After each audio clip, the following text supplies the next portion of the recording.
William Tell did not exist, we know that. But something extraordinary happened in medieval Switzerland. A bunch of men and women, commoners, peasants, rose up and dared to defy the most powerful empire in Europe at the time. This is the story of those men and women. This is Altdorf, Book 1 of the Forest Knights, written by me, J.K. Swift, narrated by the extraordinarily talented Brad Wills. I hope you enjoy it. I have to warn you, this one ends on a cliffhanger, but I'm not going to leave you hanging. Book 2 is already up on YouTube, free for you to watch. So please enjoy. Now, welcome to Altdorf.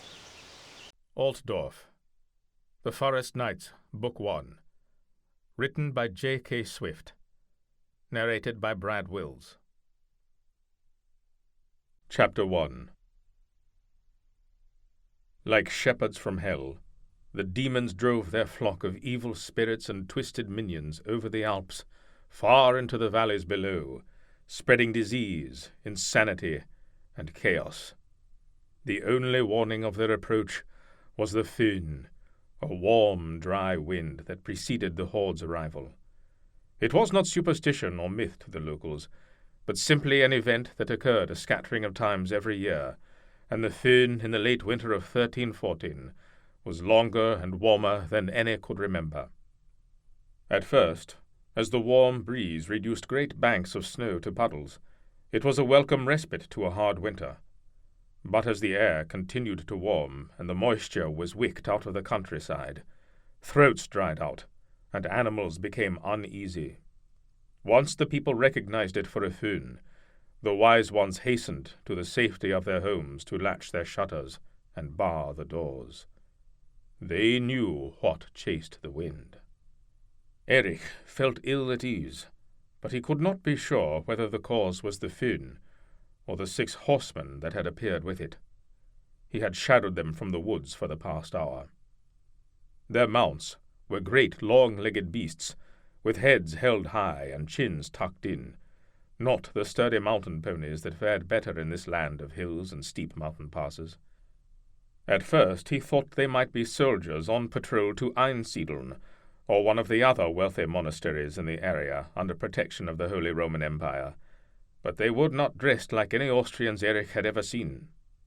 Unlike the heavy wool and sackcloth garments Erich had on, the riders wore layers of simple dark clothing of lightweight fabrics, the likes of which Erich had never seen.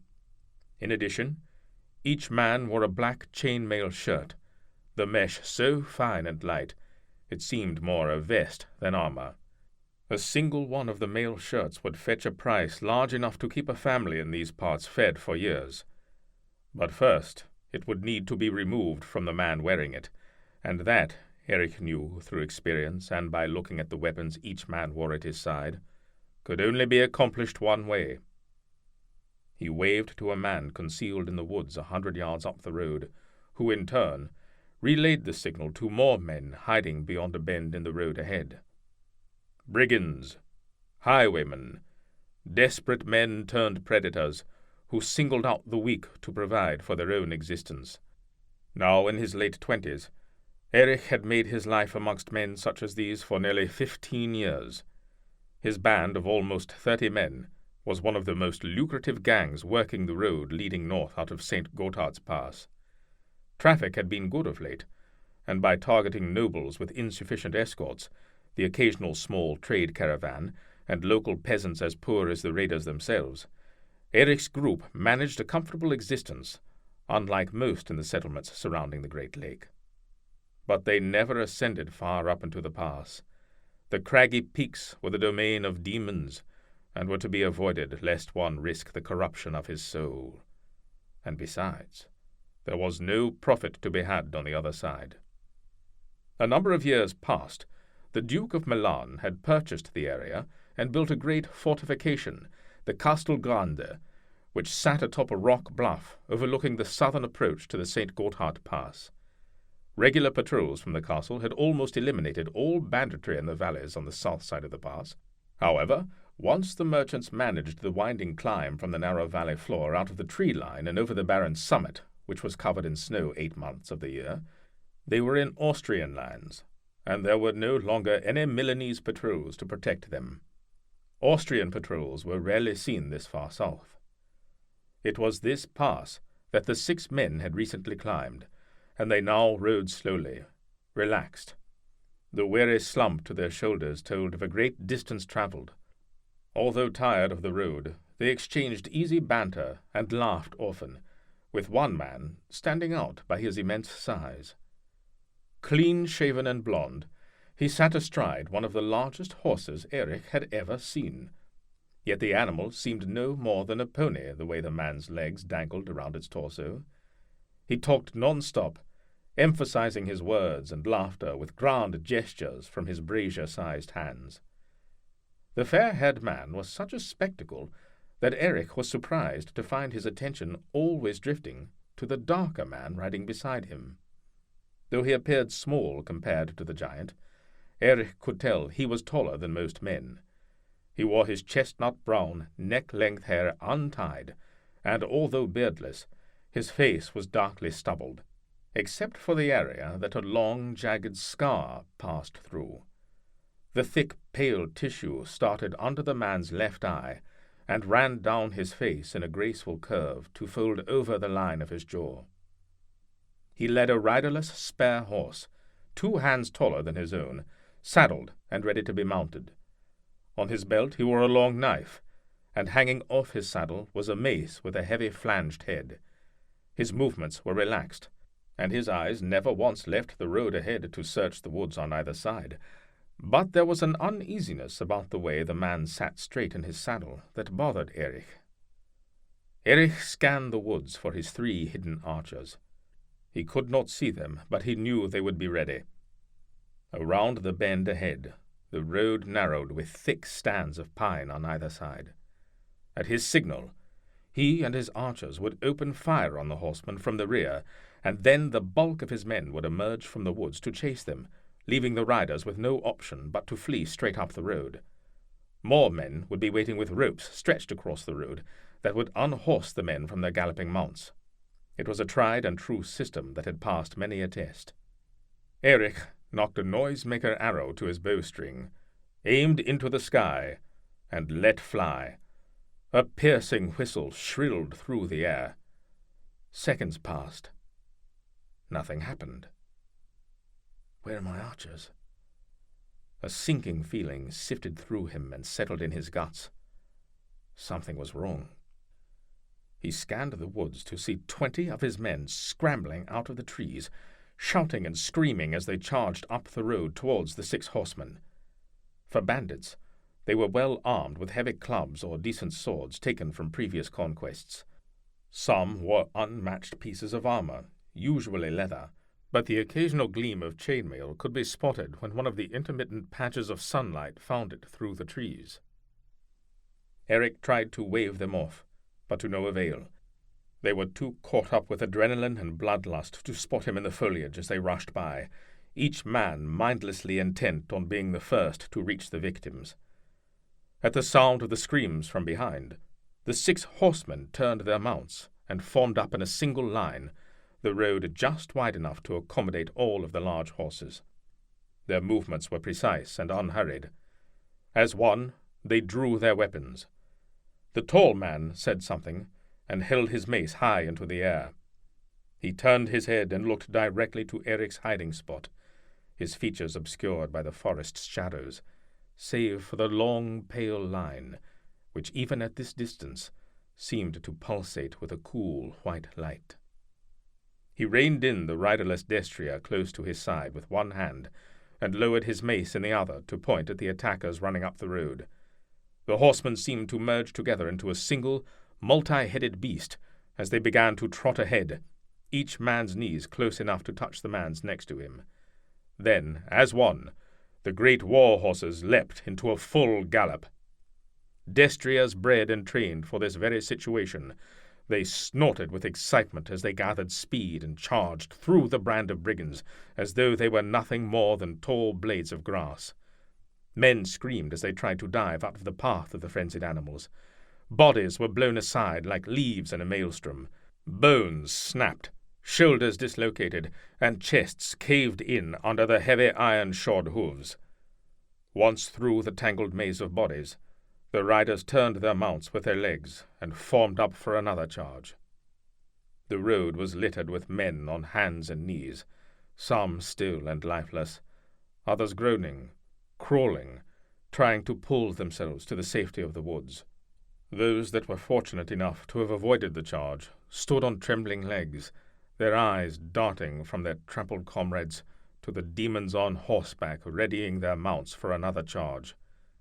The horsemen were only 20 yards from Erich now. He stood and nocked an arrow.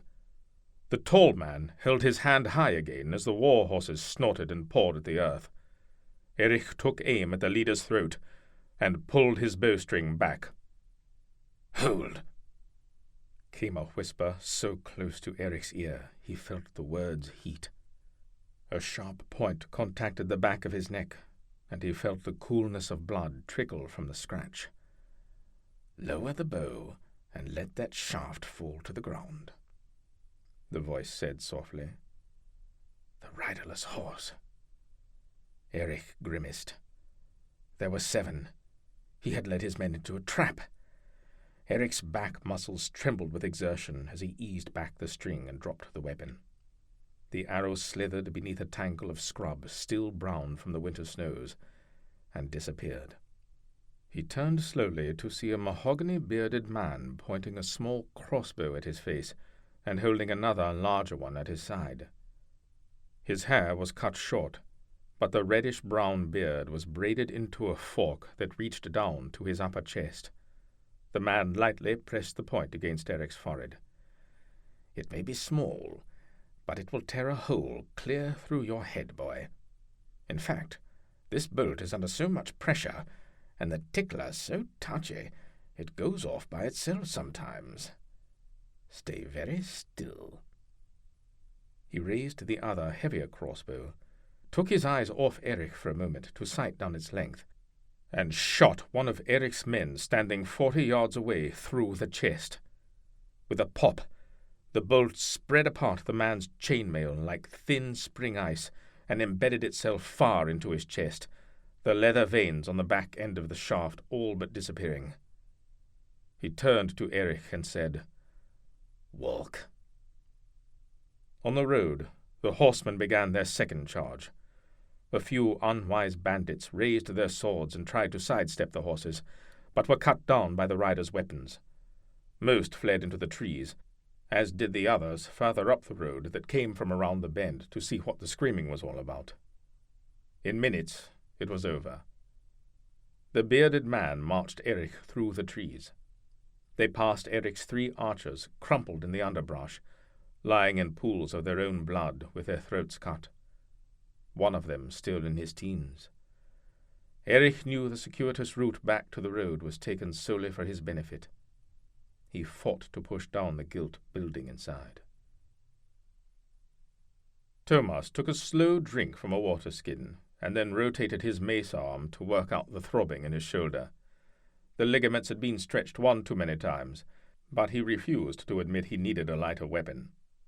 He watched Rudi march his captive out of the trees and force him down hard on his knees in front of the small group of men. "This one is a leader," Rudi murmured through his forked beard.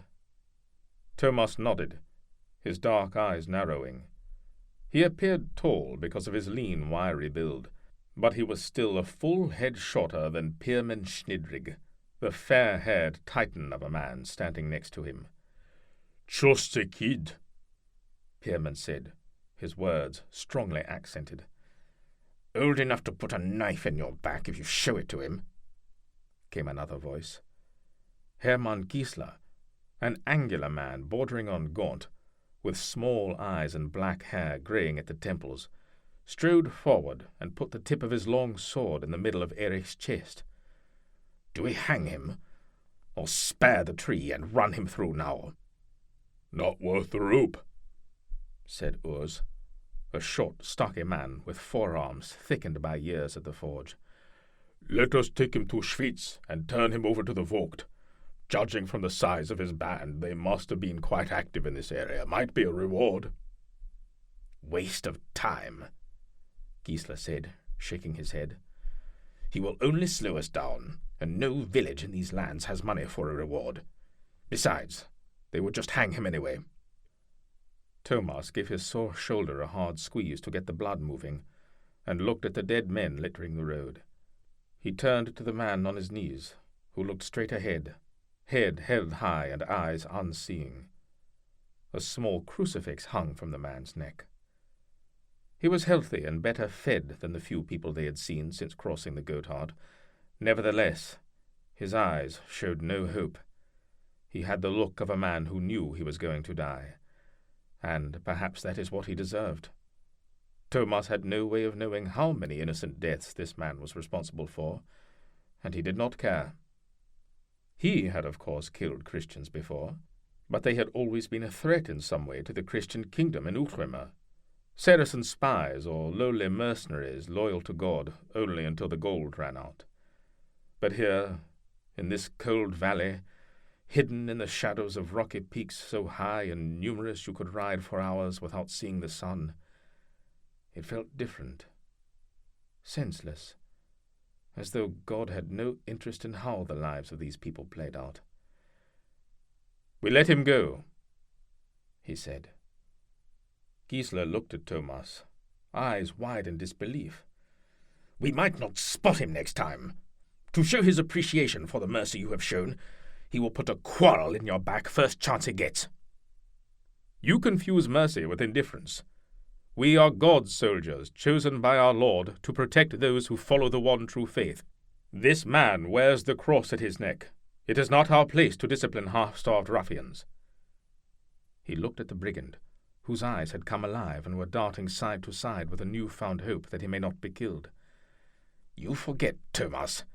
We no longer fight in his army," Gissler said. His mouth moved to say more, but he stopped himself. "Bind him to a tree. By the time someone sets him free, we will be hours away," Thomas said. His tone left no room for debate. Gissler narrowed his eyes but lowered his sword. He knew there was no point arguing with Thomas once he decided on a course of action. But then he brightened, as a new solution presented itself in his mind.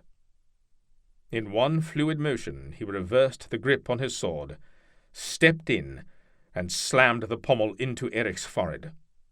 Stunned, Eric fell forward and reached out his hands to catch himself on the ground. Gissler whipped the blade onto Eric's right hand, cleanly severing away half of his first 3 fingers. The sword clanged as the steel made contact with the rocky ground, and just as swiftly, Gissler wiped and resheathed his blade. Eric screamed and pulled his hand into himself, curling up into a ball. "No need to waste rope on his likes. He will not be any good with a bow for the rest of his miserable life," Gissler said, his mouth turning up slightly. Roide leaned on his larger crossbow and laughed. "Oh, Gissler the problem solver," he said, shaking his head.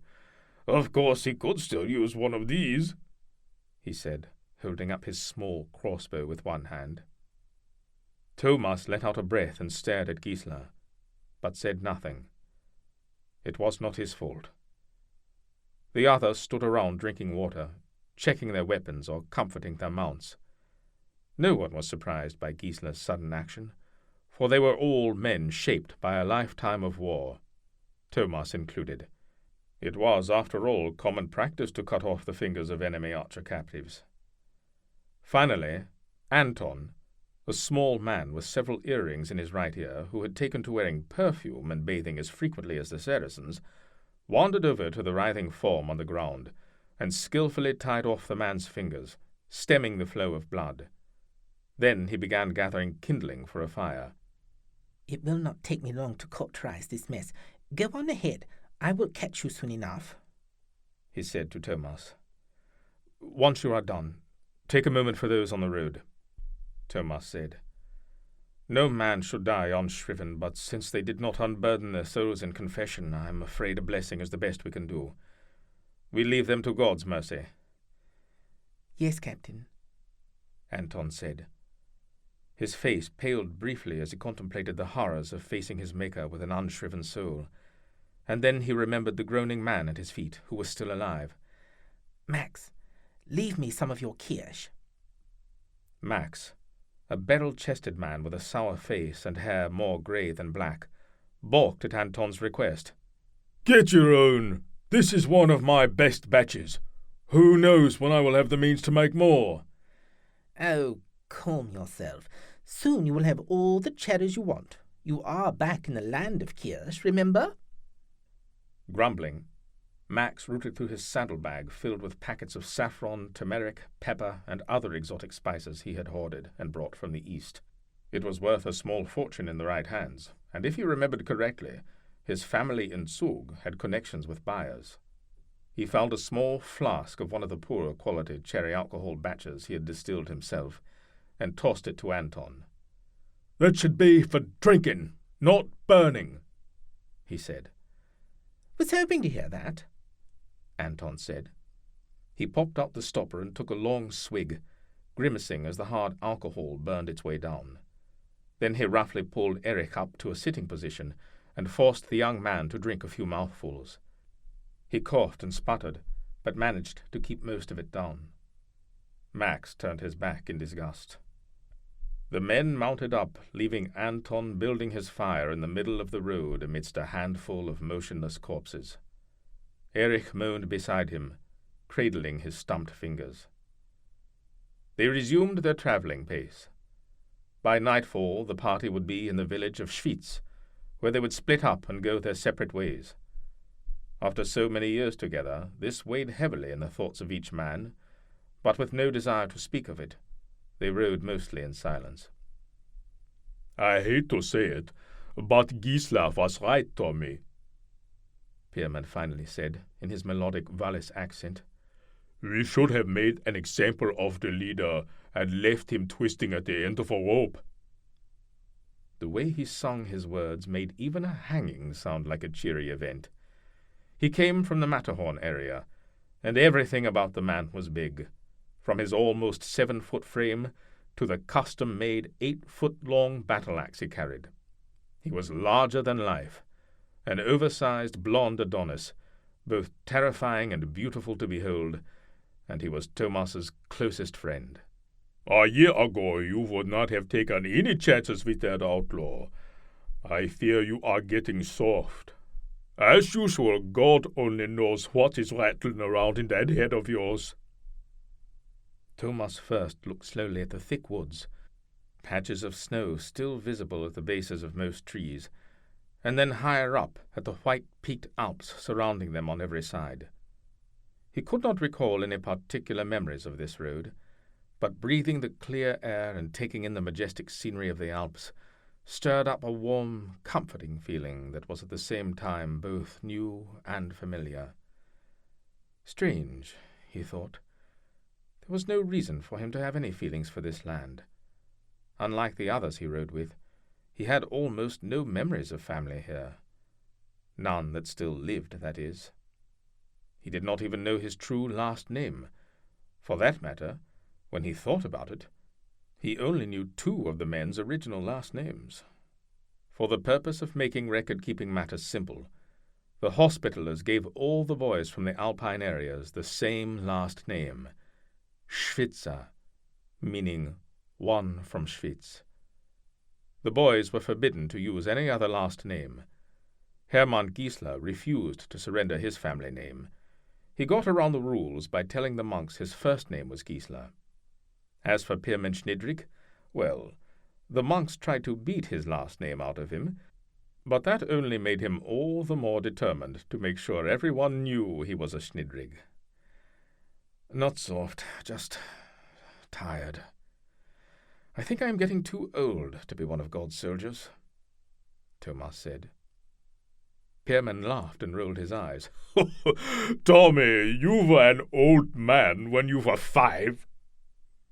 This made Thomas grin just enough that he could feel the scar tissue tighten and resist along the length of his face. His saddle leather creaked as he twisted and looked behind them. A thin tendril of smoke rose above the trees from Anton's fire in the distance. He turned back to the road ahead and wondered what God had in store for him. He had been a leader of men and a war galleys captain for 12 years, a soldier of the one faith for over 20. Almost a year ago to the day, Grand Master de Villare had said, "Gather the Schwyzers, Thomas, those who remain, and take them home.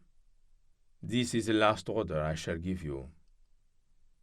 In a few short hours that order would be fulfilled. They rode on in silence, and no one looked back when the brigand leader screamed long and hard, like he was being dragged away by the furies of hell. Seraina was leaning against a young oak, listening to the wind, when she heard the far-off scream reverberate gently through the woods and drift up to where she stood. She opened her pine-needle-green eyes and stood up straight, her long auburn hair sticking to the bark of the oak, as though the tree was reluctant to give her up. Although it came from miles away, she could hear the scream because she stood at the edge of a clearing shadowed by the towering presence of the Mythen. The Mythen were two mountains standing side by side, one taller with the upper reaches treeless and jagged, while the shorter one had a mane of green running up the side closest to its companion. They jutted out of the earth with a statement, distinct from the low-lying hills surrounding them, their pyramidal shapes too grand and symmetrical to be ordinary. They were sentries of the ancient world, forgotten now by most, and although their rock surfaces had been ground down and large pieces had sloughed off over the millennia, they were not without power. Seraina came to this place often to visit the Mythen, and in return for her company, they helped her listen to the wind. The wind guided her thoughts, and through them her actions. Without the voice of the wind, she would be lost, her place in the great weave unknown. But the messages were never clear, and today's bordered on cryptic. She had not yet seen 30 harvests, a child in the eyes of the elders. Seraina cursed her youth and lack of wisdom for not being able to discern the exact message, but just as quickly she thanked the Mythen for bringing her what they could. This day, laced together with the sound of human suffering, the warm wind whispered its message over and over. Her heart pounded in her ears. The catalyst's time was near. Chapter 2. Salzburg. The Habsburg fool was a stringy gnome of a man, easily twice Leopold's 24 years, but little more than half his height. He wore no hat, but his purple hair was cut short and plastered to his head in a star pattern. His frilly tunic was black on the left and white on the right, while his tights were the opposite. Yellow, pointed, soft leather shoes completed the ensemble. When Leopold approached, the fool made a flourishing gesture with his arms and bowed to the young duke, before thrusting open the double doors to the council chambers. At the last second, he stepped in front of Leopold and strutted ahead to escort him into the large room, the soft tinkling of bells on the fool's pointed shoes marking every step. The sound had infuriated Leopold since childhood, for somehow the fool had complete control over the loudness and intensity of the bells and, Leopold felt, used them to purposefully mock him. He could walk without making a sound when he wanted to, for despite being a garish entertainer, the fool had always been by King Albrecht's side when he was alive, and could in fact blend in when he so wished. Since the king's assassination the previous year, the fool had attached himself to Frederick, Leopold's older brother by a year, and who now sat at the head of an ornate rectangular table in the council room. Frederick smiled and held up a hand in greeting as his brother entered, relief etched deep in his face. Seated around him were 8 older men, the advisers to his late father, but, unlike Frederick, Not one of them looked pleased at the entrance of the younger Habsburg Duke. "The fool has arrived," the jester announced. Leopold shot him an angry glare, and imagined what it would feel like to have his hands around the insufferable creature's throat, shaking him until the only sound that escaped was the tinkling of those cursed chimes. "Welcome, brother. We are happy you could join us on such short notice." Frederick, the Handsome, as he was called, came around the table, and the two brothers embraced. Only a year separated them, but they looked nothing alike. Leopold was fair-haired and willowy in build, while Frederick was dark and stocky, like their father had been.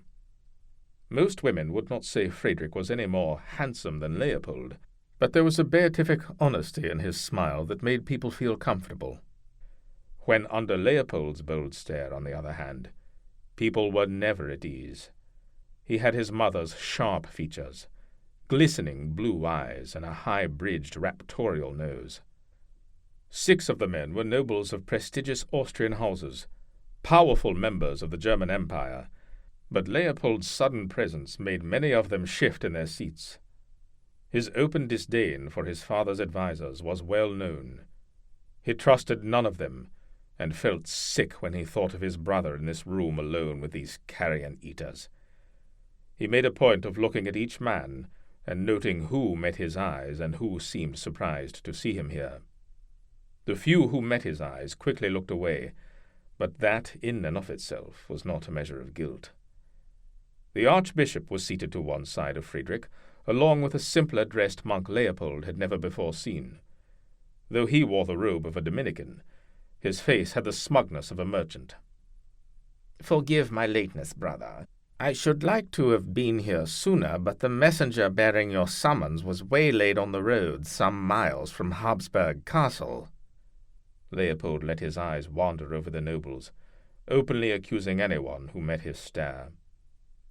Count Henri of Unenberg, a veteran knight in his late 40s who was renowned for spending much of his family's fortune on several campaigns to the Holy Lands, shook his head and said, "This is further evidence of what I spoke.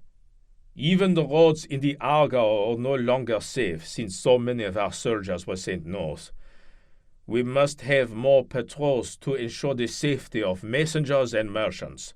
And from what the archbishop here tells us, the monks of Einsiedeln also require enforcers in their pastures near Schwyz."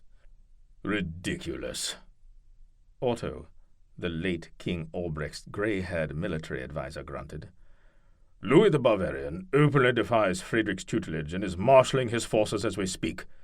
We must maintain a show of force in the north. Only war will decide the German kingship now. I must be granted direct control of the Sturmritter if Habsburg rule is to prevail." Leopold looked at Otto, shocked by the old general's cunning. No one understood Otto better than Leopold, for Otto had been his principal tutor growing up. King Albrecht had recognized the natural gifts of his children. Frederick, with his easy smile, was the natural politician. But in Leopold he had seen the future marshal of the Habsburg armies, and his father had seen to his education accordingly. Otto had just made his play for control of the most fearsome fighting force in all of Europe. The Storm Riders were a cavalry force created by Leopold's grandfather, the first Habsburger to become king of the Germans. He had assembled the top fighting men in Europe, provided them with the best horses and equipment, and granted them their own castle from which they would serve the Habsburg rulers. They were full-time warriors, and the highest-paid knights in the known world. Competition to join the Sturmritter was intense, and every year men died during the fierce tournaments that served as auditions for young men seeking to earn fame and a place amongst the elite. Otto openly stared at Frederick, demanding a response. But before Frederick could say anything, Leopold spoke up. "I am afraid that is impossible, Lord Otto. The Sturmritter are suppressing a revolt in Swabia at the moment." Otto eyed Leopold with an odd mix of loathing and pride. "A peasant revolt! Hardly a situation to warrant the use of the Sturmritter. But a strategic location that is crucial to Austria. When they are finished with their work in Swabia, I am sure my brother will make them available to your cause, if they are still required. In the meantime, surely all the soldiers of Austria, under your unfailing leadership, shall be sufficient to deal with Louis the Bavarian. Leopold turned quickly from Otto before he could reply, and addressed his brother directly. Frederick, I need to speak with you on a topic of the utmost importance. Family matters. Frederick caught Leopold's hidden meaning, and ignoring the frustrated looks of the nobles in the room, gestured for his brother to follow him out the door. "Of course. Let us take a recess. Gentlemen, excuse us if you would." They walked down the stone corridor to a smaller receiving room at the end of the hall. Fresh rushes covered the stone floor, and a fire burned in the hearth, while a thick layer of smoke hovered, trapped near the top of the 12-foot ceiling. Leopold reached to close the heavy door behind them, and was startled to see the fool about to follow them in. Leopold held out his arm. "You can stay out there. I've seen enough of your painted face for one day," he said, and threw the door shut before the smiling little man could set even one of his pointed shoes over the threshold. "You have news of the assassin. Has he been found?" Frederick asked, unable to contain himself a second more. "I do have news of our cousin's whereabouts, but it is only a tip, nothing more. I was on my way to investigate when I heard you were to meet with the nobles alone." Frederick placed his hand on his brother's shoulder and let out a long breath. The tension in him eased somewhat. "And I am thankful you are here. Word is the German princes are favouring Louis for the throne, and our supporters are calling for an immediate show of force. But how can I march on Louis? He has been our friend since childhood." "It is not Louis, but the princes who are behind this. They fear Habsburg power. It has always been so. It was the same when our father came to power. He was not given the kingship, but had to take it, and now, brother, you must do the same." Frederick dropped into one of the intricately carved wooden chairs in front of the fire.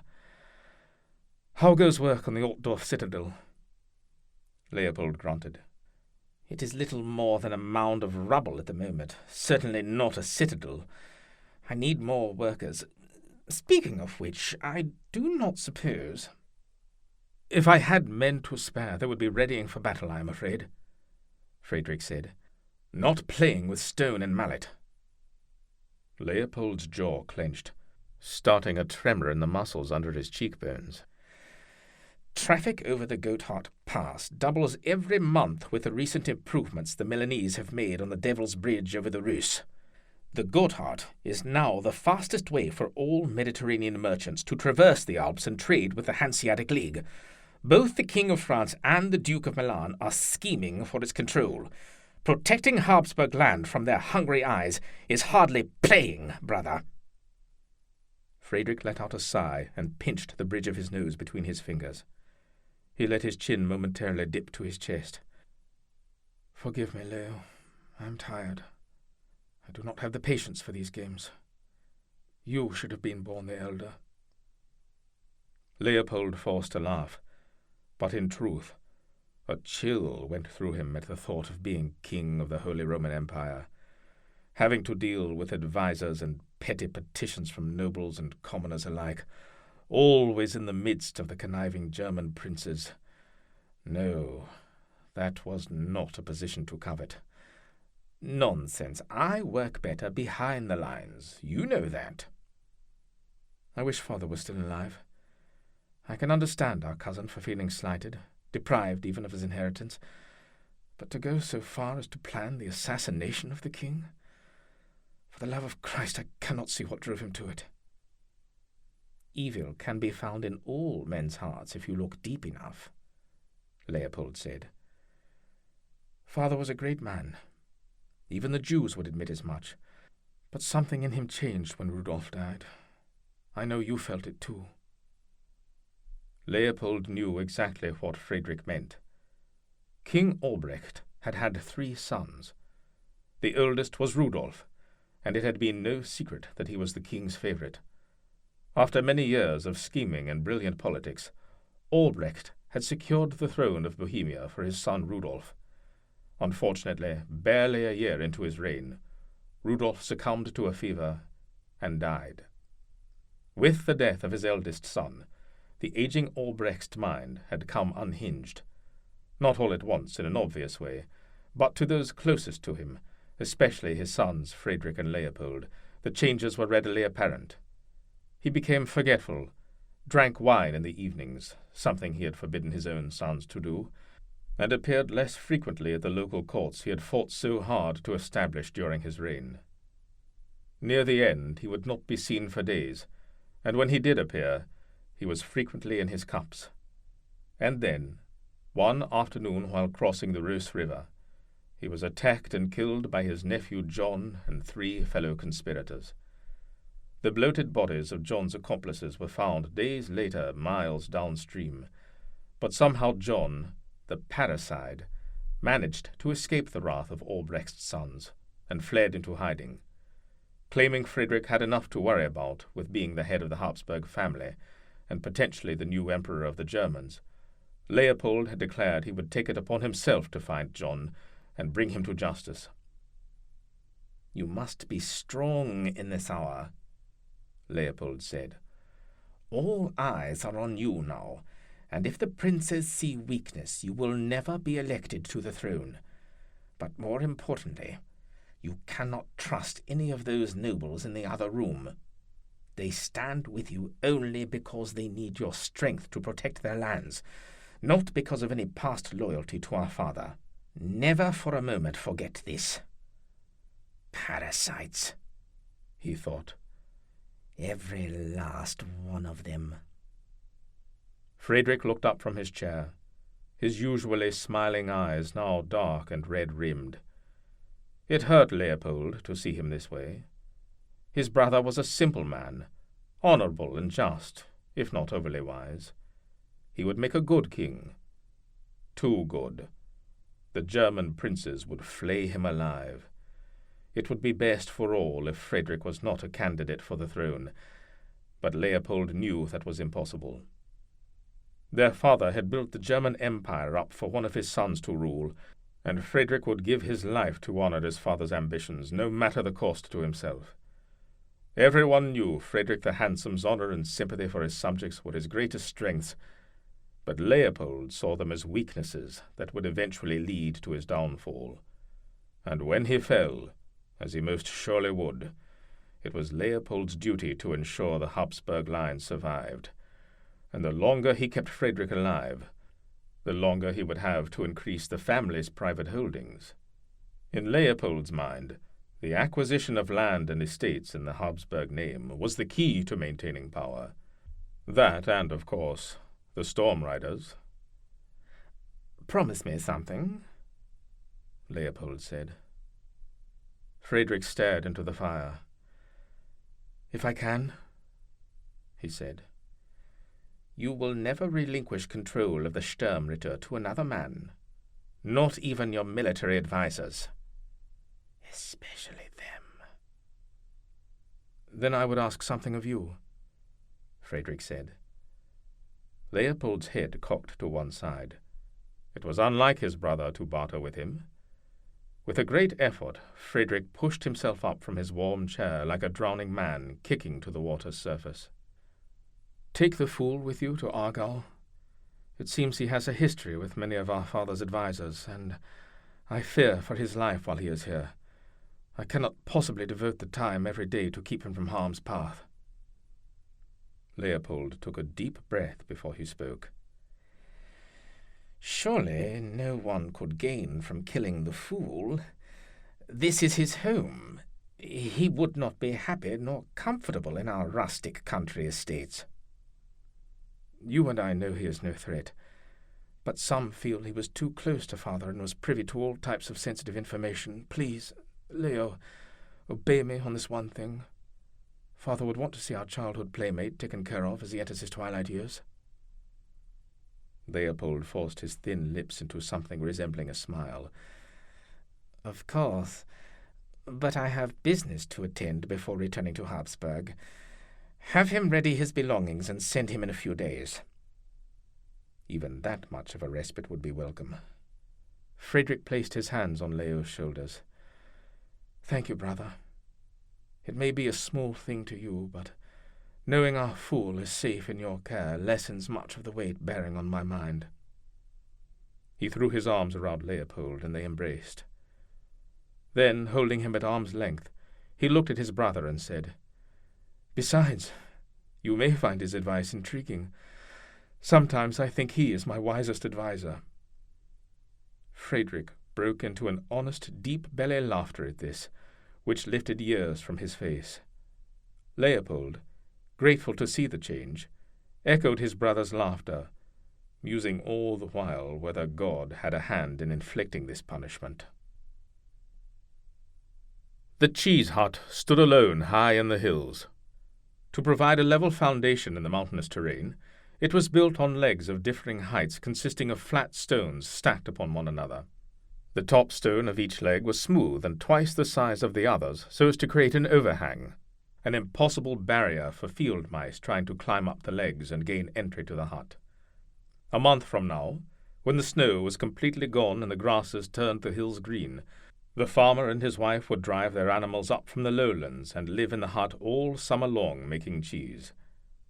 But for now there was only one resident, a young man, once used to the silk and linen comforts of the noble class, but now garbed in the coarse, itchy brown robe of a Dominican friar.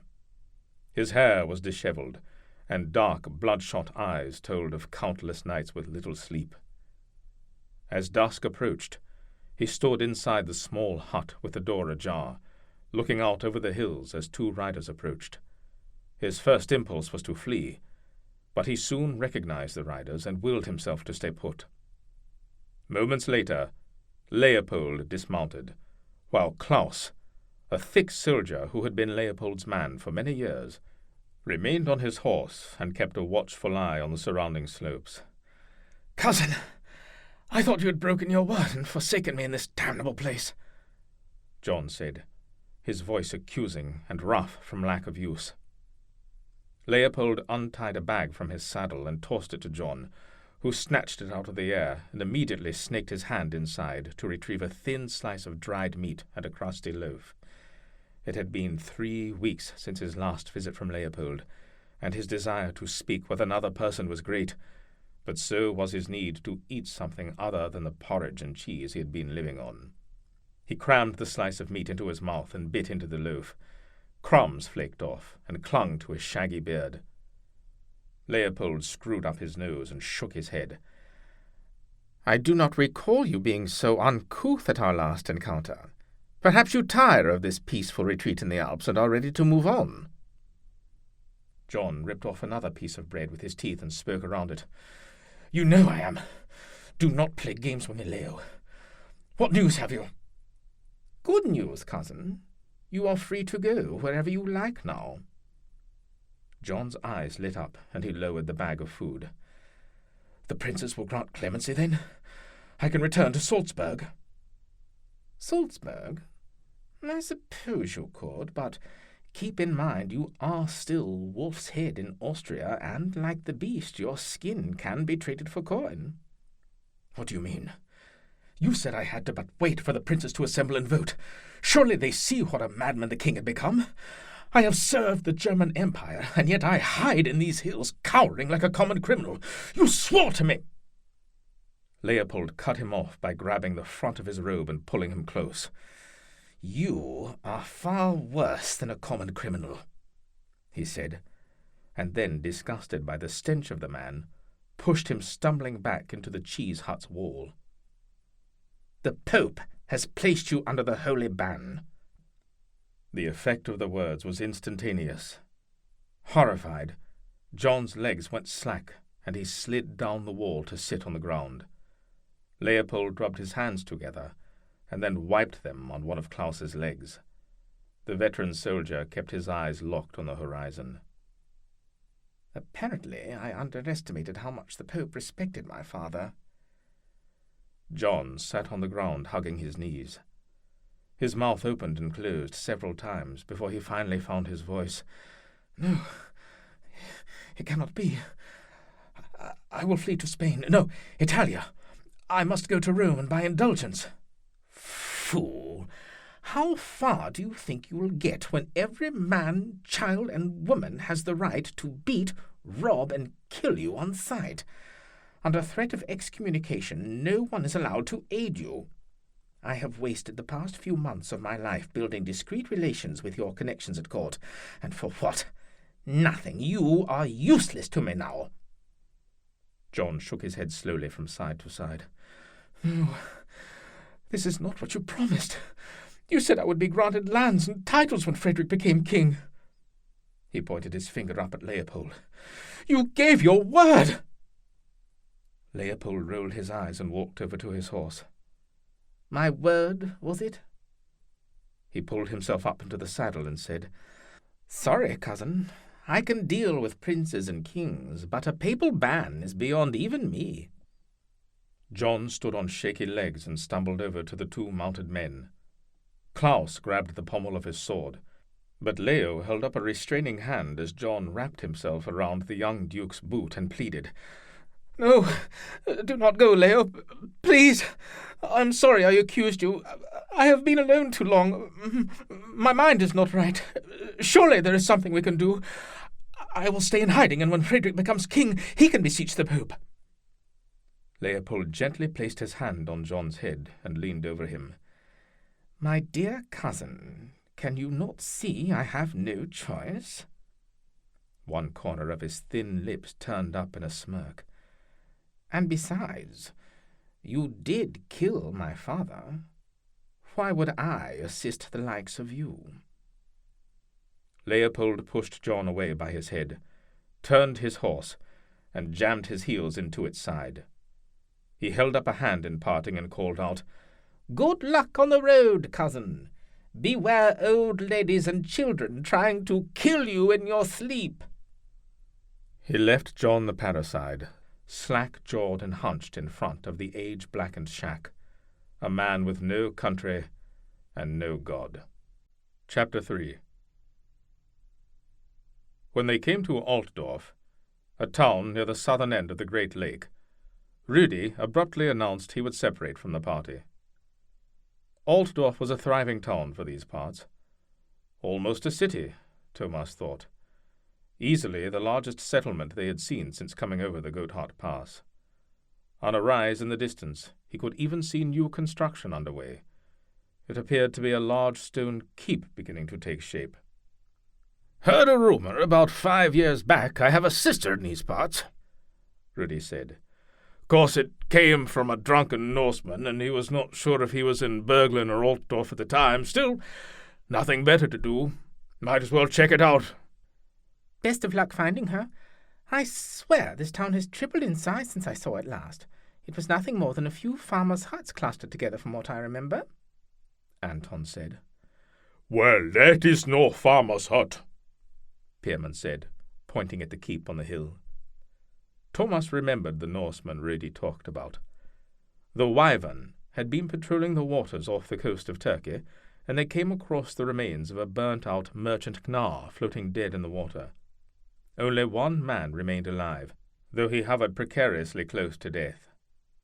Thomas ordered him to be taken to the hospital in Rhodes, where, to everyone's amazement, and thanks in no small part to the skill of the order's doctors, the man had survived, and spent almost 2 months amongst the hospitallers.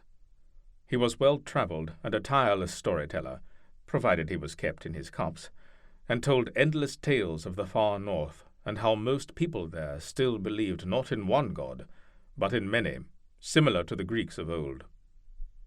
The 7 men dismounted in front of a church, which, though small, was still the most impressive building in sight. Next to it was a recently constructed barracks, with 3 Austrian soldiers standing about eyeing the travellers. It was midday, the street quiet as most people were at work. Each man said some parting words to Rudy, and embraced him in the quick emotional manner of men who had forged a bond of incredible strength over the years. As a parting gift, Thomas gave him a dozen crossbow quarrels. "You will make better use of these than I ever could," Thomas said. "Aye, you never had much of an eye, Captain. I will come find you sometime, maybe take you hunting. Try not to starve before then." His voice broke slightly, and the forks of his mahogany beard twitched as he clamped his mouth shut. Thomas mounted up, and the men rode out of Altdorf, leaving Rodi standing alone in the middle of the road, the occasional townsman scurrying past, pretending not to stare. It was already dark when they rode into Schwyzer, but they had no trouble finding a large inn. The village was a common stopping point for travellers who had made it over the Alps, and the inn's business seemed good. The high-ceilinged common room held a dozen tables, half of them filled with patrons, when Thomas's party entered. A staircase, with sturdy treads formed from split logs, led up to several rooms on the second floor. Faces looked up, but quickly turned away again when someone from Thomas's group met their gaze. Good things rarely came from prolonged eye contact with 6 heavily armed men weary from the road. The owner, a thin, tight-lipped man with strong hands, watched the new arrivals suspiciously from behind a high counter which separated the crowd from several tapped kegs. He seemed to relax slightly when Max paid some coins up front and negotiated for rooms and horse stabling. Soon, heaping bowls of chamois stew and ceramic mugs of ale were placed before the 6 men. As the owner brought the food out of the kitchen, Thomas glanced an older woman and a younger pretty girl with sand-colored hair. She stared at Thomas and his companions with wide eyes, and then the door swung shut, obscuring her from view. Thomas surveyed the patrons. A few tables of travelling merchants, and another with 2 grizzled and grey men and a woman hunched over their drinks, talking in hushed tones. Then he looked at his own group of dirty, rough men-at-arms as an outsider might, and did not blame the innkeeper for hiding the womenfolk away in the kitchen. While with the order, Thomas and his men had always worn brown cloaks and tunics with a white hospitaller cross prominently displayed on the chest or shoulder. His friends looked different now in plain travelling garb, albeit their weapons and partially visible chainmail marked them as more than simple travellers. "Our coin will go a long way in this land," Max said, obviously pleased with the outcomes of his negotiations. "A good thing that is, since you still owe me for reshaping that sword you carry," Urs said. During his years of service to the Order of St. John, in addition to being a sergeant-at-arms, Urs had been apprenticed to one of the Order's weapons makers, a quiet perfectionist with forearms almost as large as Pirman's. Urs was far happier handling hammer and anvil than using the quality weapons he forged. "I told you, once we get to Zug, I will sell some of my spices at the market and buy you a new horse, a good mountain pony that will carry your bulk to Basel without balking at every slope." Urs grunted, a non-committal sound that meant he neither agreed nor disagreed with Max. For a moment it looked like he might say more, but instead wrapped his thick fingers around the mug in front of him and drained it. Since leaving Rodi at Altdorf, the reality that their journey together was at an end had finally sunk in, and Thomas had been debating with himself where his own path would finish. Max had family in Zug. Urs was from Basel. Gissler's father was a steward of land in the Aargau. Anton was headed to Appenzell, and Pierman could not stop talking about the mountains of Wallis and his family's black-necked goat farm, although he seemed to be taking the long way home by going through Schwyzer. Schwyzer. This was where their journey together had begun so many years ago. It was fitting that it should also end here. "Max, I would collect my share here in the morning," Thomas said. Conversation within the group ceased, and as one they turned to look at Thomas. When they were on campaign, Max had always looked after the troops' money. He had a mind that never forgot a sum, and he could write numbers. He knew a few letters, but the only one of the group who could truly read and write was Thomas. Money had not played a large part in the sergeants' military lives, since their everyday needs were supplied by the Order, but they were given a small salarium each month to be spent how they chose. Before leaving Rhodes for the last time, Max had collected the meagre life savings of his friends together and exchanged the coins for a letter of credit from the Order of St. John, which was redeemable at any of the Order's hospices or estates scattered throughout Europe. Many merchants took advantage of this deposit and withdrawal system offered by both the Hospitallers and the Templars, since it was a safe way to conduct business in lands rife with thieves and highwaymen. Max had redeemed the letter at a hospice they found in northern Italia a week ago, but since everyone trusted him, he still held all the coin himself, doling it out carefully when they needed to purchase meals or lodging. "So you will be staying here in Schwyz, then?" Max asked, looking over his half-eaten bowl of stew. Thomas shrugged. "For a while. Remember that old man and his ferry we passed on the lake close to Brunnen? It gave me an idea." "You will be wasting yourself here in this poor country," Gissler said. "Come with me up north to the Aargau. My father has connections. I am sure he knows someone who could put our swords to use." Thomas shook his head. "I appreciate the offer, Gissler, but I mean to try my hand at something different. It seems the good Lord has more than hinted that my time as one of his sword-bearers has come to an end, and frankly I have no desire to see it put to another's use." Tommy, your days on the water are over. What would you be wanting with an old rotten barge, I wonder?" Pierman said, already drinking from his third mug of ale. Thomas's eyes came to life. "She will not be rotten when I finish with her." Pierman stared at Thomas for a moment while he sopped up the juices of his stew with a chunk of crusty bread. He popped it into his mouth and spoke around it, which had the effect of lessening his Wallis accent and, curiously, made his speech easier to understand. "Well, I know as soon as I get back home to Tash, my family will want to marry me off to keep the Schnidrick line going strong. And I admit I look forward to one part of that. Those Wallis women are easy on the eyes and know how to keep their men warm at night, I tell you that much." "What do you know about Wallis women? You were 8 the last time you saw one," Thomas said. "Must be talking about his mother," Anton said. "It is the air and the water," Pierman said, ignoring them both. "Something about it produces the most handsome animals and people, similar to how the bitter water in Alpine keeps all Anton's people small and stunted. Talk nice to me, lads, and maybe I will bring some of that Wallis nectar and sell it to you. No reason your children need to be ugly.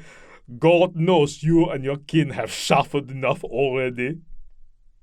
Anton punched the giant man in the shoulder, while Gissler dipped his fingers in his ale and flicked them at Pierman.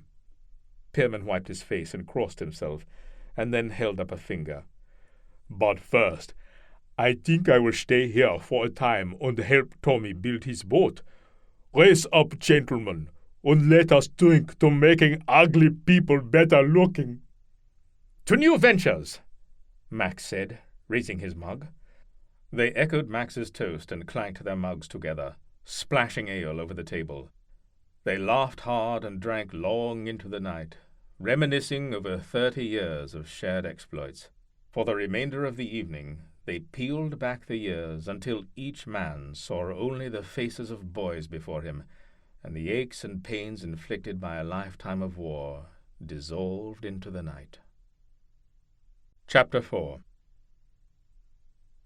Noel Melchthal sprinted up the treed slope, breathing through his nose and pacing himself carefully so the armored men cursing and shouting behind did not fall too far back. His powerful legs pumped with a rhythm all their own. These were his woods, his mountains. No foreign lapdog soldier could touch him here. He stooped and picked up a good rock. Taking careful aim, he wound up and launched it at the closest man. A boiled leather breastplate emblazoned with the red fist insignia of Berenger von Landenberg, the Habsburg-appointed Vogt of Unterwalden, protected the man's chest, but the stone hit him high in the shoulder, and he let out a squeal of pain. Noel laughed and ducked behind a tree as a crossbow bolt flew past and skittered off the rock bluff behind him. He pulled up the hood on his cloak, stepped out from behind his cover to make sure the soldiers got a good look at him, and started climbing again. A minute later, he crested the rise, and the path leveled out for a straight stretch through the forest. Squatting against a tree was Aldo, a tall boy in his late teens wearing a cloak the same drab brown as Noel's. He stood up and grinned at Noel with a questioning look on his face. Noel slowed to a walk and counted slowly to 10. Then he made a forward motion with his hand, and the young man pulled up the hood of his cloak and ran away through the forest. Noel veered off the path and sat down in the underbrush. He could hear the soldiers crashing up the slope for some time before they finally appeared at the top. They spotted the figure running through the trees in the distance, and, heartened by the level ground, immediately gave chase with renewed vigor. They charged by so close to Noel's hiding spot he could see the sweat on their red faces and hear the bellows of their breathing. Seconds later, Noel stood and watched the clumsy soldiers crashing through the underbrush in pursuit of their quarry. He shook his head, then turned and began walking back down the hill to the Austrian soldiers' deserted camp. Trees were the most vocal beings in the forest. They were kind and generous souls, and although Seraina rarely comprehended what they were saying to one another, she never tired of listening to their creaks and murmurs. Occasionally, she would even understand a reference to a creature or an upcoming storm, or experience a sense of emotion, such as the joy of stretching out towards the morning sun or the cooling relief of a summer rain. It did not bother her that she understood so little of their language, for the sound of their voices was comforting enough. She tended her garden behind the small cottage she had come to inhabit 3 years ago. It was in thick forest that allowed only sporadic beams of sunlight to pierce the canopy of trees, and perhaps that is why the previous owner deserted it. But she was no ordinary gardener. She knew how and where to plant vegetables and herbs so they flourished. The foundation of the cottage and lower half were made from stone, upon which rough-hewn timber comprised the walls. It was a sturdy shelter, and had been built with great skill many years ago. But when she found it, the thatched roof was mostly rotted away and needed to be replaced. A nearby farmer and his wife assisted her with the necessary repairs, and in return she helped them when they needed a healer's skill. It was 3 hours from the nearest village, and the village of Schwyzer easily twice that, for to reach it, one must first cross an arm of the great lake or walk around it. Seraina could not imagine why the original owner had chosen to live so far from the towns, but it suited her fine. It was far enough away that the townsfolk could pretend she did not exist, yet near enough to seek her out when they needed help. She had not always lived so far from her people. Like their trees, the people of these lands were capable of great kindness and looked after one another fiercely. Yet they were a private lot and devoted Christians. For a time she lived amongst them in the small village of Telecon near Zurich, where her skills with growing herbs and in the healing arts became well known. Even though she did not share their Christian faith, many people came to accept Seraina as a member of the community. Until one night, with frozen rain pelting the village roofs, she assisted in a breached childbirth that left the mother dead and the baby a cripple. Death during childbirth was a common enough affair, and all would have been fine, but the baby had the misfortune of being born with misshapen feet. The parish priest called them hooves. He tried to take the child, but Seraina refused to give her up. The next night, the priest appeared at her shack with a rabble of angry villagers, and they tore the child from her arms.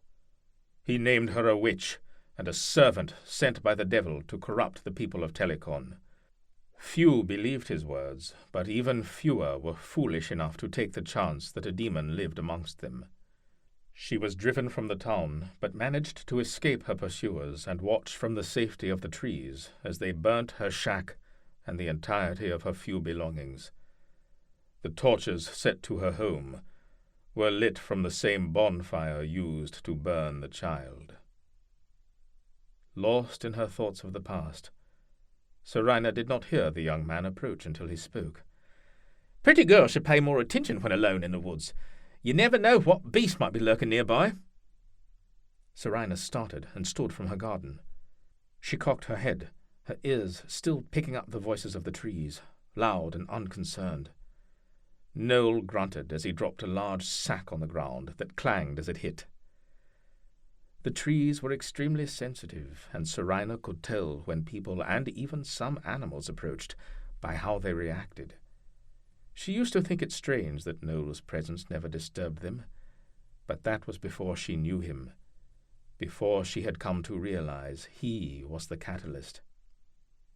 "The only dangerous beasts in this area are of the human variety," Seraina said. She nodded toward the bag on the ground. "What treasures have you liberated today?" Noel shrugged. "Soldier provisions mostly. Bread, some cheese, a few cooking pots. Choose what you want and I will take the rest back with me to the men." Noel walked over to a barrel of rainwater, splashed some on his face, and ran his fingers back through his short dark hair. He removed his shirt and began splashing water under his arms and on his neck and chest, his wiry muscles tensing under the cold water. At least 5 years younger than Seraina, he was lean but wide at the shoulders. For one so young, he had a rare self-confidence women found irresistible and men respected. "Oh, and I need a refill on the ivy powder," Noel said, his blue eyes glinting as beads of water ran through his hair and down the stubble on his cheeks. She allowed herself to stare for a moment before responding. "More? You must be using too much. Where did the last 3 vials go?" Noel grinned and dried off his face with his shirt. "Been lots of bedrills to attend. Our Habsburg lords seem to be sending more soldiers than usual out into the woods these days." Seraina shook her head. "These are games you play, Noel. Really, what good are they? You steal from soldiers, taunt them, make them angry. It does nothing for the people. It changes nothing." "Ah, but it is entertaining. And who is to say it does nothing for the people? It shows them that if my men and me can stand up to Lundenburg, then they can too. 2 more men joined us last month." Seraina smiled and shook her head. "Aldo and Martin, they are boys that should be at home working farms, not running through the forest playing tricks on real soldiers." "The boys of today make up the armies of tomorrow," Noel said. "And what if you are caught and hung? What will your men do then?" Noel laughed and pulled on his shirt. "They would have to find me first. These are my woods, Seraina. I refuse to bend to the will of a foreigner who thinks because he has soldiers and the blessing of some king I have never seen, he can take land my family has lived on for 1,000 years. Seraina felt a flutter in her breast. She liked it when Noel spoke with such conviction, but she also knew better than to encourage him. Once Noel got started, he was an unstoppable force, and she would rather see that energy directed somewhere that it would do some good. "I hear you moved your camp again," Seraina said, changing the topic. "You are well informed," Noel said, surprised. "Spying on me, are you? Jealous, perhaps? No need to be, you know. We are so far away from civilization we cannot even get camp whores to come to our tents." "So, where are you now?" Noel shook his head. "You know I cannot tell you," he said. Then his eyes took on a mischievous glint. "But I could show you. Why not come with me? We could use someone with your talents, and it is too dangerous for you to be out here on your own. Too lonely. Come with me, and I promise you would want for nothing." His smile was bold and tempting. The invitation was not subtle, for that was not Noel's way. He lived for the moment, and at the moment Seraina could sense his desire. As enjoyable as helping him sate that desire might be, Seraina knew she could not go with him. He was the catalyst, and to share his bed would cloud her visions of the weave. He was right, though. She was lonely at times, but the horrors of Telecon had taught her that to serve her people she must maintain her distance. Seraina shook her head. I have responsibilities here. I cannot just leave. Noel exhaled and held up his hands. You have an overgrown garden and some birds that you feed. What is so important that you have to be here? Seraina laughed and took his arm. As I have told you before, I must be close enough to help you, but far enough away that I can still listen to the wind. Come, let us go get you some more ivy powder. Noel shook his head and fixed her with a puzzled smile. You are the strangest woman I have ever known. And then he remembered something. Seraina, a few miles from here I found wolf tracks, the biggest I have ever seen. He was all alone, so probably driven out of the pack and hungry. Keep an eye out and be careful, will you? Seraina's breath caught in her throat. Seraina, did you hear what I said? Noel asked. Her only response was a curt nod, for she was not sure her voice could be trusted. Chapter 5. Aarau, capital city of the Aargau region. The two armoured men, thronged by cheering spectators, circled each other. Both let their shields drop slightly to ease their aching arms, and sucked in ragged breaths to prepare for the next assault. Then one man charged forward to swing his hand-and-a-half sword down upon the other's shield. I never understood what the point is in hitting another man's shield, Leopold said, holding his goblet out to be refilled by a servant standing ready with a pitcher of honeyed wine. Why not simply aim where the shield is not? Intimidation, Berenger von Landenberg, the Vogt of Unterwalden, said, taking a pull off his own mead. Shake a man's shield arm to the core and it takes the fight out of him. He sat forward in his high-backed chair, but not because the match enthralled him. Landenberg was a large man with a rounded salt-and-pepper beard and the soft, blackened teeth of a noble who had eaten too much white bread. Though he wore no armour, squeezing his girth between the armrests of the wooden chair, if possible, would be far from comfortable. In his early 50s now, he watched the competitors with disdain and undisguised jealousy. Count Henri of Unenberg also sat on the raised platform with the young Habsburg duke and the Vogt, albeit in a plain chair that lacked the intricate carvings of the other two men. The ever-present Klaus, Leopold's man, stood at the bottom of the platform's stairs, unmoving as an iron rod driven straight into hard-packed earth. The crowd groaned as one of the competitors missed an overhead strike, leaving himself open, and his opponent brought his own blade crashing down across the man's back, knocking him to the ground and ending the match. Sweet Mary, finally! This match should have been finished long ago, Landenberg said, standing to fart and stretch his joints. Wine, he said, thrusting out his mug. I have mind to send for my own armour. Leopold was in no mood for Landenberg's blustering. Granted, the man had his uses, especially when it came to keeping order in the backward villages and mountain settlements of Unterwalden. Violence and intimidation were all those people understood, so they deserved to be governed by a filthy boar of a man like Landenberg. The ride back from Salzburg had been long and wearying, made even more so because Leopold had to suffer the company of the fool. His eyes scanned the crowd and immediately picked out the little man's purple hair and white and black outfit doing a dance in front of some shabbily dressed peasants who seemed to have forgotten their miserable lot in life and were enjoying his antics. Our tournament days are over, Berenger, Count Henri said, invading on Leopold's thoughts. This is a young man's domain. Although much smaller than the hulking Landenberg, Henri still had the fit body of a knight.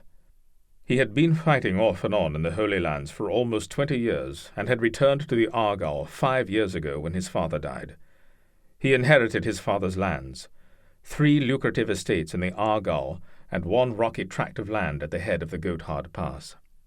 Not exceptionally rich titles, but Leopold was in negotiations to acquire the Gotthard land to add to the Habsburg family's holdings.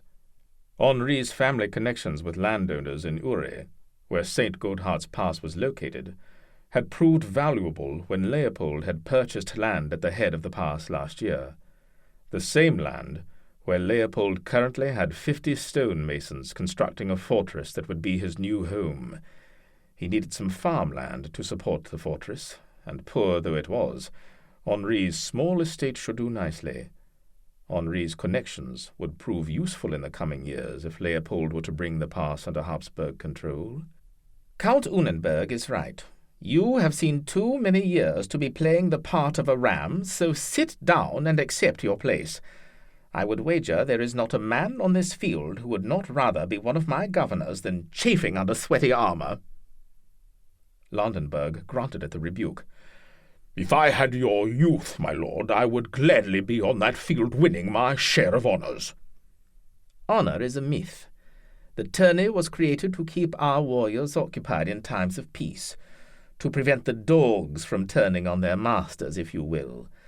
A soldier is a tool of the nobility, one that must be stored with care, mind you, and sharpened regularly, but nothing more.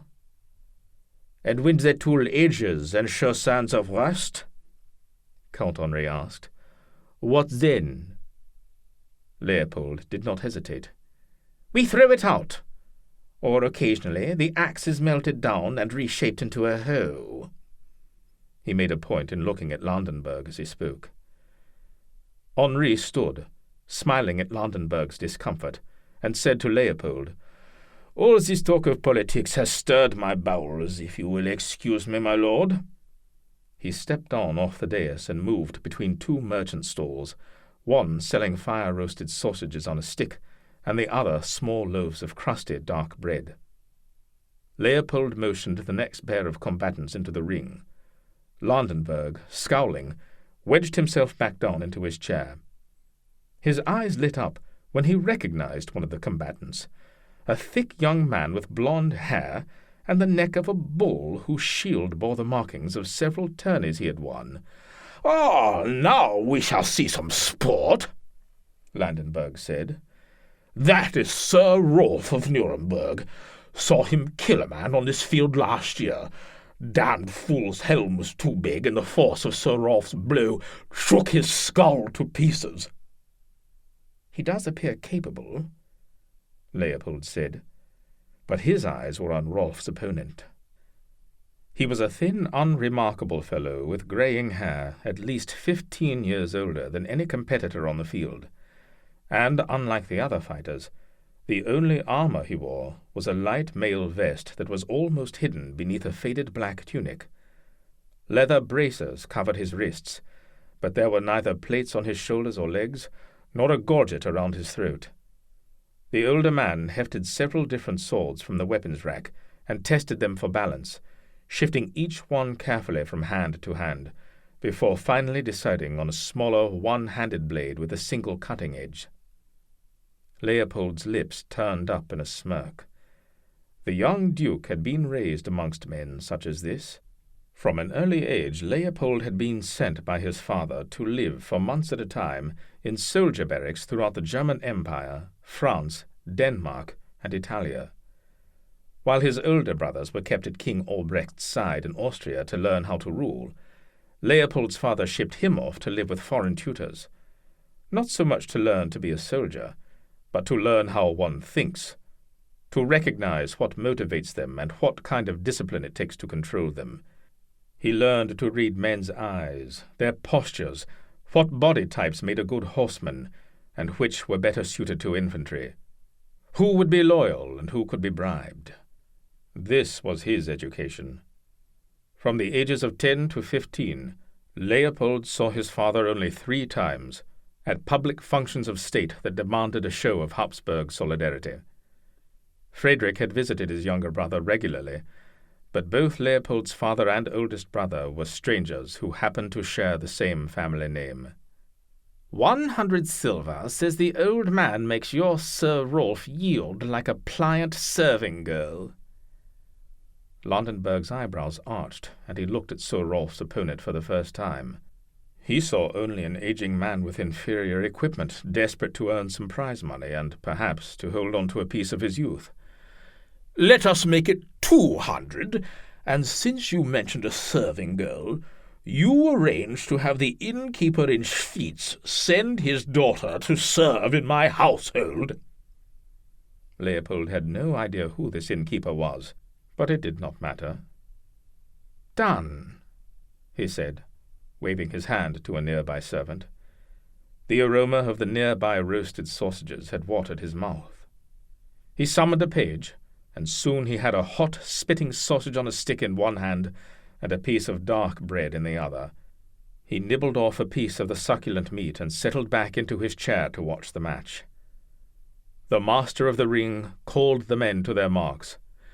"For the pleasure of our Lord Leopold, Prince of the august German Empire, Duke of further Austria and Styria, Regent and heir—" Leopold made a cutting motion across his neck and waved impatiently at the man. He bowed stiffly and continued, "Lords and ladies, our next contest shall be between Sir Rolf of Nuremberg and—" He leaned close to the older man and asked him something.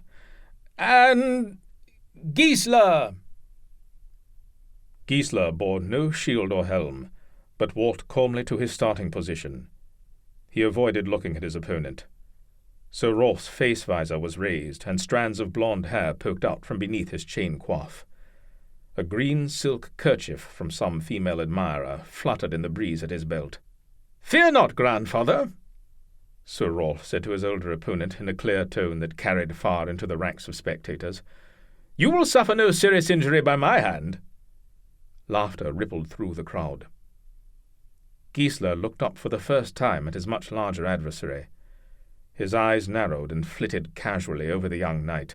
He rolled his shoulders once and spit on the ground. "Of that I am sure," Gissler said. He lifted his sword to a low guard. Sir Rolf flinched at the impetuous attitude of his low-born opponent. A few people close enough to hear Gissler's quiet response cheered. One boisterous man yelled, "Take him over your knee, old man!" "Begin!" shouted the master of the ring, and back-pedaled away from between the two men. The crowd erupted. Sir Rolf raised his shield and stalked forward without bothering to lower his visor. Gissler waited for him to close the distance, and then changed to a high guard. He swung his sword at Sir Rolf's head, and the young knight thrust his shield up to meet the blow and set up his counter.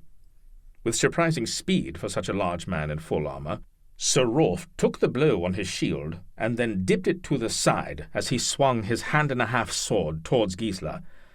But the older man was no longer in front of him. The moment the knight's vision was blocked by his own shield, Gissler spun around his shield arm to Sir Rolf's back, lifted his foot, and smashed it down into the back of the young man's knee, then thrust his shoulder into his back to topple the man forward. The knight hit the ground hard, coughing once as the air fled from his lungs. Gissler turned and whipped his sword down onto the back of Sir Rolf's helm so hard the blade shattered like an icicle dropping onto a winter-hardened flagstone floor. Sir Rolf's eyes jerked up into his head, the colour all but disappearing, and leaving only vacant whites staring into the crowd. He slowly pitched forward from his knees onto his face, and did not move. The crowd fell silent at the violent and excessive blow, but once it dawned on them the fight was over, the cheering began. Sir Rolf's squires pushed forward and rolled their liege lord onto his side, and carefully removed his helm. He was unconscious, but came to moaning when they sat him up, and the sudden movement caused him to retch. Vomit cascaded down his chin, while a squire frantically used his sleeve to wipe the unseemly mess off Sir Rolf's polished chest protector.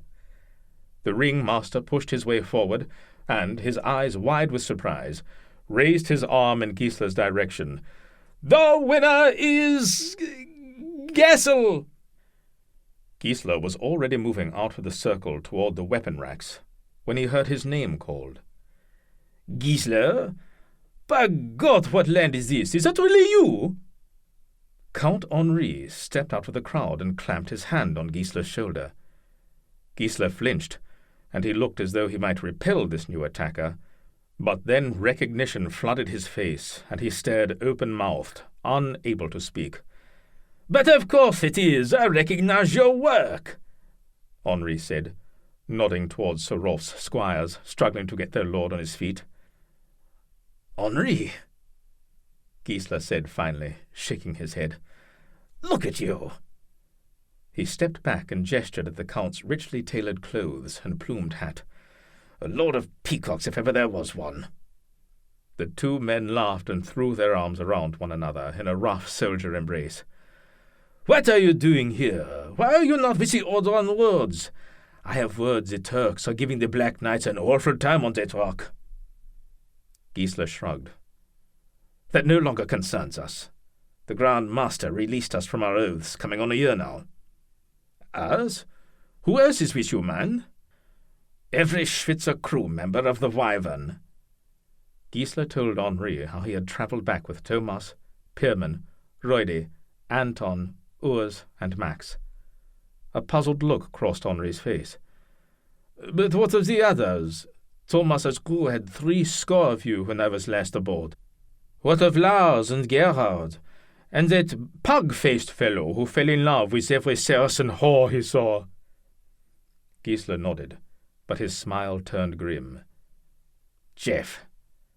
Turks captured him during one of our raids on the coast.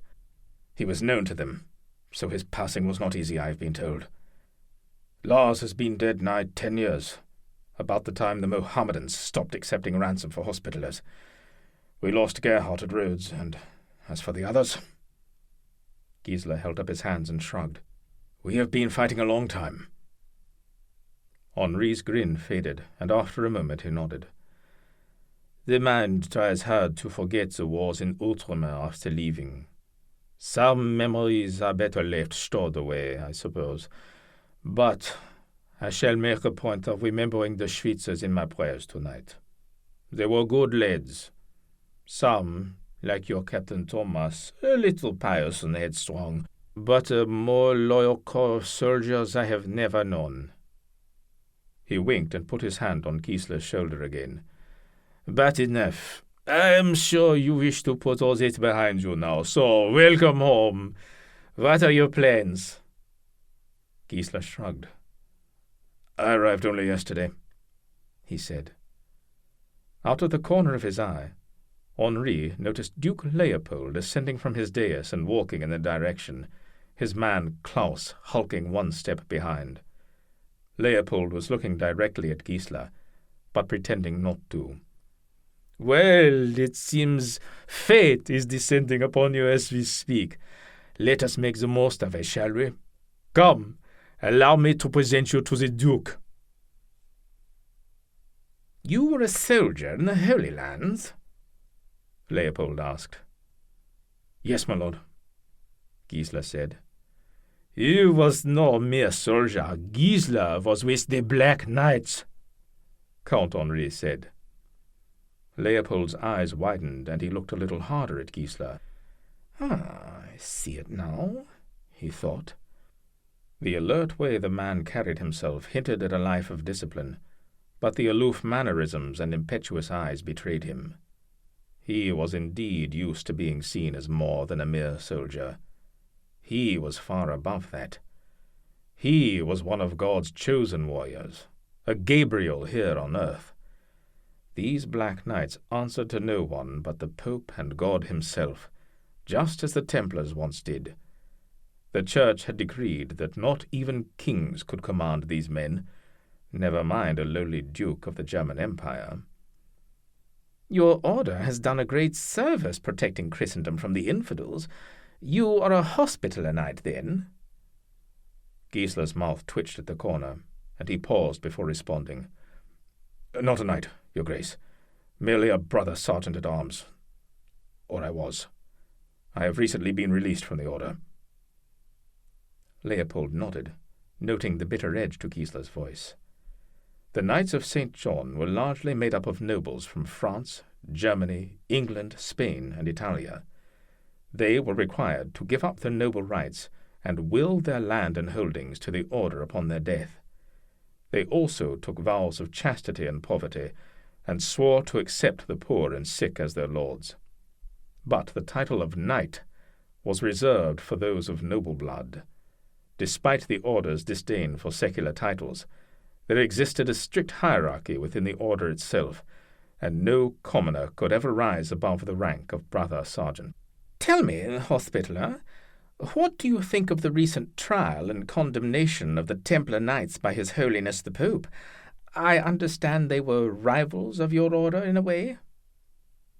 7 years previous, the Christian world had been shocked to hear the Church and King Philip of France accuse the Templar Knights of heresy. The charges included spitting upon the cross, permitting sodomy, idol-worshipping, and denying Christ and treading upon his image. Templars throughout Europe were arrested, including the Grand Master Jacques de Molay. Subsequently, Molay and many others were subjected to the Inquisition and confessed their crimes under torture.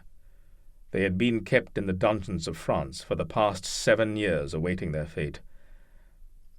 We were both working to carry out God's will. I never considered them rivals, Gissler said. I have read the charges against the temple. Incredible.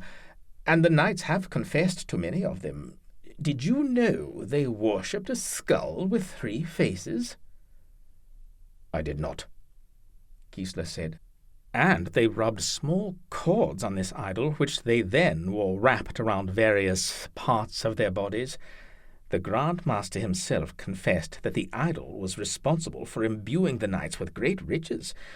Behaviour more fitting a coven of witches than a holy order. Do you not agree? A man will confess too much under torture, Gissler said, shifting his weight. Would he? Does not God dull the pain of the righteous? The Church tells us the innocent have nothing to fear from the Inquisitor's tools of truth, and in fact, the courts will not recognize a confession unless it has been obtained through torture. Is that not so? It is, my lord. Well, it is in the past now, I suppose, since the Grand Master of the Temple has been burned at the stake. Oh, I see you did not know this. Gissler cleared his throat. The last I heard, Grand Master Molay had been cleared of all charges. Apparently King Philip of France decided otherwise. It is no secret that he has coveted the Templars' holdings in France for many years, but his plan bore no fruit. The Pope transferred all Templar estates to the Hospitallers. How in the world your Grand Master convinced the Pope to do that, I cannot imagine. What do you suppose he will do with all that wealth now? Continue fighting the infidel? After nearly 200 years, it seems pointless, really. As I said, I have no knowledge of any of this, my lord. I have been on the road for the better part of a year. Leopold could tell the conversation was making Gissler uncomfortable, but to his credit, he held the Duke's intense gaze with his own look of defiance. If he had been a normal peasant, Leopold would have had him whipped, or worse. But he was a Hospitaller man-at-arms, a soldier forged in the wars of the Levant, and there was no finer training ground for his kind. And now, much to Leopold's liking, he was without a master. A murmur shot through the crowd as the next 2 competitors made their way to the clearing and readied themselves for battle. Where does the name Gissler hail from? It sounds familiar, Leopold asked. Gissler's face brightened. Here, in the Argyle, my lord. My family is steward for one of the king's estates near Circe. Perhaps you know of my father, Hubert Gissler, or I suppose it possible my older brother Ugo is now chief steward. Leopold pursed his lips and turned to his man Klaus. The old soldier thought for a moment and then cleared his throat. When he finally spoke, his voice sounded like gravel sliding down a rock slope. King Albrecht granted that land to a French count years ago, brought in his own people to run it. Man named Lafayette is steward now. The light in Gissler's eyes faded as quickly as it had appeared. They may still be working the land, Count Henri said, and if not, someone there would surely know where to find them. Gissler nodded slowly. The crowd cheered again as the ringmaster called the combatants to their marks. "Come, Klaus, we must be returning to Küsnacht," Leopold said. "You will not stay and see the outcome of the tourney?" Count Henri asked. Leopold waved his hand. "I have my wedding to prepare for, and besides, the outcome of the tourney was decided the moment our hospitaller entered. For who can compete with someone who has God on his side?" The young duke held the trace of a smile in his eyes, but did not wait for an answer as he turned to take his leave. At the last moment, seemingly as an afterthought, he turned back and said, "Gissler, once you have sorted out your family affairs, come to Habsburg Castle. Perhaps I will have work for you." Klaus strode a few steps ahead of Leopold, cutting a path through the crowd with wide sweeps of his tree-limb arms, as they made their way to a waiting carriage with an armed escort of a dozen mounted soldiers clothed in the Habsburg colours of black and red. 2 flag-bearers, one carrying a standard with a red line of Habsburg, and the other a black bird of prey on a field of yellow, the colours of the Holy Roman Empire, stood nearby. A lithe figure with green hair twisted its way through the hundreds of spectators, and was waiting at the carriage door seconds before Leopold arrived. By late afternoon, Leopold's predictions had materialized, for no knight in the country tourney could stand before Gissler's speed and skill. He dispatched his opponents with a ruthless efficiency, never taking longer than 1 or 2 minutes, except on those occasions when he decided a knight needed to be toyed with and publicly humiliated. Every man who faced him sustained injuries, and limped, crawled, or was carried from the circle. By the final matches, Gissler's ferocious reputation did as much to defeat his opponents as his sword blows. After the final match, while a young knight still lay on the ground, his feet twitching in unconsciousness, Gissler took his prize purse and walked away. He left the championship cup and pennant sitting on the table. Chapter 6. Spring burst upon the Alps like God was determined to thaw the devil's glaciers and drive the mighty stone crags back into the recesses of the earth once and for all. The green-covered slopes erupted in golden clusters of cowslips, interspersed with patches of blue grape hyacinths. Sparkling streams of the sweetest water trickled down every hill, and what seemed like an endless assortment of wild game suddenly appeared. To Thomas and Pierman, after a lifetime of campaigning in the deserts of the Levant, it seemed like a miracle. They welcomed the heat and worked better in it. Thomas had convinced the old ferryman to sell his barge for twice what it was worth, making Thomas wish Max had been there to help him negotiate. During his life with the order, Thomas had very little experience with money, and business dealings had always made him uncomfortable. It did not help matters when Pirman finally saw the old barge Thomas had spent most of his life savings on. Tommy, I agreed to help you fix up a boat, not build one from scratch." It was really no more than a rectangular raft of log floats covered with thick decking, most of which was rotting and in need of repair. It was large enough to carry 5 or 6 horses and perhaps 10 men. The ferryman had connected it to a come-along system of ropes and pulleys hitched to a team of oxen on land. He was able to transport people across a narrow arm of the lake, and though it proved a safe way to cut almost 2 hours off the trip around the outside of the lake via the road, it could only cross at the same point every time. Thomas knew it was not much, but he had a weakness for boats of all shapes and sizes, and in his mind he saw what they could be. He meant to unshackle this barge and sail her freely. To him, anything still sitting above the water had a God-given right to sail. He was well versed in the mechanical laws that made sailing possible, but he did not credit their development to the ingenuity of men. Standing on the high side of a boat with the sails reefed in tight while she sailed almost straight into the wind was as close as one could get to God. For without his assistance, how else could a boat move forward with the wind blowing in your face, striving to halt your progress and spin you off in the opposite direction?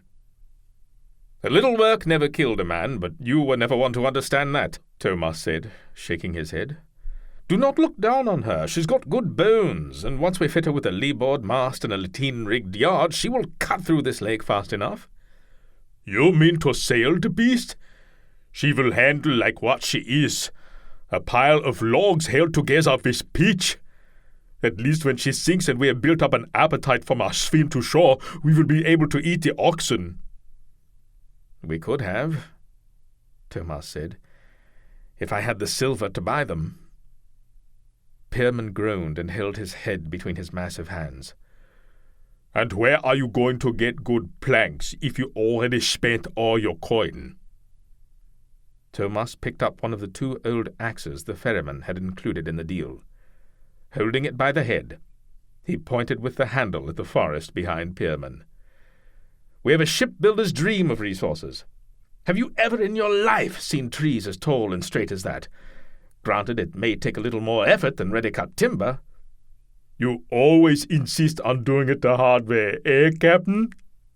"Ah, but the ability to work hard is God's gift to the common man," Thomas said, smiling. The scar tightened on his skin, but under the hot sun and with only Pierman standing before him, it felt good. They worked on the barge and lived in a tent on the water's edge, rising before dawn and starting early to avoid the midday's heat. Every day they would watch in silence as the sun rose above the Alps and infused the great lake with light, turning the deep water a glimmering emerald green. It became a breathless ritual with them, one which involved no conversation, for they could find no words to express how utterly different this life was from the one they had been living only a year ago. But they did not live in isolation. Every few days, whenever they tired of camp cooking, they would saddle up their horses and ride into Schwyzer. They would buy supplies and take a meal at Sutter's inn, the same inn and tavern that they had stopped at the first night they had spent in Schwyzer those few weeks past. The inn had been in the Sutter family for generations, but with the recent traffic increase over St. Gotthard's Pass, Sutter's business grew to be too much for his family alone, and he found himself hiring on a cook and another widow to help his wife make the ale and honeyed mead. "Sutter says he knows a man with a bitch that just had a new litter," Pierman said one night as they rode back from the inn, their bellies swollen with stew and ale. A half-moon hung over the great lake, sharing its other half with the water's surface. The comment snapped Thomas out of the hypnotic trance brought on by the rhythm of Arnid's gait, and he looked up at Pierman's silhouette. The size of the big man's charger made Thomas feel like he was rowing a skiff alongside a war galley. Thomas's stallion, Arnid, was a pure Egyptian, a breed many Franks would consider too light to carry a fully armored man into battle. But Thomas had found Arnid to have the perfect combination of strength and fearlessness for the role, and, like most Arabian horses, Arnid's speed and endurance was far greater than any destrier Thomas had ever ridden. "You remember Zora?" Pierman asked, his features unreadable in the dim moonlight. "Of course," Thomas said. How could he forget? Every couple years, Pirman would bring up his childhood dog and talk about her, usually when he was drunk. And once again, at the mention of Zora, a wave of exhaustion shot through Thomas's body as his muscles remembered the long march from Schwyzer to the shores of the mid-earth sea. A blonde-haired, scowling boy walked beside Thomas, and though his words were laced with an accent Thomas struggled to understand, the boy talked enough that Thomas soon grew accustomed to his speech. He was older, perhaps 8, but already his stocky build hinted at the massive man he would become. At his side walked the biggest working dog Thomas had ever seen. She was short-haired and largely black, with a powerful white chest and snout, and a square head with a mask of black surrounding even blacker eyes. She would have been terrifying if it were not for the rust-colored thumbprints above her eyes that softened her expressions. The draught dog was hitched to a cart that she pulled effortlessly with a nonchalant grace, as though trying to pretend it was not there. After a grueling 3-month journey by land and then sea, the army of children was marching on a dusty road, less than 5 hours from the gates of Acre, when slavers came for them. An avalanche of boulders and smaller rocks careened down the steep hillside, crushing a knight and the handful of children in its path. A deafening rumble echoed all around them, and dust billowed up and choked the gorge. Then 100 men appeared and swarmed down into the ravine like so many ants, yelling and screaming in various languages. All around Thomas was chaos. Dust hung in the air like smoke, and children were running, screaming, trying to escape the slavers who seemed to be everywhere with ropes and leather collars. Thomas saw one of the black knights pinned to the ground with a spear, and 2 more fighting in the distance, several bodies at their feet. Thomas pressed his back up against the rock wall of the canyon, trying to disappear, as he watched Zora savage the throat of one of the slavers that moments before had been dragging Pirman away by his hair. Pirman snatched up the dead man's war-axe and levelled it at a heavy-set man with a full beard and dark, fleshy circles under his eyes, who stalked warily towards the snarling dog. The man raised a heavy crossbow and shot an iron bolt into Zora's side, lifting her up and throwing her away from the dead man. She yelped, her feet scrambling briefly to find purchase on the rocky ground before her strength gave out, and she toppled over on her side. Zora raised her head once weakly to bite at the shaft lodged deep between her ribs. Shaking with the effort, she was unable to reach it, and finally her head dropped hard to the ground, as though it were made of stone. She panted a few times. Then, with a whole body shudder, she died. Pierman, eyes wide and chest heaving, charged the man with his axe while screaming something in his strange accent that Thomas could not comprehend. The heavy man dropped his crossbow, sidestepped, and caught the axe shaft, twisting it out of the young boy's hands. Then he whipped the butt end across Pierman's face. To the man's surprise, the enraged boy took the blow, threw his arms around the slaver's upper legs, and drove his head into his stomach, knocking them both to the ground. Pirman straddled the man and rained blows down upon the man's face and chest. Although big, Pirman was still just a boy, and his adversary outweighed him by at least 150 pounds. His blows were ineffective, and once the man recovered from the fall to the ground and the surprise of the boy's ferociousness, he rolled the boy over and beat him without mercy until Pirman's hands fell limp at his side and blood flowed freely from his mouth and nose. The slaver stood up quickly, as though embarrassed, and produced a rope from his belt with several leather collars strung along its length. He kicked the stunned Pirman over on his stomach and kneeled to slip one over Pirman's head, cinching the metal buckle in place at the back of his neck. The boy coughed into the dusty ground and moaned, but other than that did not try to fight back. Thomas stared at the big dog's still form. Zora was dead, and already at that young age, Thomas knew well the consequences that went along with death. It meant that as soon as she was out of his sight, he would never see her again. And somehow he understood, without the smallest doubt, that the man kneeling over Pirman intended to take Thomas's friend far away, to a place Pirman did not want to go. "Good folk, the Sutters," Pirman said, bringing Thomas back to the moment.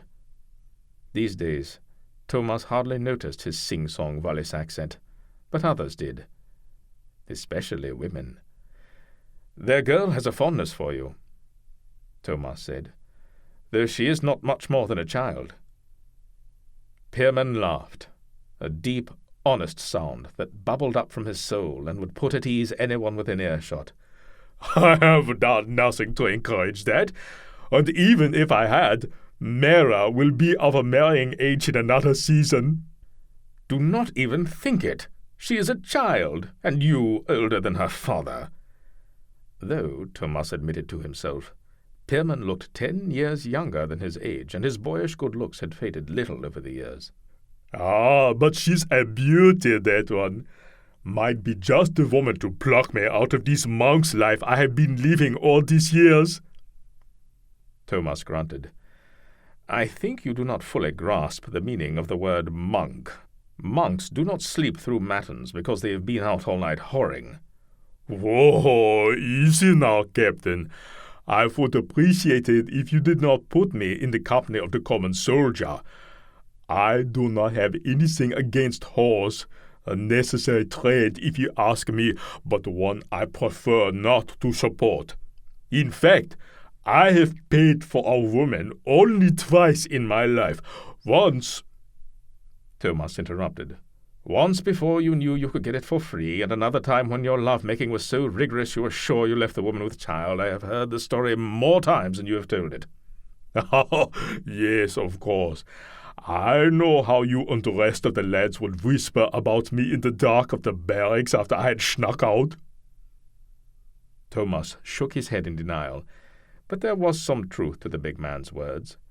From a young age, Pirman had developed an appreciation for the fairer sex, and they for him, and so had a tendency to stray from the converted stables that had become the boy's home in Acre's hospitaller fortress. By the time he was 13, he was taller than most men, and seemed to know every tavern and shopkeeper in the crowded city. How he managed to escape the fortress at night after the portcullis had been dropped, no one knew, but it was well known that he was the main supplier of goods sold by Max, who ran his own secret merchant stall in the barracks. For many boys, as well as some of the monks who had lived most of their lives inside the hospitaller fortress, Pierman was their link to the outside world, and he played the part well. A natural entertainer, he told stories of tavern brawls and wild women that few believed, but they hung on every word none the less. And when he was led into the courtyard and forced to make what the abbot termed the march of shame to the whipping post, he did so with his head held high and shoulders thrown back, like some mythical hero, as boys laughed and cheered him on.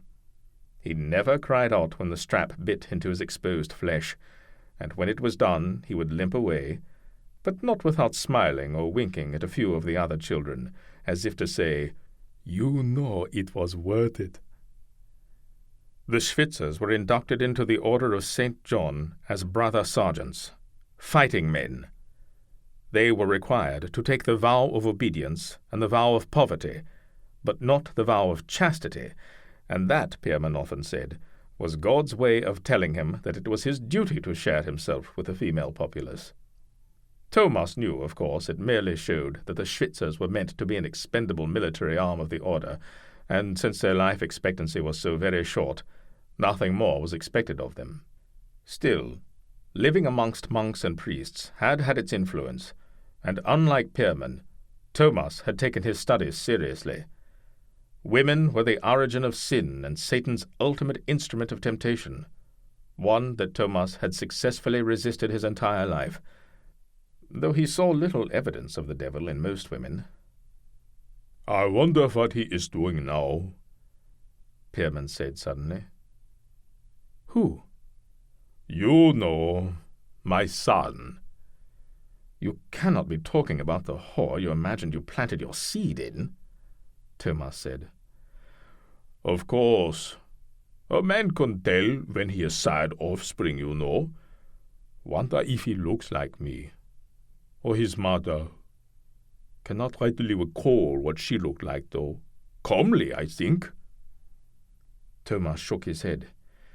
"If you left that woman with child, she no doubt went to a witch and had it rooted out." "No," Pierman said, shaking his head. "I would have known. And why so negative, brother? Jealous I have a son out there somewhere?" "Probably a daughter. A 7-foot hulking brute of a daughter, terrifying the countryside." Pierman grimaced and clenched his teeth. The possibility of a daughter had never entered his mind. "No, not possible. Definitely a boy." They rode on in silence for a while. the muted thudding of hooves on the grass the only sound. You ever think about it, Tommy? Having a family? No, he said. You should think on it. This would be a nice place to raise one, and I do not know how much longer I will be around. Have to push on to Valley soon, I suppose. Thomas nodded, forgetting it was probably too dark for Pirman to see the gesture. He would miss the man deeply when he left, though he would never let Pirman know that. For over 30 years the Order had been his family, and it was strange to imagine being alone, truly alone. Strange, but not frightening, like he had once thought it would be. A peace washed over him as he imagined living out the rest of his life as a ferryman on the shores of this lake, knowing he had served out his time as God's soldier to the best of his ability.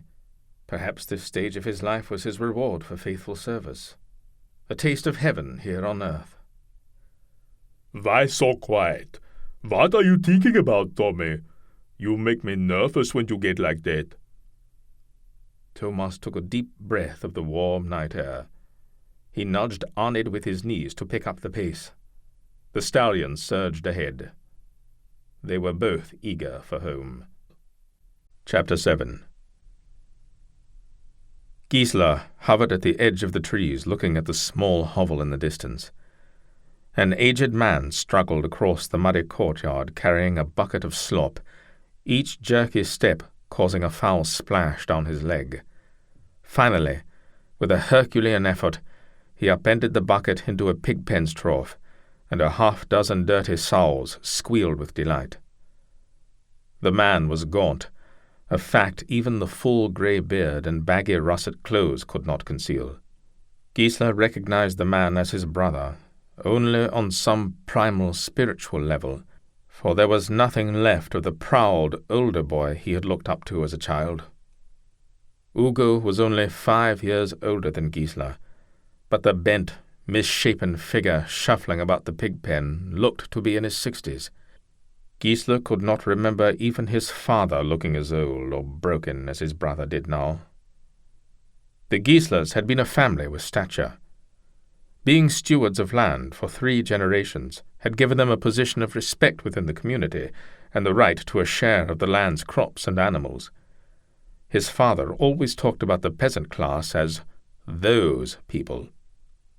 He knew the Gisslers did not have any blue blood, but in his heart he felt they were much closer to the noble class than that of peasants. He had been wrong.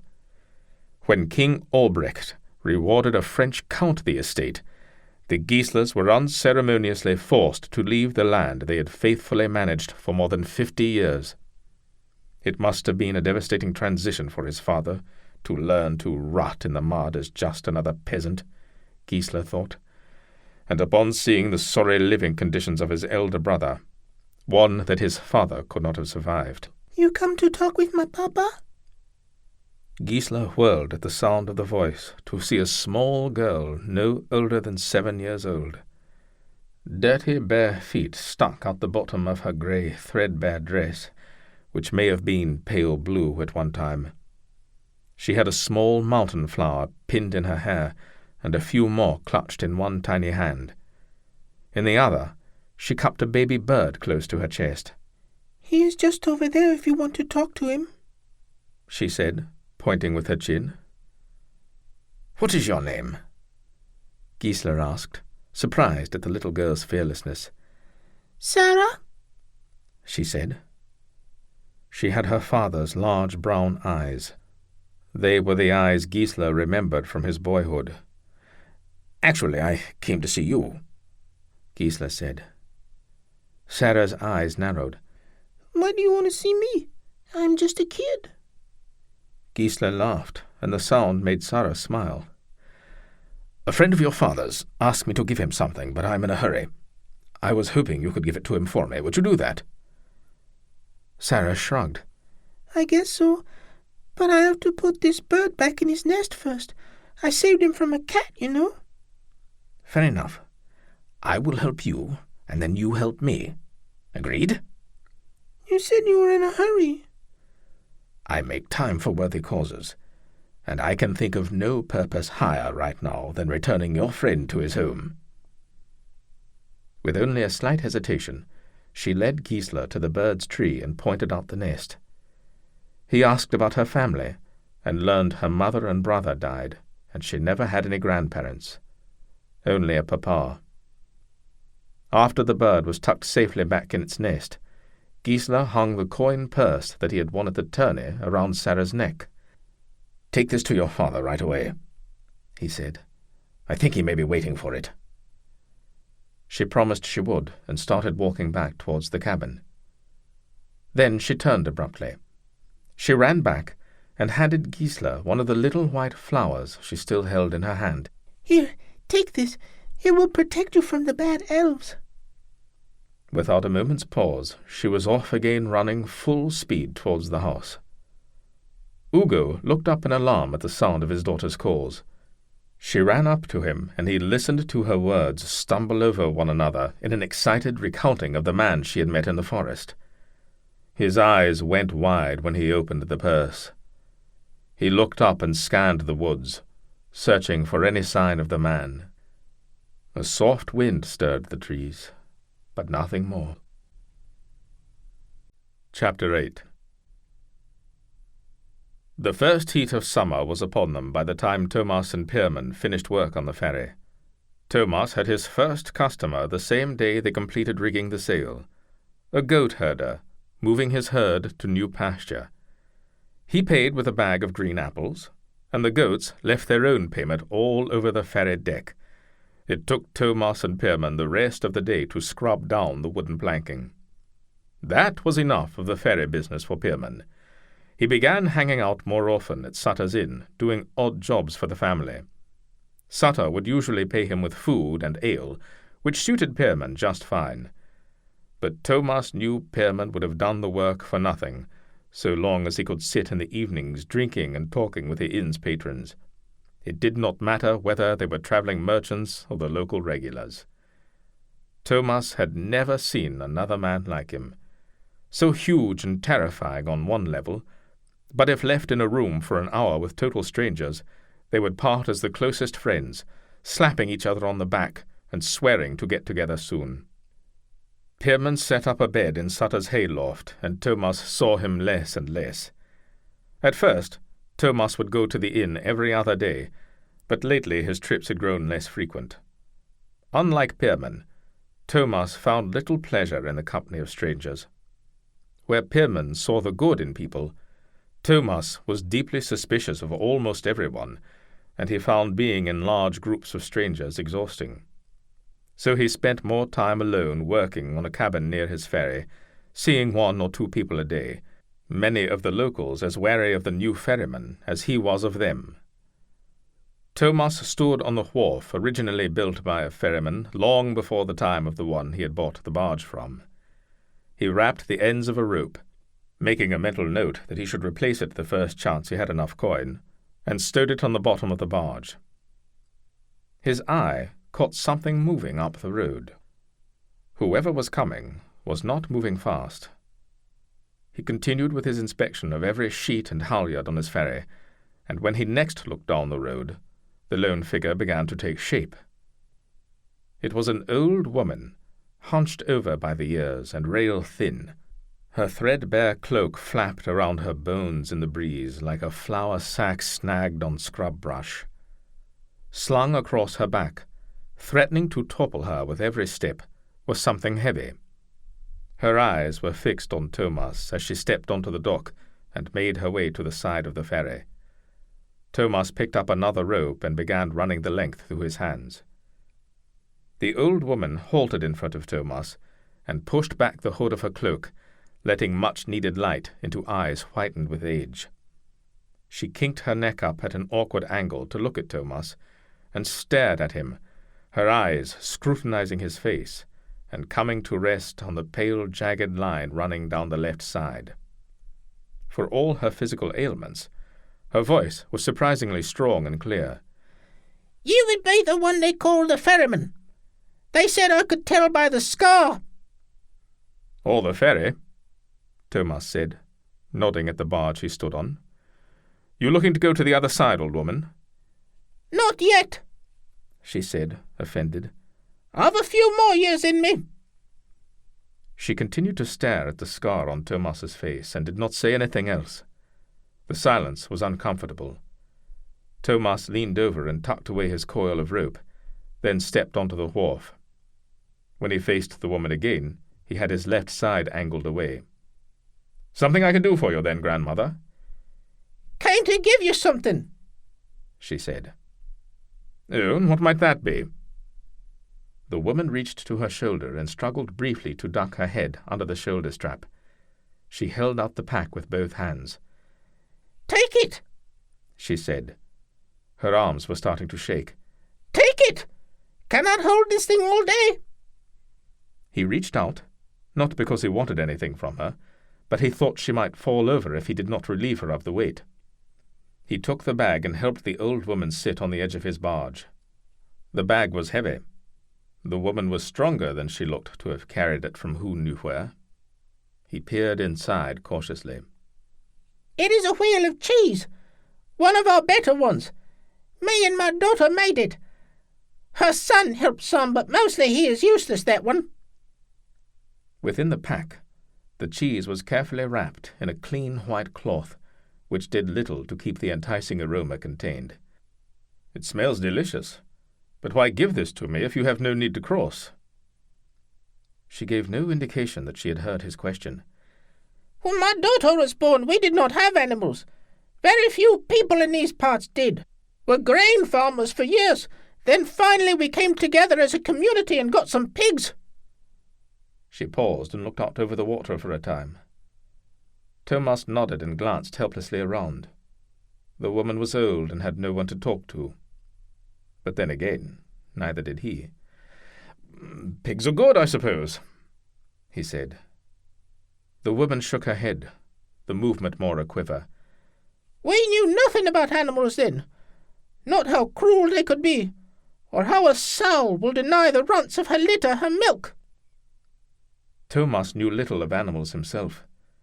To keep up their strength during campaigns, the fighting men of the Hospitallers were permitted to eat meat. But since the monks and priests of the order were forbidden to consume flesh, the order did not raise its own animals, save for a few chickens and maybe the odd goat for milk. Any meat that ended up on the trenches of the brother sergeants was bought at market.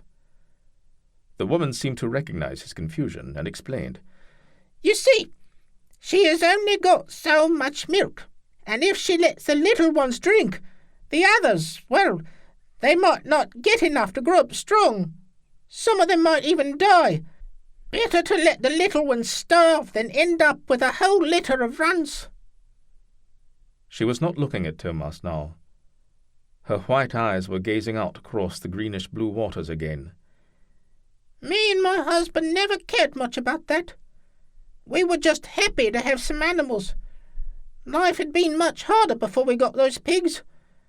But every time we had to pull dead piglets out of the pen, our daughter would cry and ask us why. Every time. It is God's will, we would tell her. Every time." "Children can get attached to farm animals," Thomas said. He remembered Zora from all those years ago, and how hard Pirman had cried when his dog was killed. He cringed inwardly at the memory. The old woman had not seemed to hear him. She was lost in a different time. "Eventually we got rid of those pigs, and we could afford to. Sold them and bought a cow, couple of goats." "And now you make cheese. Fine cheese, by the smell of it," Thomas said.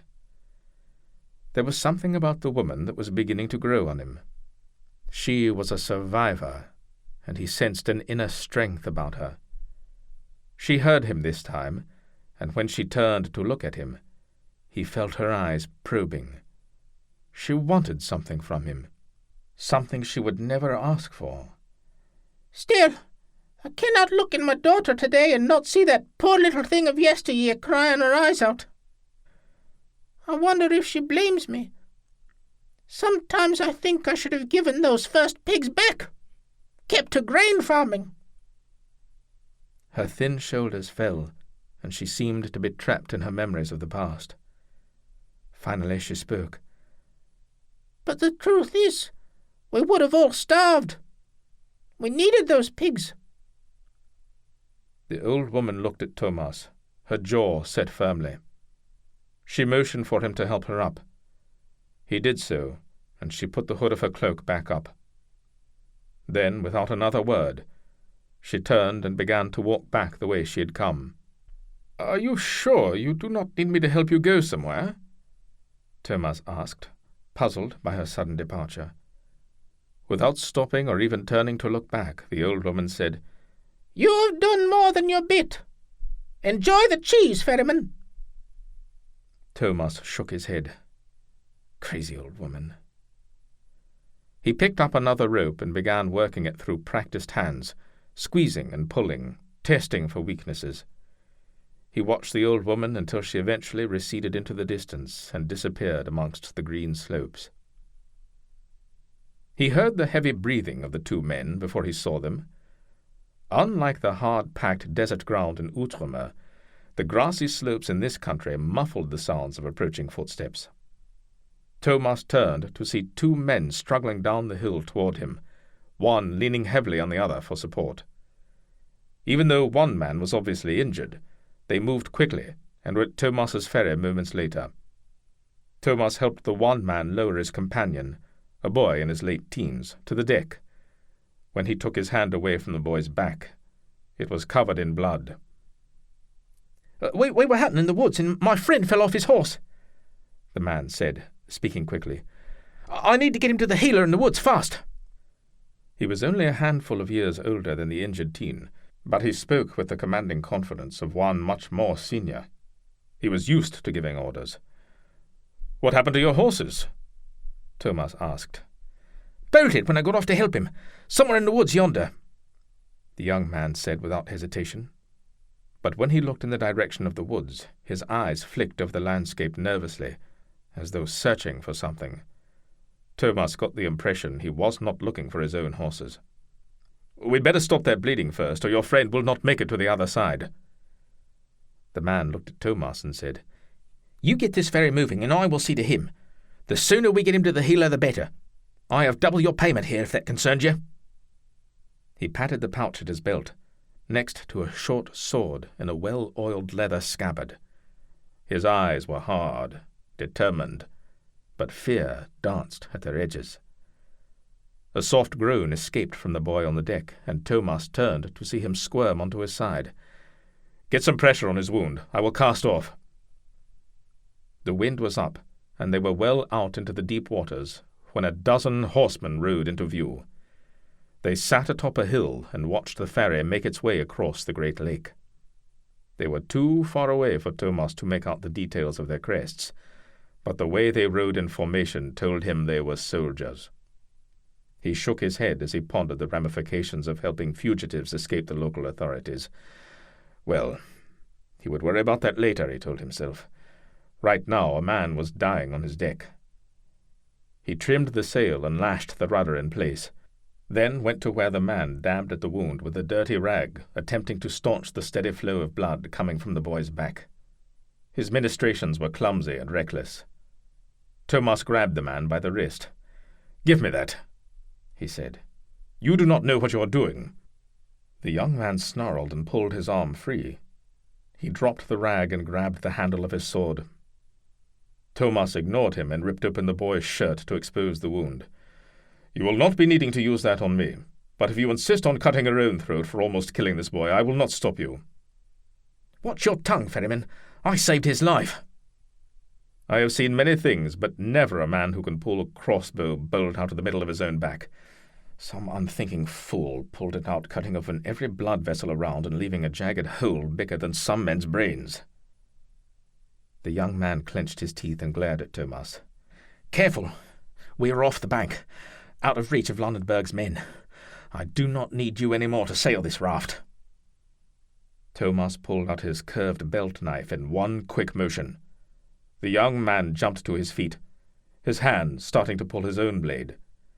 Without paying the man even a sidelong glance, Thomas sliced a relatively clean piece of cloth off his own shirt and then pushed it hard against the boy's wound. "Since you are up, reach in that saddlebag at your feet and hand me some of that clotting moss," Thomas said. The man glowered, but he relaxed his grip on his sword and did as Thomas asked. Thomas pushed a handful of the moss into the wound and held it for a minute, until he was satisfied the bleeding had slowed.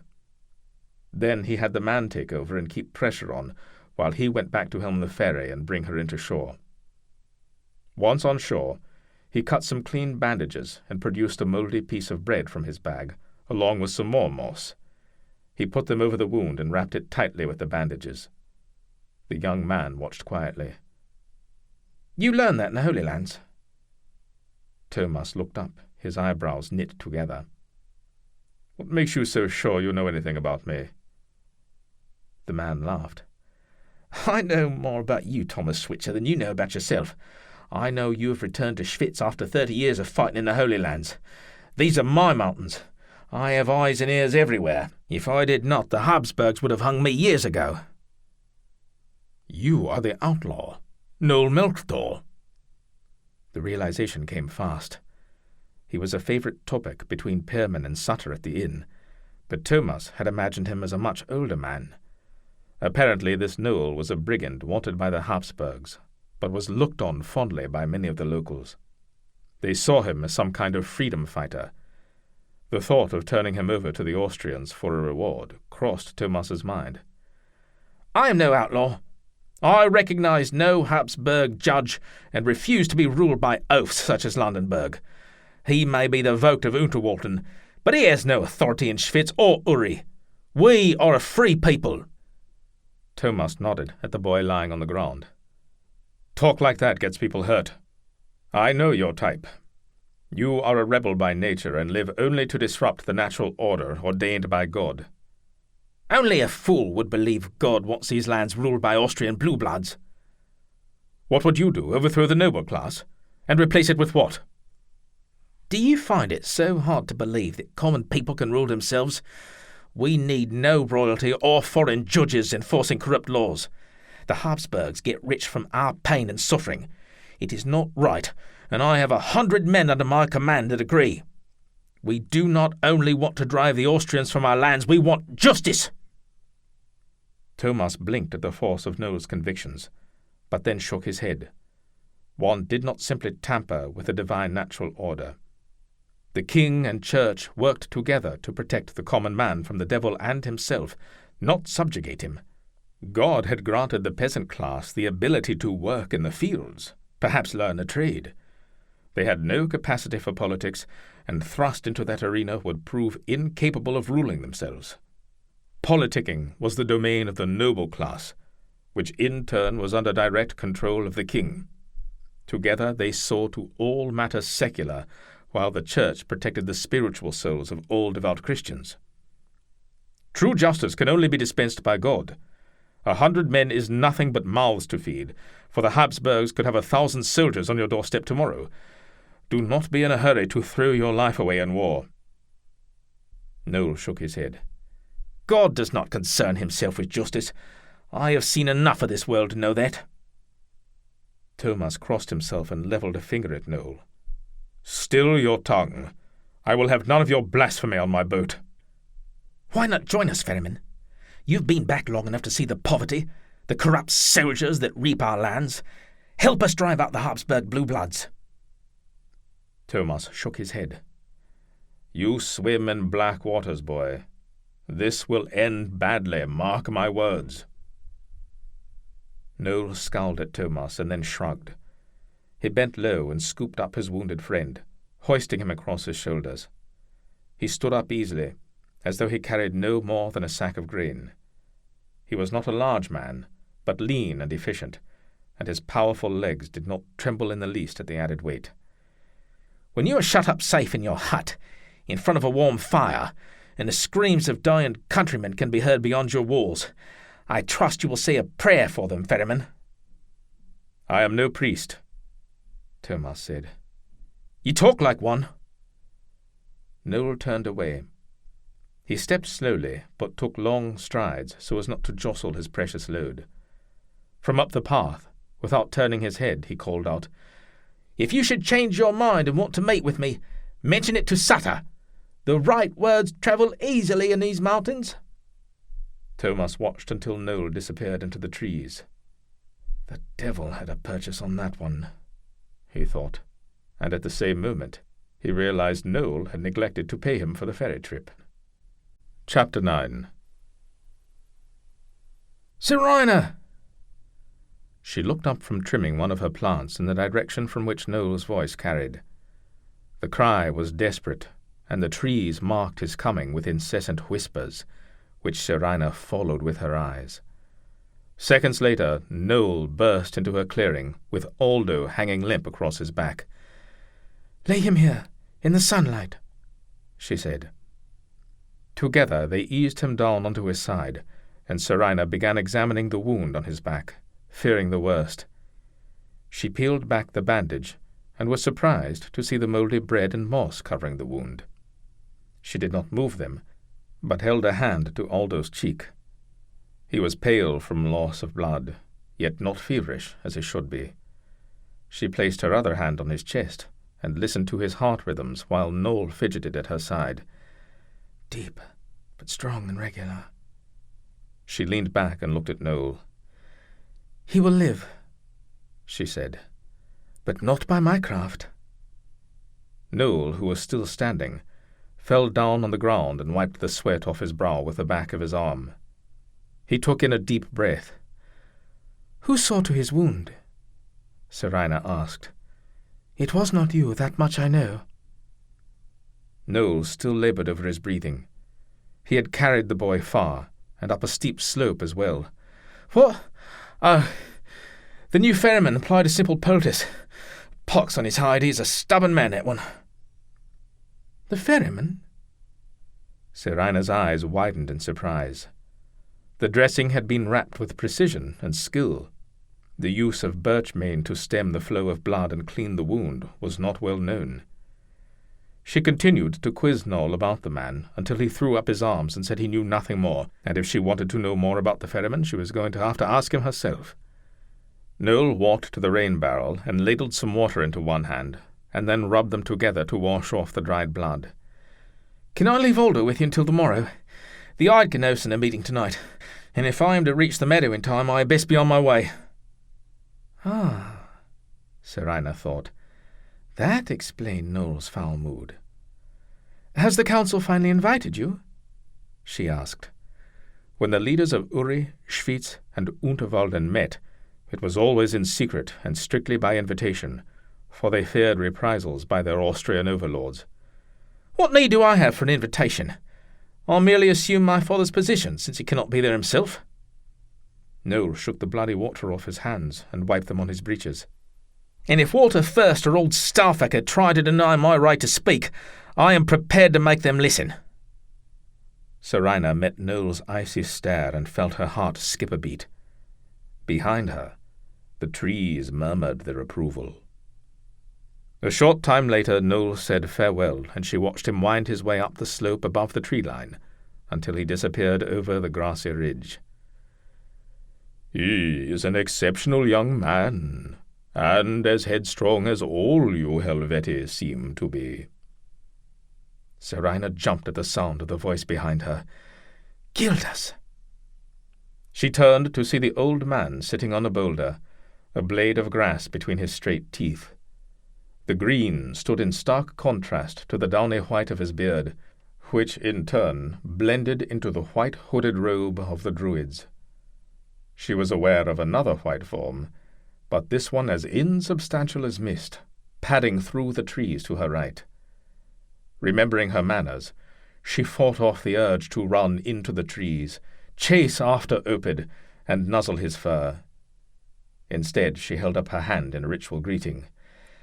"Blessed be the knowledge of the weavers passed through the elders." She bowed her head and held her right palm over her womb, her centre and link to the natural world. The old man stood and held out his arms. "Come now, child, it is just you and I. Leave the formalities of another age in the past where they belong. Give me a hug, for nothing would gladden this old heart more." Seraina laughed, ran to Gildas, and threw her arms around his neck. She was a little girl again, and words bubbled out of her before they were thoughts. "I was so excited when I heard of your arrival. Then, when you did not show, I thought I was mistaken, and was only hearing the empty echoes of my heart. It has been so long. I thought I was alone." "And I am sorry for that, child. I wanted to come to you after your ordeal with the villagers of Telecon, but—" Seraina stepped back. "You know of that? Then why did you not come? I was so lost and angry. What purpose could the burning of an innocent child have in the weave? I wandered desolate and alone for weeks, waiting for a sign from the elders, but nothing. I thought something happened to you all. I had just about given up hope when the Mythen called and led me to this grove." Gildas nodded, his face pale and taut. "And you have done well. The trees are strong here, and ancient, and a great number of these people are of the old world, although few remember. They will have need of you before their end." He took Seraina's hands in his. It had been 6 years since she had seen him, but he looked far older than Seraina remembered. "It pained me greatly to not seek you out when you were betrayed by those under your care, but I could not. There are so few elders left, and fewer talented ones seem to be born each year. I have not found a single adept in the last 10 years, though I have searched every valley and mountain village, from the lands of the Menopy to those of the Auski." He used the ancient names of the tribes, names kept alive only through the oral traditions of druids like Gildas. The regret in his eyes placated Seraina's anger, and she found herself feeling sorry for the man who had been like a father to her, or what she imagined having a father would be like. "Cease your worry, Gildas. The weave is only changing her colours. The adepts will appear again, you will see." He smiled, and his face softened on the surface. "You were my greatest find, Seraina, and I have missed you terribly, child. Now, tell me of this Arnold of Melchthal. You believe him to be a true catalyst of the weave?" Seraina nodded, and her green eyes lit up like poplar leaves backlit with the sun's early morning rays. "It is no accident the weave led me here. Noel was the first person I met. He stepped out of the trees, with not a sound from them, mind you, and from that first encounter I knew he was something special." Gildas nodded. "I have no doubt he is of the old blood. In different times he may even have been trained to serve the weave as we do. But he was not discovered early enough, I am afraid." Seraina became excited at the observation and started to pace. "You feel it too, but of course you do. That is why you are here, is it not, Gildas?" "Your instincts have always been keen, my child. You will make a fine elder one day. We have agreed the weave is creating a powerful nexus in this area, and with every nexus there must be a catalyst, one capable of nudging the weave in the direction of change." Seraina's eyebrows furrowed. "There has been something bothering me," she said. "How do we know this change will be good for our people?" Gildas sighed. "Seraina, you are a priestess of the old religion. It is your place to be concerned for the well-being of the people. But never forget that the patterns of the great weave can never be fully known, even by us. All we can do is be vigilant and do what we think right, for both the people and the land. Now, about this Arnold, or Noel, as you call him. Why do you feel he is the one? The people love him, even though he is an outlaw hunted by the Austrians, or perhaps that is why they love him. I have seen how the Habsburgs have come into these lands and stripped them bare. The best crops, animals, even tradespeople are taken north and east to support the great Austrian cities, and for years they have been granting tracts of our people's land to foreign lords who send men and soldiers to desecrate it. They have no respect for the old ways, and neither the people nor the land can hope to endure much longer. They plant the same crops year after year on the same land, never allowing it to rest. They cut down our ancient groves and float the trees down the river to faraway places I have never heard of. Gildas held up his hand. Seraina's voice had been growing louder, and her hand movements more vigorous, but looking into the old man's peaceful eyes gave her pause, and she took a deep breath, regaining some measure of control. "Forgive me," she said. "It has been some time since I have had anyone to speak of these things with." Other tribes of our people have suffered much worse. Most, in fact, are no longer with us at all. But you must remember that strong emotions will only cloud your view of the weave, and that, in turn, will greatly hinder your ability to help the land or those who call it home. Gildas said, "I am sorry. It is just that this is my tribe, the last of the Helvetii, and they have already suffered so much. But I think Noel could change that. He could be as great as Vercingetorix, if only I knew how to help him," Seraina said. The impatience and despair that had been building within her these last few months, as she watched Noel and his army of boys and beggars play with Austrian soldiers, finally overwhelmed her. Seraina's eyes glistened as they welled with the first sign of tears. Vercingetorix had the benefit of a full druidic council. He had access to all the wisdom we could offer, yet he still failed to turn aside the armies of the Romans. Do not be so hard on yourself. The old druid said, "Please, Gildas, I beg you, tell me what I must do." He looked like he would speak, but instead placed his hand on her shoulder. Its warmth spread into her. They stood in silence, listening to the trees together as they used to when Seraina was a little girl. In time, the feelings of despair shriveled and withered, then blossomed into something else entirely. Hope. Finally, when Seraina had settled and nothing could be heard but the murmurs of the forest, Gildas spoke. Do not worry yourself too much, my child. The Helvetii are a resilient people, and I believe they still have a place in the Great Weave. Unlike my own tribe, your people's time is yet to come. Seraina kept her eyes closed and wrapped herself in the strength of his words. His voice was deep and resonated with power amongst the trees. She felt at peace. As he spoke, the old man's own eyes roved slowly over the grove, drinking in every moss-coated stone and sun-dappled plant, logging the memory, tucking it away somewhere deep enough that it would stay with him for the rest of this life and into the next. When his gaze came to rest, finally, on the young woman at his side, his lips trembled, and a single tear fled from the corner of his eye. In one swift motion he wiped it away and turned Seraina towards him. She opened her eyes, and Gildas nodded towards the forest. Now, go and say hello to Orpid. He has missed you more than you know. Seraina beamed, and an unstoppable grin spread across her face.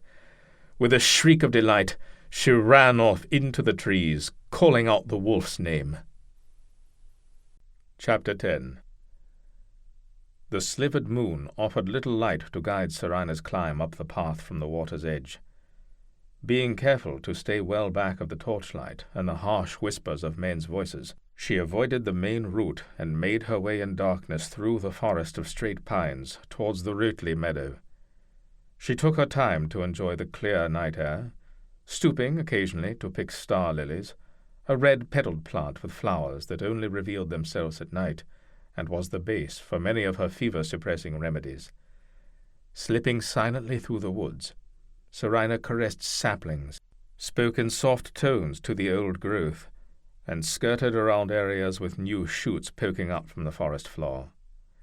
Finally, she reached the edge of the Rutli, a clearing nestled in a thick copse of trees overlooking the eastern shores of the great lake of the 4 forest regions. In the meadow's center, a low fire burned, illuminating the faces of a dozen men in flickering light. Walter First, the justice from Altdorf, was there, as was old Werner Stauffacher of Schwyz. She recognized a guild man from Zurich named Studer, and although she did not know some of the other men, she saw the bear crest of Bern on one of their shoulders. "Torches coming up the path!" called out one of the 2 guards standing at the entrance to the meadow. The men at the fire cast questioning looks at one another. Walter First held out his hands. "We are expecting no others," he said. "How many?" Studer, the guild man from Zurich, asked. 6 torches! At least that many men!" Werner Stauffacher walked over and peered down the path into the darkness. He was tall and very old, but he still had the loose-limbed gait of one who spent countless hours walking up and down mountain trails.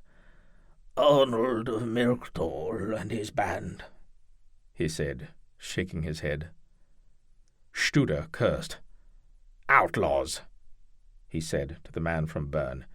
"Stauffacher, if this is some ploy of your doing, I swear I will bring the wrath of the guilds down on you and all of Schwyz." "No need to get excited, Master Studer. Werner had no idea the young Melchthal would be joining us. None of us did, but I must admit I am not so surprised," Judge First said. A head shorter than old Stauffacher, Walter First was round in the face and had grey wispy hair that seemed to float above his head. Studer and the men around them had their hands on their swords. "What do you mean, not surprised?" "Arnold's father is a member of the Oath-bound Council," First said. "I'm not sure I want to deal with the Eidgenossen if their members include murderers and highwaymen," the man from Bern said. He was a squat, hairy man that Seraina did not know, but who, she thought with a wry smile, resembled the bear his city had been named after. Studer nodded. "The guilds of Zurich feel the same. We are here to discuss how we can legally benefit our towns. We have no interest in rebelling against the German Empire. And where is Henri Melchthal? Why is he not here, but sends his outlaw son in his stead?" There was a commotion at the head of the path as Noel and his men approached the guards. The 2 guards looked at Stauffacher for guidance on how to treat the newcomer, and when he shook his head they stood down. Noel strode into the clearing looking as unconcerned as a man coming home from the fields for dinner. He nodded to Stauffacher as he passed. His men spread out and took up positions on the outer ring of firelight, and their torches bathed the clearing in a bright light. "Evening, First," Noel said, pleasantly enough. Then his voice took on a hard edge. "I believe I heard my father's name mentioned. By all means, tell the guild man why he cannot be present." Walter First grimaced at Noel's tone. "Your father paid a terrible price for his pride. We all wish it had turned out differently," First said. "The charges were false. You knew it and did nothing," Noel said. "I tried to help your father, but you know how stubborn he can be." "You did nothing." Noel stepped forward and grabbed First's cloak with both fists. "You failed to act then, just as you sit in the woods now like frightened rabbits, while the Austrians take our homes and our land." The guards moved towards Noel, but First waved them off. Stauffacher moved in and laid a hand on Noel's shoulder. "Easy, lad. Henri is a friend of many a man here, as well as a father. Believe me, Arnold, I tried everything within my power to have your father tried in my court, but Landenberg would have none of it.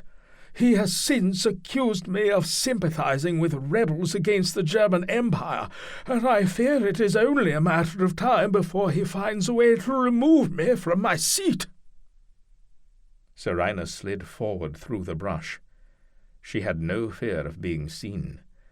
The trees embraced her and accepted her presence amongst them as one of their own.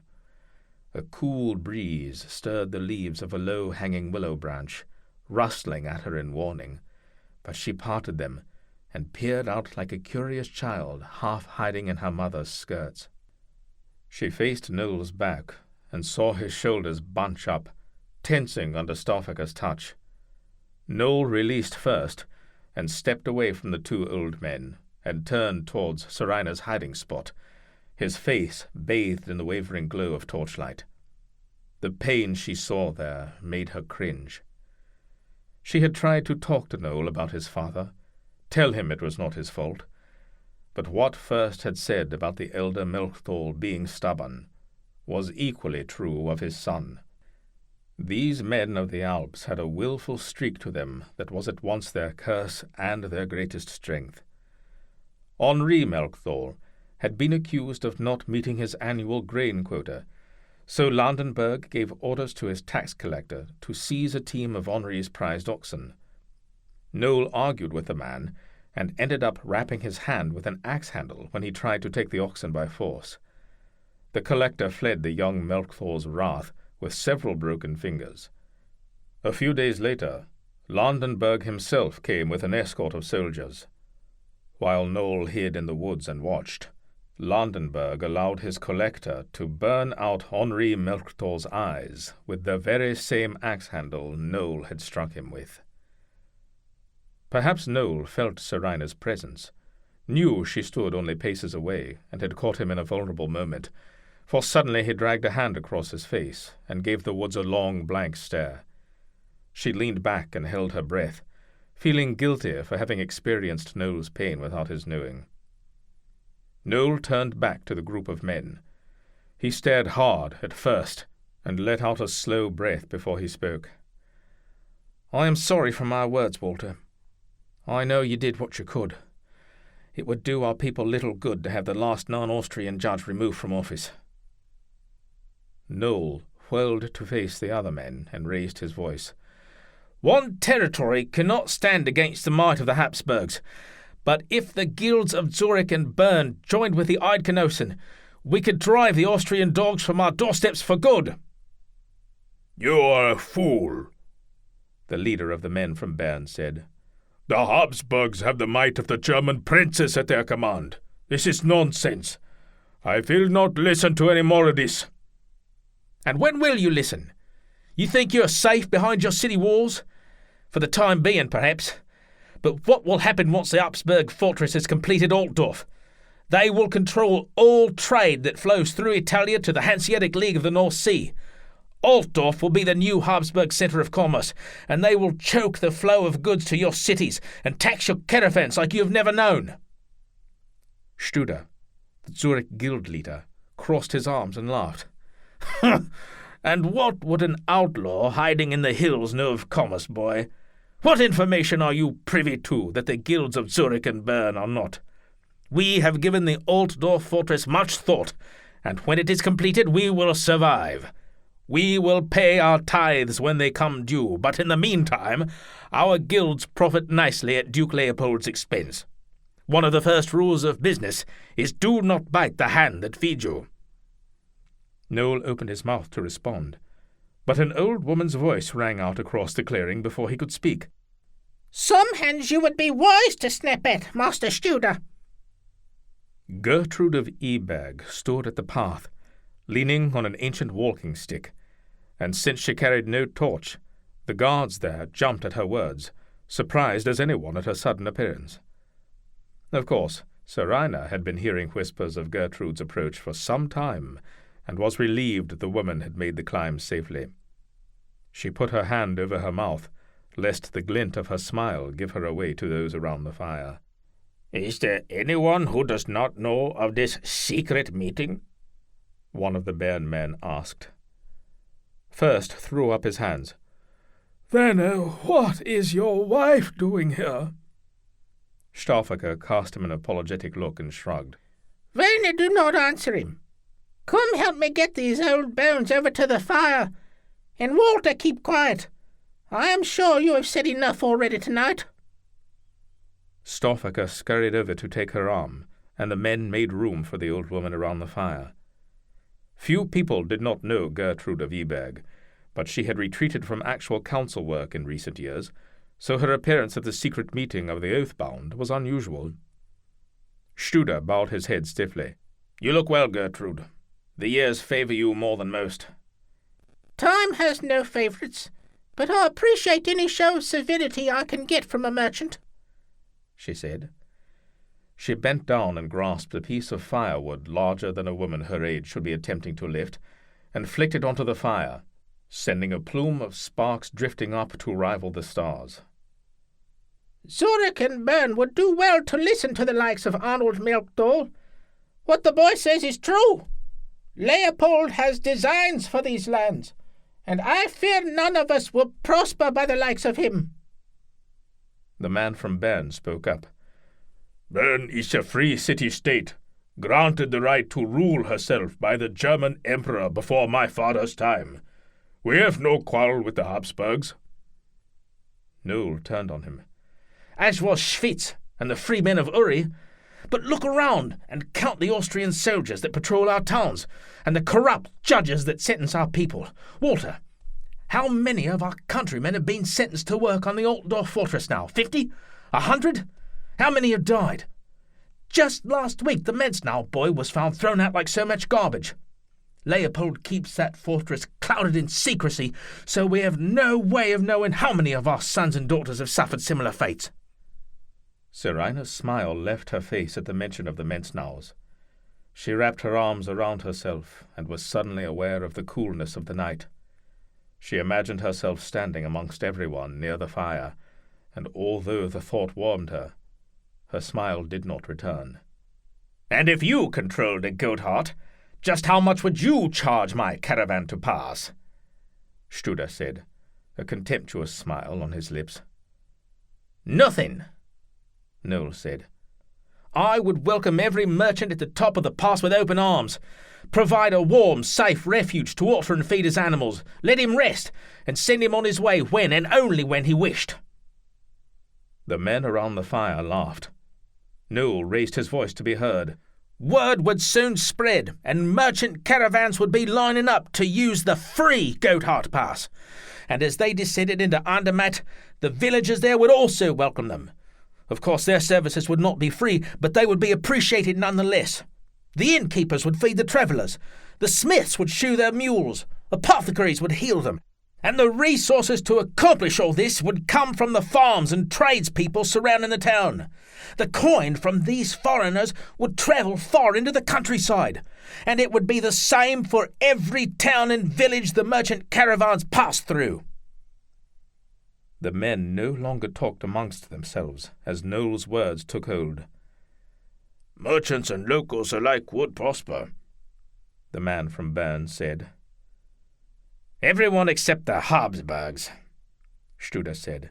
"Therein lies the flaw in your plan. Leopold would never allow free passage through the Gotthard." Noel grinned. "Consider it a redistribution of wealth." "Well, this is a first. A highwayman waving folks through without charging for safe passage," the Baron man said. "But all fantasy aside, the Habsburgs are not going to pack up their Altdorf fortress and leave." Noel nodded. "They will need persuading, and that is why we have to act soon. The Holy Roman Empire has been torn apart since King Albrecht died, and the Habsburgs are fighting to get one of their own crowned again. I hear rumours of war between Frederick and Louis the Bavarian, which means Leopold will have no money and no soldiers to send against us." He looked at First and said, But we have to move before the fortress is finished, and Leopold cocoons himself up in it. For a few moments, the only sound was the popping and sizzling of sap boiling in the burning logs. Finally, the Zurich and Bern leaders agreed to take the matter back to their respective cities and hold council with their guild associations. They left the clearing before the darkest hours of the night to begin the long journey home. "I hope you know what you have set in motion," Gertrude said to Noel when the guildsman had left.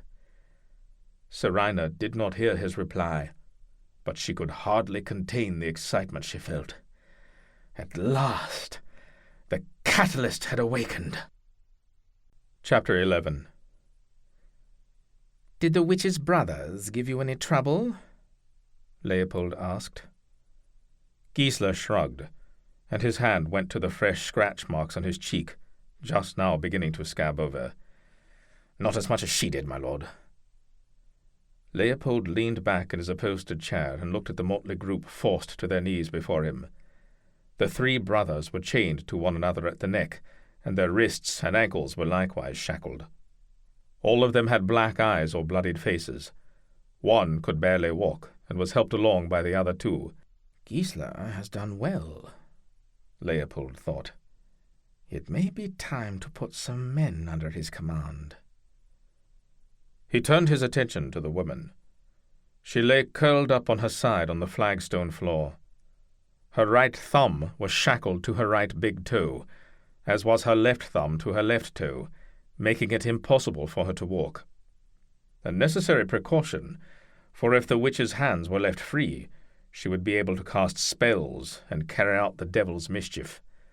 The guards had carried her into the throne room, suspended from a thick pole, and slid her off onto the cold floor at Leopold's feet. The young duke let out a breath, and with it, some of the tension of the last few days. Constructing the new fortress at Altdorf was moving far too slowly. Midwinter was when many merchant caravans set out over the Gotthard Pass. It was crossable once the heavy snows had fallen and crossed it over, but when spring came, its trails became too soft for carts, and the threat of avalanches of melting snow was constant.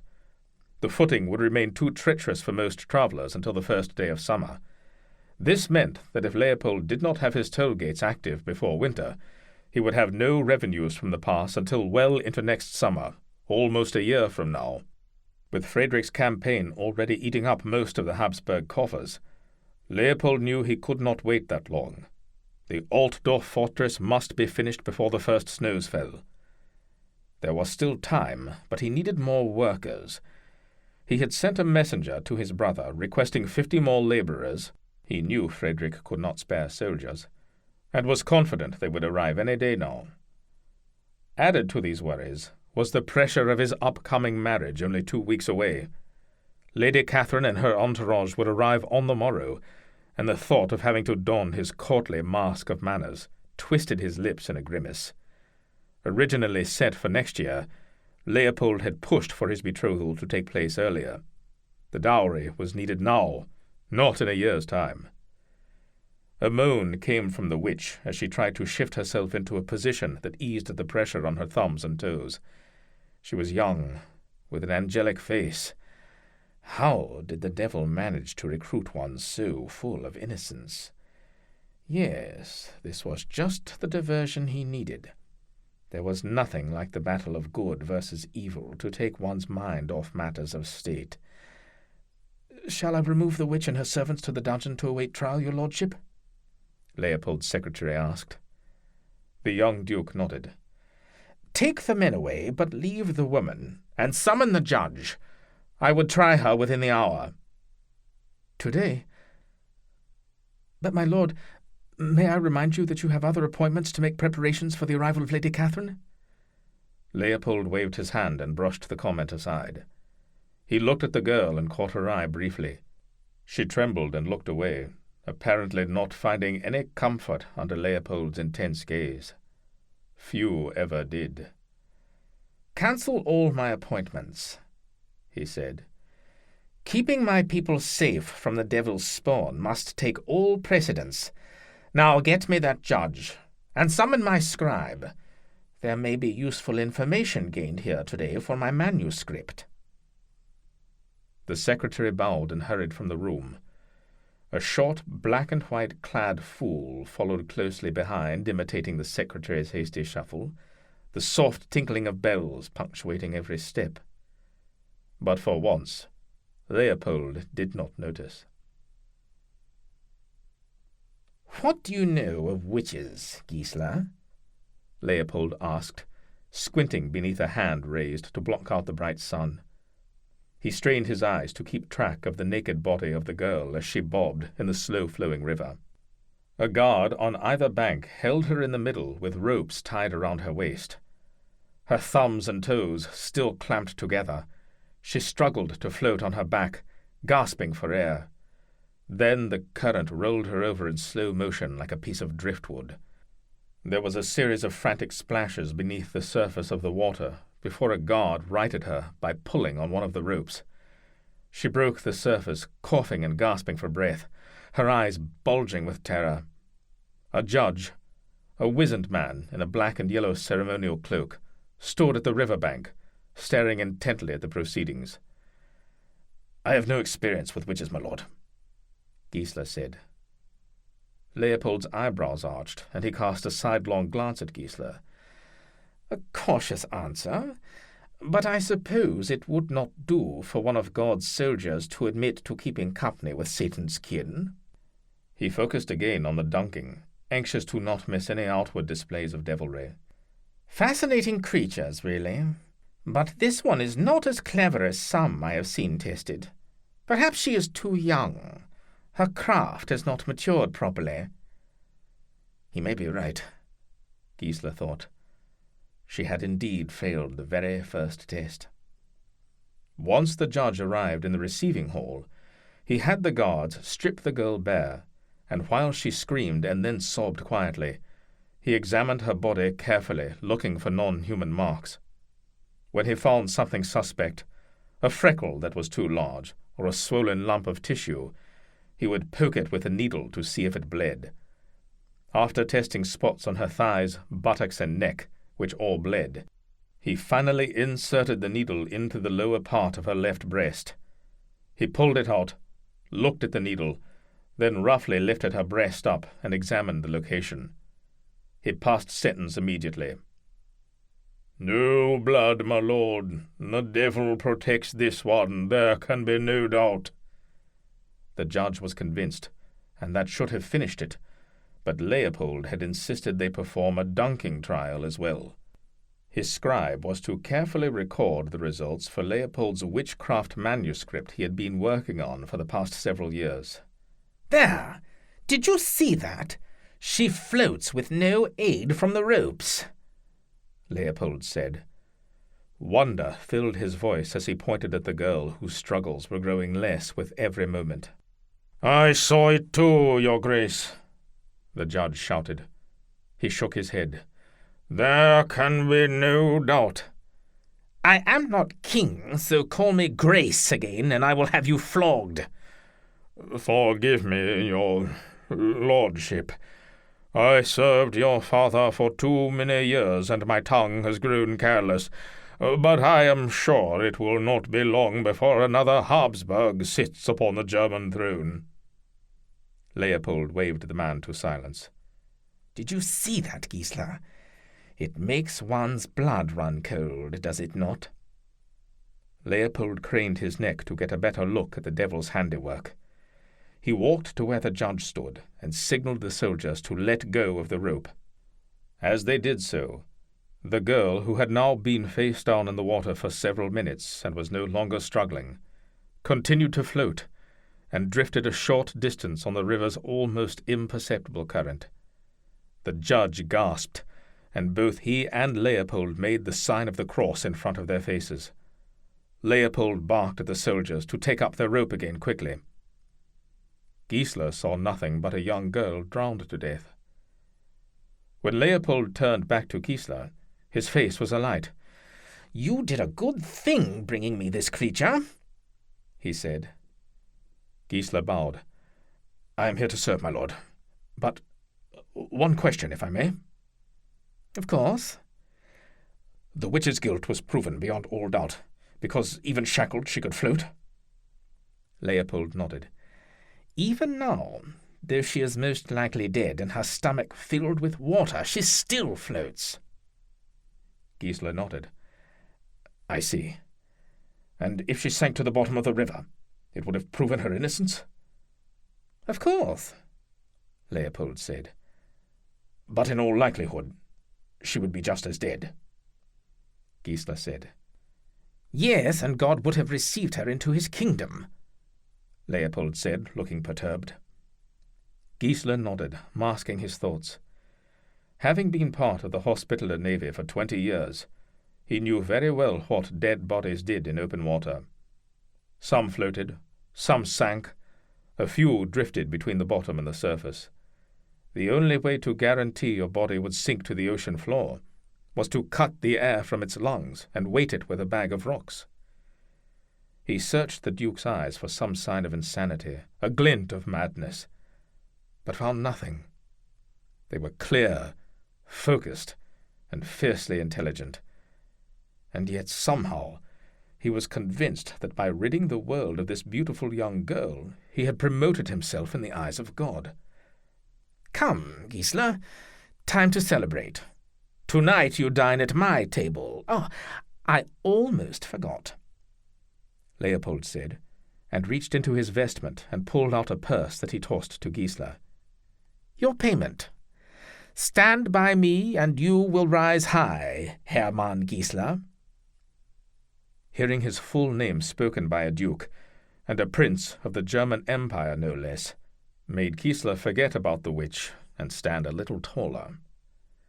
He caught the purse in one hand, and then almost dropped it because of its weight. It was easily double what he had won at the tourney. All his life Gissler had followed orders, and what had the Knights of St. John ever given him in return? Food, a place to sleep, and 2 sets of clothing. His rank in the Brotherhood had never changed from brother sergeant. He could never have been a true Hospitaller knight, for only those of noble blood were permitted to rise past the rank of sergeant. He had given them everything. His obedience, his loyalty, his youth, even his name. He would never again be merely a Schwyzer, and that thought gave him great satisfaction. For to be a Schwyzer in the Brotherhood was to be a slave, a front-line soldier sent to test the strength of the enemy, to look after the knights' mounts and muck out the stables. Tonight he would sit at a duke's table. Yes, he was still following orders, but he was being rewarded for his talents. And once again he owned his name, his true name. His throat tightened as he thought of his mother and father. If only his father was still alive to see him return the Gissler name to its past glory, all would be perfect. But his brother, Hugo, yet lived. Gissler tightened his hand around the heavy purse.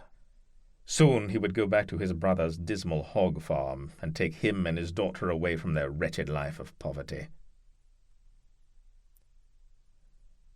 Leopold stood above his scribe in the Habsburg castle library and watched him carefully transcribe his notes into the leather-bound volume Leopold had titled Malleus Maleficarum, The Hammer of Witches. Once finished, Leopold was confident it would be the Church's greatest weapon against witchcraft ever assembled. "Be sure you list all who were present this day," Leopold said. Reading in Latin had never been his strong point, but he could recognize names easily enough. There was a commotion at the door to the small library, and Leopold looked to see Landenberg push through, snarling harsh words at a young scribe who trailed behind him. The scribe froze when he saw Leopold look up. "I am sorry, my lord. The vote demanded entry, and I had him!" Landenberg shouted. "He and one of his boys walked out of the trees right in front of us. I was—" Leopold held up a hand and cut him off. "Gather your quills, Bernard. It would seem Vogt Landenberg has some pressing matter to discuss." Even in this place could he not find a moment's peace? The scribe hastily blotted the page he had been working on, and keeping the manuscript open, carefully carried it from the room. He was not foolish enough to let the book out of his sight.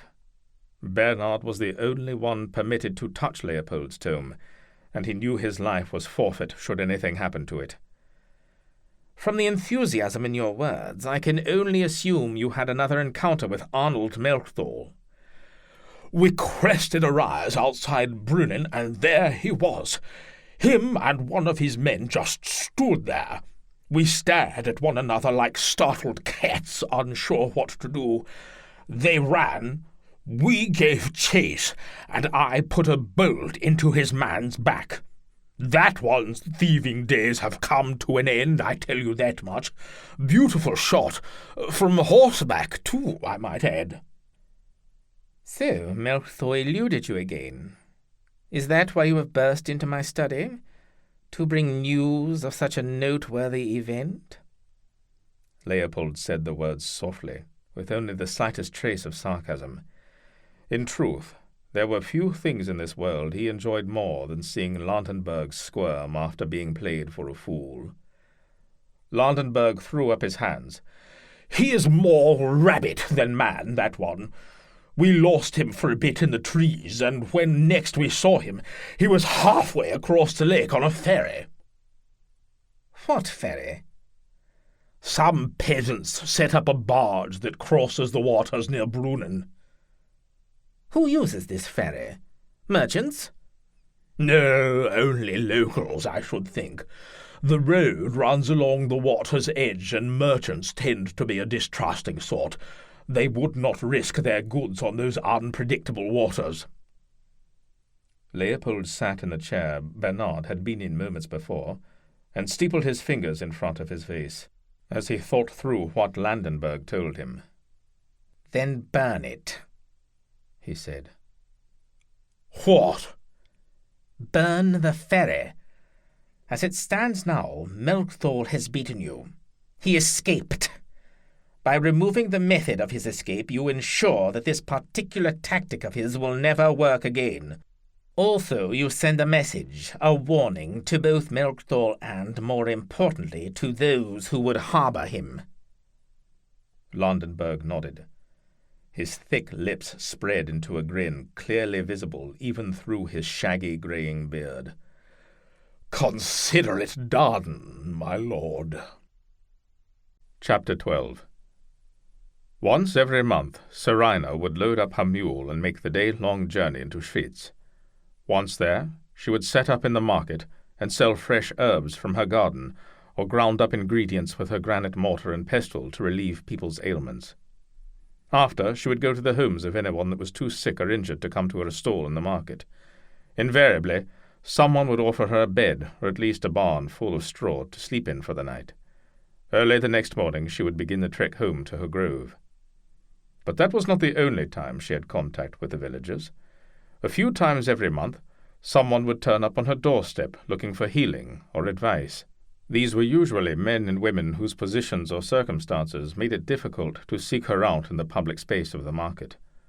Once, even a priest came all the way from Altdorf to see her when a stubborn lesion on his arm refused to scab over and heal. Seraina never refused anyone treatment, and that included Austrian soldiers that came to her stall in the market, although she was careful never to mention this to Noel. On this day, it was already noon when she set out from Schwyz for home, which meant it would be well past dark by the time she arrived at her cabin. Unless, of course, she took the Brunnen ferry. She smiled, knowing all too well this had been the plan of her private weave all along. She had slept late and tarried at the farm, helping Gertie and her infant daughter feed the chickens, and then broke her fast with them before she finally took to the road. When she reached the crossing, she was disappointed to see no sign of the ferry. But just as she was about to go back to the road, a white sail peeked through the trees, moving steadily towards a small wharf jetting out into the green waters. The long rectangular barge drifted up to the makeshift dock, and a tall man holding a rope leapt gracefully from the ferry and tied it up to a post worn smooth and black. Unfortunately, he was not alone. Seraina bit her lip as she recognized his passengers, old man Mentznow and his wife. The wind was up, and the lake simmered with small waves as the couple stepped down gingerly, their legs unaccustomed to fighting the swells. Seraina pulled the hood of her cloak up and watched from the water's edge as the old man reached into a sack and pulled out a loaf of dark bread. He handed it to the ferryman, and they exchanged a few words. Then Mensnow and his wife wobbled down the dock. As they came towards her, the old couple made it a point not to look at Seraina, and she felt that if she had been standing on the dock, they may very well have pushed her into the water. Their son had died recently from the lung sickness. He had been caught stealing and was sentenced to do hard labor on the Altdorf fortress. Seraina had tried to see him, but the soldiers would not let her anywhere near the prisoners. They assured her their own doctor would look after him.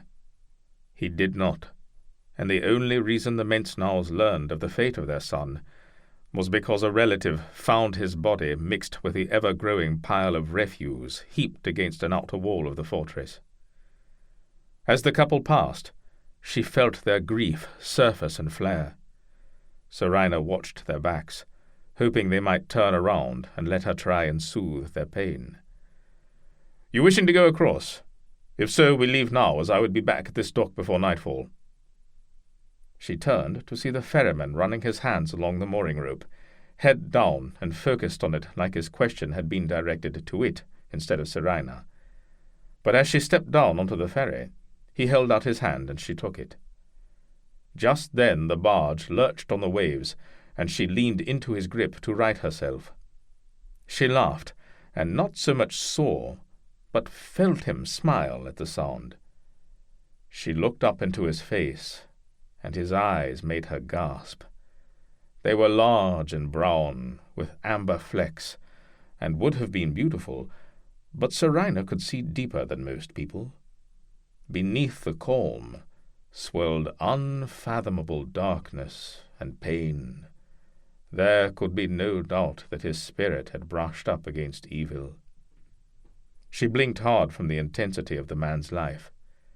He immediately turned away, and as he did so, Seraina noticed a long scar that stretched from beneath his eye to the bottom of his jaw. "Oh, you fool," she said to herself. He thought she'd been staring at the old wound. He kept his back to her and prepared to cast off. "Best hold on to something. Wind has been unpredictable all day," he said. His voice scratched in his throat, like he was not used to speaking. He pushed away from the dock with an ancient oar as scarred as his face, and then busied himself with adjusting the sail until it filled with wind. The ponderous barge ploughed through the water at a slow but steady pace. He rested one hand on the steerboard, making slight corrections now and again to keep the sail from spilling the wind, and asked where she would like to go. "The hanging rock south of Seelisberg, if the waters permit." "Ah, going to see the old hag, are you?" "Old hag?" He shrugged. "The only reason anyone goes to the Hanging Rocks is because some old pagan woman lives in those woods. Trades coin for magic potions, some say." Seraina laughed, and the ferryman looked at her, his dark eyebrows arched upwards. "Magic," she said, "is the name people give to something they do not understand. Some might say what you did for Noel's young friend the other day was magic." He gave her a dark look and crossed himself at the suggestion he might use magic. "So, you are one of the outlaw's band, are you? One of his women?" "Are you asking if I am a whore that passes herself amongst Noel Melchthorne and his men?" Seraina's tone was light and sweet. The ferryman's face reddened, and he looked down at his hand on the tiller. "It was not my intention to compare you to that kind of woman," he said, after a long pause. Seraina caught his eye and tipped her head to show she was not insulted. It had the desired effect of putting the man at ease. "Well, I am not a whore, but if I were, I would not be afraid to admit it. For a woman who sells herself is a survivor. Most often she has simply run out of options and is doing what she can to live." He frowned at this. "There is always the nunnery," he said. She would be better off giving herself to God rather than some sour-breathed drunk in an alley. Seraina put her finger to the corner of her mouth and cocked her head. I suppose she would be safe in a nunnery, for sour-breathed drunks are never found within a house of God. One side of her mouth turned up in a smile that the ferryman could not help but match with one of his own. "You do have a point," he said. You would know much better than I about houses of God, for Noel tells me you are with the Hospitallers. He nodded. "My whole life. What I can remember, that is." Do all Hospitallers study the healer's craft? He shrugged. "We are all required to spend time in the hospitals, but some take to it more than others. I suppose I was one of those." Your teachers were Christian monks, then? Some. But many of the order's physics were Mohammedans. That makes sense, Seraina thought. The Arabs were an old people with a culture stretching back thousands of years. They would have much knowledge to offer. Do you miss your life across the sea? Do you always ask so many questions? Seraina laughed and said, I have been told that I do. We all have more questions than answers, but here is one answer I give to you freely, with no question attached. My name is Seraina. She performed a mock curtsy. You might say I am the gardener for this old hag you mentioned. The ferryman grimaced and once again looked down at the tiller. My apologies. I meant no disrespect to your mistress. I am Thomas, he said. Thomas Schwyzer. He said his last name quietly, like a boy admitting to a theft. It was Thomas's favourite time to be on the water. The sun was beginning its descent behind the Alps, and soon the bright ball would disappear, yet enough light would remain to sail by for some time. So different from the salt-water-scented evenings of the mid-earth sea, where few high mountains encroached on the coastline. There, once the sun had fled, the whole world went dark. Curious woman, Seraina, he thought. He remembered the sound of her innocent laughter, and how her green eyes opened wide and flashed when she spoke, like the world was filled solely with beauty and wonder. He envied her that. Do all Hospitallers study the healer's craft? All people experience a turning point in their lives, a precipice, where on one side lies the innocence of youth, and the other a sheer drop into the darkness that is life. For Thomas, that moment came when he learned to read. It had been during the waning days of Christian power in the Holy Lands. All the great Templar and Hospitaller fortresses had fallen. Beaufort, Acre, Safed, even the once impregnable Crach des Chevaliers. The year was 1290, and the port city of Acre was the last Christian foothold in the Levant. Thomas was called into a meeting with the Knight Marshal of the Hospitaller forces, Brother Fulk de Villars. Fulk had been raised within the order in Outremer, and was something of a legend amongst the other knights and sergeants, both for his skill at arms and his unwavering dedication. A knight justice at the age of 18, and a knight commander in his early 20s, he was recently appointed as Knight Marshal in the Holy Lands, the chief military adviser to the Grand Master. He had earned even the monks' respect, because he was one of the few fighting men who was able to read and write. So, in the summer of Thomas's 14th year, it was with some trepidation that he answered a summons to meet with Fulk de Villars in the Marshal's keep office. Thomas had grown into a tall, lanky boy who may have been awkward, if not for the physical rigours of his everyday training. Even so, he almost tripped as his foot snagged the edge of a lush Turkish carpet when he entered de Villars' office. He was used to the stone floor of his own dormitory, and the only place he had seen carpets, such as the one he stood upon, was hanging from one of the Arab merchant stalls in the city marketplace. In fact, The entire room reminded him of the eastern area of the bazaar. Sheer fabrics draped from the windows, allowing in ample light, but diffusing it in a way that softened the grey stone room. And tapestries hung on every wall with multicolored motifs that matched those of the carpets. Elaborate candelabras were placed throughout the room, and numerous feather pillows covered a seating area in one corner. Seated behind an ornately carved desk, even de Villars himself looked like he had just stepped out of the bazaar. His usual black hospitaller tunic was replaced by the loose-fitting silks and linens that the Arabs preferred, but his head was uncovered, leaving his mass of black hair to float unfettered around his head. He saw Thomas's surprise at the room's decor and his own mood of dress. "The East has much to offer," de Villars said, sweeping his arm across the room. "Why else would so many Franks come to these lands?"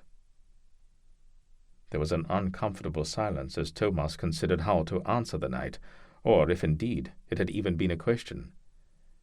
De Villars stood, walked to the window, and looked out. "Your studies go well?" "Yes, Marshal," Thomas said, finding his voice. "Weapons Master Glynn speaks highly of your abilities," de Villars said, turning back to face Tom, his eyes probing. "Especially with the dagger. Not the most noble of weapons, though, I must say." Thomas did not know what to say. He had no distinctive talent that made him stand out, like Pierman's great strength, Gissler's uncanny speed with a sword, or Rodi, who could hit figs with a crossbow from across the training ground. "I've been told you requested extra hours working in the hospital. Do you seek to replace your martial training with something you see as less strenuous?" "No, Marshal. I would use the hours I have free in the evening after Vespers." De Villars nodded. "It is good you have an interest in medicine, for that is the founding vocation of our order. However, God has willed you should become a soldier, not a physician. Do you understand this?" Thomas looked down at the ground. "Yes." "How many patrols have you ridden out on?"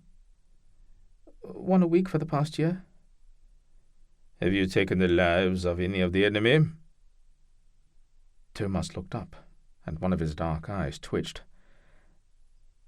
"I have killed a boy," he said finally, "though I thought him a man at the time." A month earlier, his patrol had ridden to the rescue of an Italian caravan under attack by Bedouin raiders. His horse took an arrow in the lung and threw Thomas in front of the archer. He recovered, and without thinking, thrust his sword into the raider's guts, mortally wounding him. As the figure writhed in pain on the ground, his face covering came away, and Thomas saw his attacker was a young boy, no more than 12 years of age. Both the horse and the boy took a long time to die. Boys grow into men who would undermine the one true faith. You carried out God's will, and that is the end of it. Think no more on it, for there will be more, many more." De Villars turned back to the window and gazed out. "If I grant you permission to work extra hours in the hospital, then you must do something for me. You will learn to read and write, first in Latin, then Arabic." Thomas perked up, hardly believing his ears. He was going to learn to read, but he was not sure he had heard the knight correctly. "Arabic, Commander?" "Of course. Latin may be the word of God, but Arabic is the language of medicine. Although Frankish doctors are loath to admit it, the Arabian Hakim are vastly superior.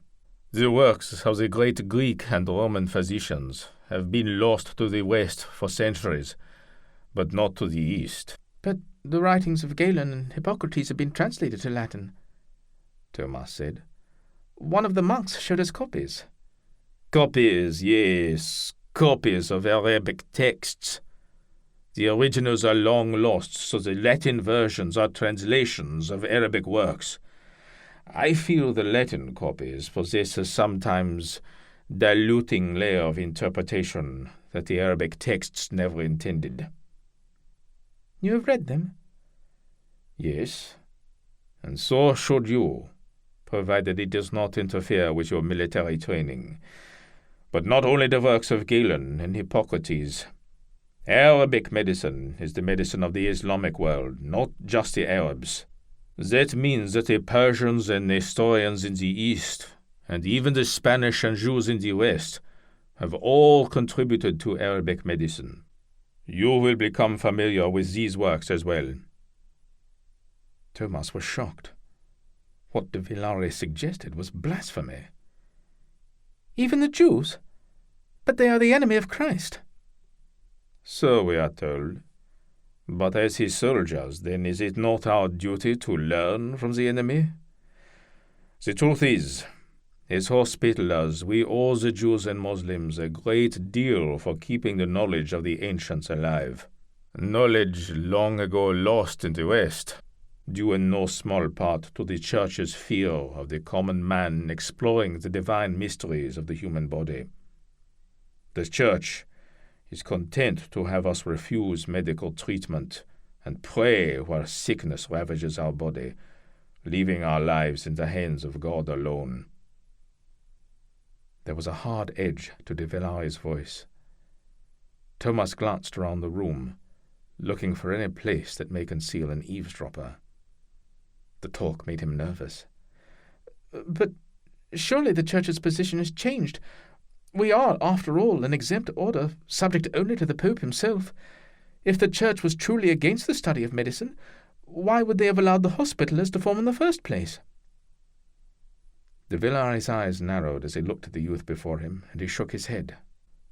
Although both the Templars and the Hospitallers are sworn to poverty, we control vast fortunes that rival that of many monarchs. In fact, a good deal of that fortune has been earned by lending money to kings. But often wealth is merely the illusion of power. For the moment, only the Pope himself has the power to command us. But that will not always be so. Change is the only certainty in life. He turned to look out the window and spoke quietly. We tread softly here. Much softer than you can possibly imagine, especially now. The Mohammedans are not the only wolf baying at our door.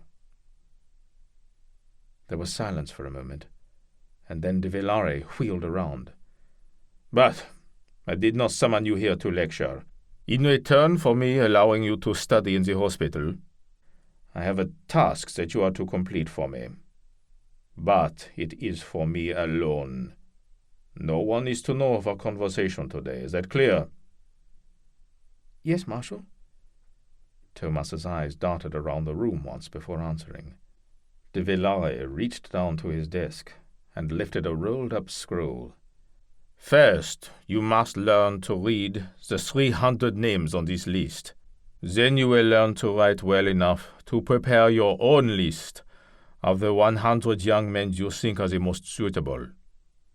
They must be strong of arm and skilled in combat, but above all, loyal. Select only those you would trust your life with, and make no mistake on it, for that is precisely what you will be doing. You have 60 days to complete your task before we depart. Thomas's head spun. Depart, Marshal? Where are we going? Our hospice on the island of Cyprus, de Villars said. His intense blue eyes dimmed, and when he looked at Thomas, he had a sad, faraway look. Ready all your possessions to take with you, Thomas, for once we leave, Acre will no longer be your home. The Alpine wind suddenly changed direction, and the ferry's sail luffed, fluttering uselessly for a moment, until the boom started a slow swing to the other side of the barge. So lost in his thoughts of the past, Thomas did not see it until the last moment. He ducked, and the long beam, crafted from a young tree as thick as his leg, swung harmlessly overhead, and the sail once again filled with wind. Thomas cursed the ever-changing winds on the lake. The influence of the Alps could send breezes whistling in from any direction. He would have to pay more attention. The emerald waters were as unpredictable as they were beautiful. With his hand clutched around the steerboard, Thomas stared out over the dark waters, but all he could really see was his quill tracing the names of 100 Schwyzer youths onto parchment. They would become members of the newly created Hospitaller Navy under the direction of the Order's First Admiral, Fulk de Villare. The other 200 Schwyzers would perish defending the walls of Acre less than a year later. Chapter 13.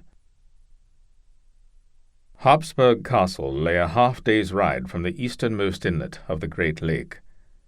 Castle was a generous term, for it was more a stone mansion surrounded with a low fence to keep the animals out of the courtyard. Servants and farmers that looked after the estate lived in a dozen hovels that extended beyond the grounds and were scattered throughout the surrounding woods. Leopold's father had used the estate as a hunting lodge and referred to it as his summer castle. He came here to escape court life in Vienna. However, it was not a place he had shared with his family. Neither Frederick nor Leopold had ever visited the estate while their father was alive. Immediately upon his father's death, Leopold had masons and carpenters from Bern construct a soldiers' barracks, courtroom, and prison cells just far enough outside the walls to be hardly visible from the main keep. He burned most of his father's furniture and stuffed boars from countless hunting expeditions, and made the castle his new, albeit temporary, home. He intended to relocate to Altdorf once the fortress was complete. The remoteness of Habsburg suited Leopold, and he could understand why his father spent so much time here. However, the past week had been anything but peaceful. French and Austrian nobles had invaded Habsburg Castle, along with their baggage trains of servants and guards, and the odd Italian or Spanish popinjay flitted about as well. They had all come to see Catherine of Savoy marry Prince Leopold, a union that Leopold had opposed for years, but after spending everything he had on construction of the Altdorf fortress, he began to develop an appreciation for Catherine's charms, along with the dowry her father Amadeus, the wealthy Count of Savoy, was offering. It was a match ordained in heaven, Leopold had assured the Count.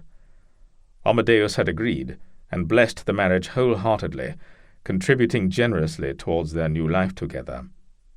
He knew full well Leopold planned to control the Gotthard Pass from his fortress at Altdorf, but he also knew the French king had been showing expansionistic tendencies towards the pass as well, and he had no love for the French crown. Having his own son-in-law overseeing the Gotthard would be far more advantageous. The Archbishop of Savoy performed the ceremony in the largest church the Küsnacht area had to offer, which was not saying much. The local clergy were awed to have His Eminence conducting a royal wedding in their humble house of God, and so they fretted to make it a raucous event to be remembered by all. For Leopold, it had been the longest day of his life. After being subjected to the insufferable pomp and ceremony of the Catholic Church for hours on end, he and his new wife had to endure the feast at Habsburg Castle, with foreign crowds of fickle well-wishers and bawdy entertainers. His own jester, the Habsburg Fool, revelled in it, and performed several times throughout the day to the cheers of the spectators. Leopold swore he would slit the throat of the next man who told him how fortunate he was to have such a talented entertainer in his court. Strange, Leopold thought, how a man with hundreds of people listening to his every word and watching his every movement could feel so alone. He had been disappointed to hear his brother Frederick would not be able to attend his wedding, because war had finally broken out between him and Louis over the German crown. Frederick's presence could have made this entire farce bearable. When he finally entered the wedding chamber and left the world outside, the last thing he felt like doing was breaking in some plain-in-the-face skinny virgin. But the bones had been cast, and the moons red. This day had been chosen for the wedding, because it was the most auspicious time for a successful consummation. And Leopold's physicians assured him it was the perfect time for his seed to take root. So, as his new wife waited dutifully under the sheets of his 4-poster oak bed, he had his servants remove his own clothes, and then dismissed them. The girl was nervous, as to be expected, so he took his time. One of his 2 principal physicians recommended a gentle approach to intercourse, to avoid loosening the tenuous purchase of his seed in her virgin womb. She cried out when he penetrated her, but quickly bit her lip and remained quiet until the Duke was spent. Afterward, he propped himself up on his elbow and caressed the young girl's hair and spoke soft, reassuring words. "I hope to give you many children, my lord, if God wills it," she said. Leopold leaned over and kissed her forehead, noting how her eyes were spaced too far apart. Leopold hoped that trait would not show in his children. "Nothing would make me happier, my sweet. But we have a responsibility to more than just one another now." "My lord?" "Our families depend on us as much as you and I depend on one another. Your father needs a grandchild, and I need an heir. And with Frederick at war, the sooner the better." Her brows furrowed, accentuating the division between her eyes. Leopold forced himself to not look away. "But my father has several grandchildren already. My 3 sisters are all married, and father had 8 children with his first wife before she died." "But how many of those grandchildren are heirs to the Holy Roman Empire? Your son stands to be king of the largest empire in the world. You must hold a special place in your father's heart for him to entrust you with his union." Leopold stroked her cheek once with the back of his hand. "And I, for one, will be eternally grateful to him." Catherine beamed at his words. He kissed her once on the mouth, and tasted the willingness to please on her lips. Leopold got up from the bed, and pulled the servant cord as he shrugged into a nightshirt. Catherine sat up. "Are you leaving, my lord?" "I leave for Altdorf at first light. I am afraid sleep will not find me if I stay within reach of your loveliness," Leopold said. He gave her a coy smile and kissed her hand. "I will not be gone more than a fortnight." Leopold opened the door, and the hulking figure of Klaus, his faithful man-at-arms, entered, holding a lit lantern. Gone were his usual armor and weapons, and instead, the bearded man wore a knee-length simple woolen tunic, which hung unbelted and loose at the waist. He looked at Catherine on the bed with no emotion in his face. Unruly tufts of hair, more grey than black, poked out the top of the V-shaped neckline that extended deep down his massive chest, and with his hooded eyes, he looked like a great eagle scouring a field for mice. Catherine gasped and pulled the sheets up to her neck to cover her nakedness. "Our family has a tradition, my sweet, one that I must honor, though it breaks my heart. But now that you are a Habsburg, I know you will understand." "My lord?" she said. "Klaus is a virile man, my sweet. He has served my family for many years and has been selected for his impeccable breeding. He is a king-maker. Remember that." Her eyes widened and seemed to overtake her entire face. "My lord, no, please." Leopold took the lantern from Klaus, and the man bowed his head. He smiled, revealing a mouth full of yellowed teeth, but all seemed intact. Admirable for someone as old as Klaus, Leopold thought. Leopold exited the room. He stood in the hall and listened at the door.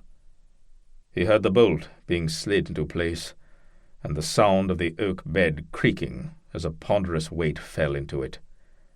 A muffled scream followed soon after, followed by some frenzied thrashing about, and more protests from the wooden bed.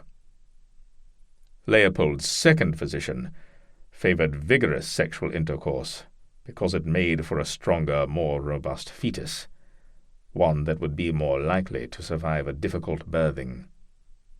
Leopold had ordered Klaus to be rough. Being a Habsburg was a dangerous business these days, and when it came to family planning, it was best to play it safe. Chapter 14. Harvest came quickly that year, and once the crops were in, farmers rounded up their cows, sheep, and goats from the higher meadows where they had spent the summer and marched them into town.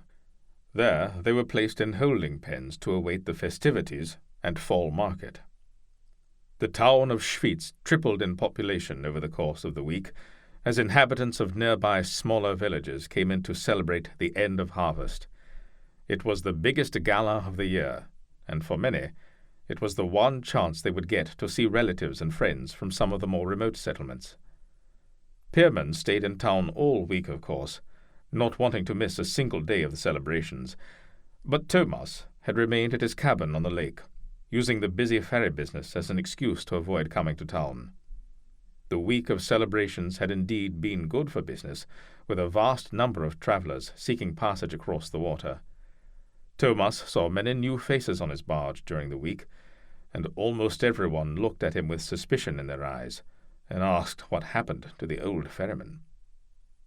As the week came to an end, the number of people on the road lessened, and things quieted down. Just when Thomas was sure he had avoided the festivities, Pirman showed up at dawn on the last day. "You drunk?" Thomas said. "Drunk on the love of a good woman," Pierman said, slapping Thomas on the arm with one of his huge hands. "Found out her name yet? Perhaps she had time to shout it at your back while you were riding away in the dark." "Why so negative, brother? I know just what you need to fix that sour song of yours. Breakfast. In fact, that is precisely why I have come. To break fast with my brother and thank God for all our fortunes." "You have come all the way out here to make me breakfast?" "Aye, Tommy, and after that, I mean to drag you kicking and screaming into town, where I will revel in your discomfort." True to his word, Pierman did make them a hot breakfast of boiled oats, with a handful of blackberries thrown in, and several thin slices of dried meat. Of course, he used Thomas's stores, and ate enough himself for 3 men. Thomas did not recognize Schwyzer. Brightly painted flower boxes hung from every window, overflowing with even brighter red and purple autumn blossoms of every shape and size. Freshly cut spruce and fir boughs adorned doors and hung from poles, filling the air with their scent. And people were everywhere. In the street, hanging off balconies, waving and calling from open windows, clustered in small groups on the ground, drinking mead and ale, or sharing bread and sausages smeared with spicy mustard. Children chased each other in and out of the crowd of people, screaming as loud as possible, but no one seemed to mind. It was a time of celebration, the calm before the storms of winter set in. Women revealed dresses they had worked on in private all year, and spent hours braiding and tying ribbons in their friends' and daughters' hair. Men donned short, colourful vests and put fresh feathers in their well-worn forester caps. But the real stars of the festival were the cows. Adorned in towering headdresses of pine boughs decorated with gentians, carnations, and edelweiss, Their owners marched them through the main street of Schwyz like heroes returning from war. Thomas and Pierman watched a dozen cows saunter past, the bells at their necks announcing their passage. A group of proud farmers followed closely behind, waving at friends in the crowd lining both sides of the hard-packed earthen street. "These beasts are pretty, I will give them that. But the cows of Wallis, now those are fine animals." "More beautiful than the finest Arabian mares, I am sure," Thomas said.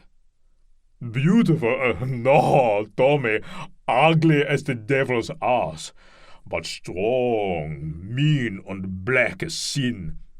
Every spring we have a festival similar to this, but our farmers do not dress them up in girly headdresses and sweet-smelling oils. We watch them fight." Thomas smiled. Fighting cows.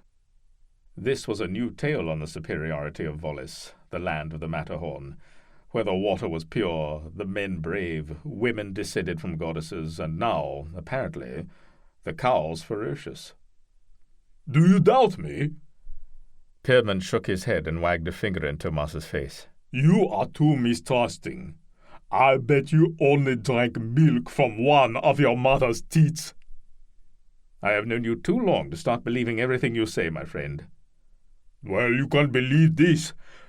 We would put all our cows in a big field and watch them fight all afternoon. Eventually the herd would declare a winner. That would be the one to lead them all up into the Alps, where they would dine on the sweet grasses all summer long. Of course, the queen, as we named her, would get her choice of the bulls." "Of course," Thomas said. Pierman kept speaking, extolling the virtues of being nobility, but Thomas only heard every other word. Standing beyond the line of parading cows and their handlers stood the auburn-haired woman from his ferry, Seraina. He had learned soon after that day that she was in fact the old hag in the woods, and not just a gardener. But, Thomas noted, there was absolutely nothing old hag about Seraina. Today she wore a sea-green dress, belted high, with a neckline low enough to make Thomas blush.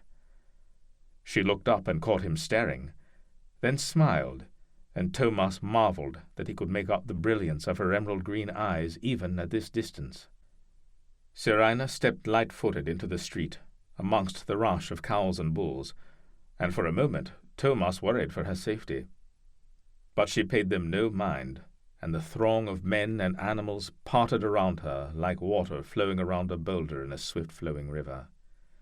Smiling, she made her way towards the two men, occasionally reaching out a hand to caress an animal as it passed. Pierman had stopped talking. He elbowed Thomas in the shoulder. "What have we got here?" he said in a low voice as Seraina approached. Seraina stopped in front of Thomas, to Pierman's surprise, and said, "Hello again, Ferryman.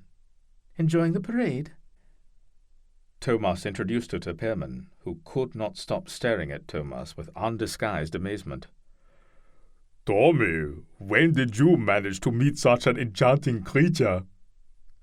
Seraina laughed and colour came to her cheeks, but she did not resist when Pierman took her hand and kissed it. The sight of Pierman holding Seraina's hand and making her laugh bothered Thomas at some level he did not understand. He brushed the thought aside.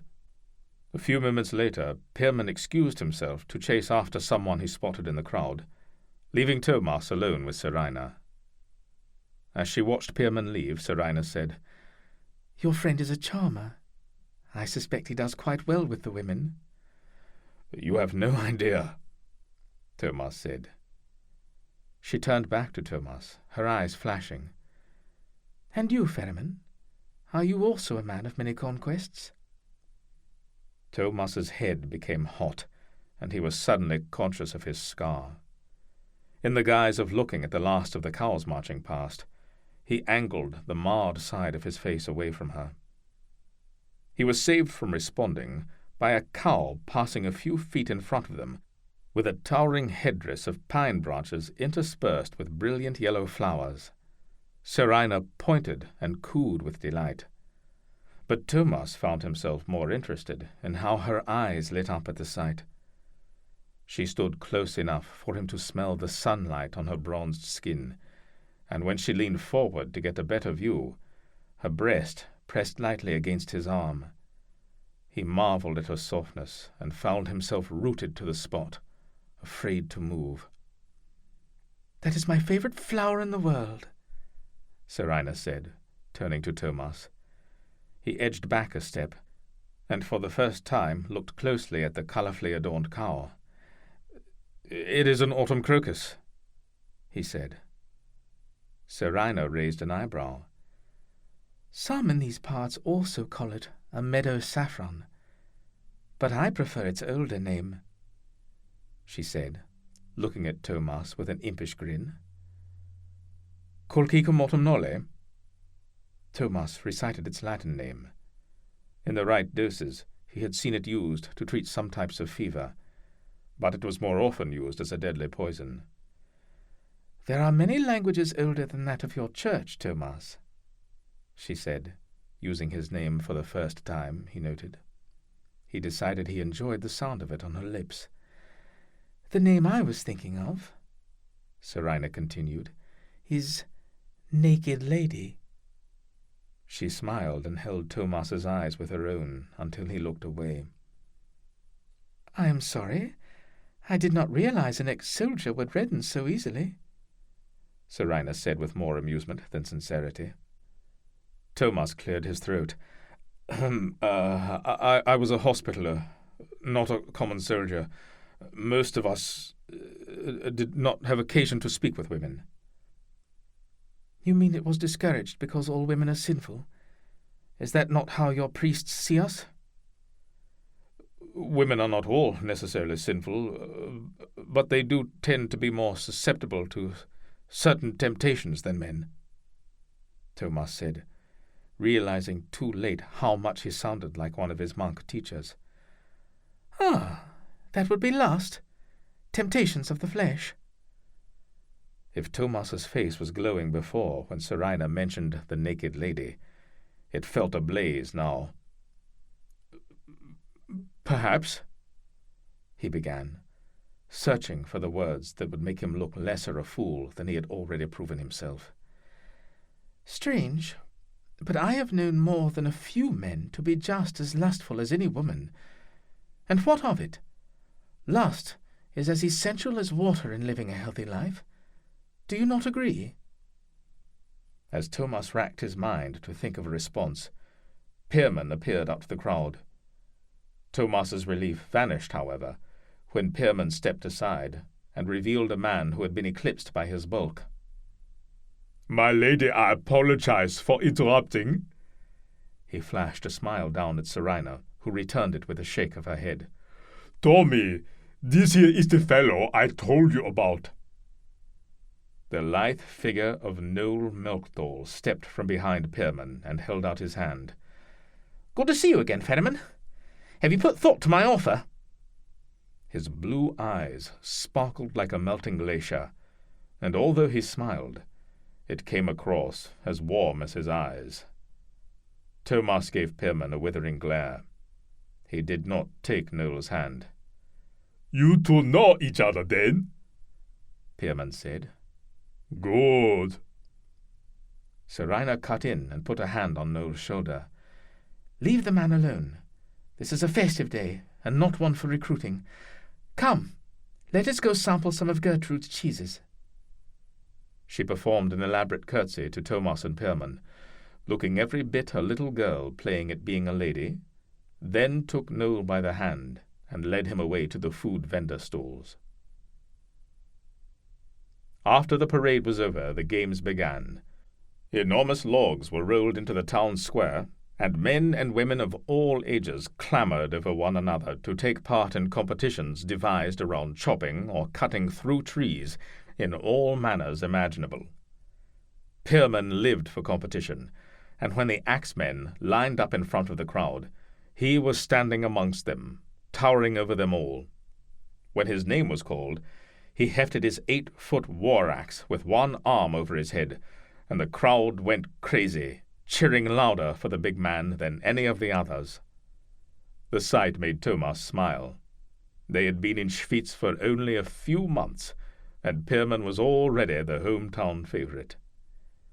Pirman's first match saw him pitted against a young lad with thick forearms, but the otherwise lean build of a boy stuck on the cusp of manhood. They each stood on top a log at either end, with their feet spread shoulder-width apart. The log rested across 2 other logs, so it was lifted off the ground, effectively elevating the competitors above the crowd and providing them with a stage. Someone blew a horn, and they were off. The young man's axe glided into the wood at a slight angle, first from one side, then the other. After each pair of strokes, a large chunk of wood sailed through the air. Pierman, on the other hand, at the sound of the horn, hefted his axe high into the air with one hand and looked out into the crowd.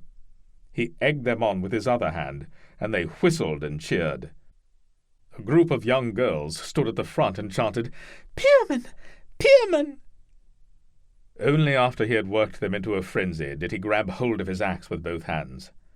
He let out a deafening bellow and brought the wide-bladed weapon thundering down to strike the log between his feet. The entire length of the log shook and wobbled, and both Pierman and his opponent had to fight to regain their balance. Pierman's axe blade was embedded up to the handle in the wood. He tugged frantically, but the log refused to give it up. His youthful opponent looked over and shook his head, then went back to chopping. He was halfway through the log. Pierman cursed and jumped off the log. After several grunts and jerks from different angles, he managed to finally free the axe by heaving and pushing against the log with his foot. Red-faced, he hoisted himself back on top, but before he could swing again, there was a thump as the young man's end of the log broke off and fell to the ground. Pierman lowered his axe, looked up to the sky, and grinned. The crowd clapped and cheered as the 2 competitors met in the middle of the log and clasped arms. The young girls were still calling Pierman's name long after the 2 men got down. "That did not go so well," Thomas said when Pierman found him in the crowd. "Bah, that was a warm-up for the 2-man cross-cutting round. That will be where we shine." "We?" "You and me, Tommy.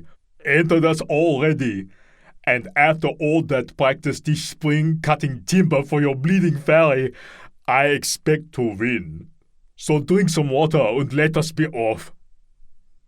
Thomas protested, of course, but by the time they got to the cross-cutting station, Pierman's enthusiasm had infected him as well. Of course, to a much lesser degree. It had always been that way when you were with Pierman. He not only knew how to live life to the fullest, but somehow he also managed to bring life to those around him.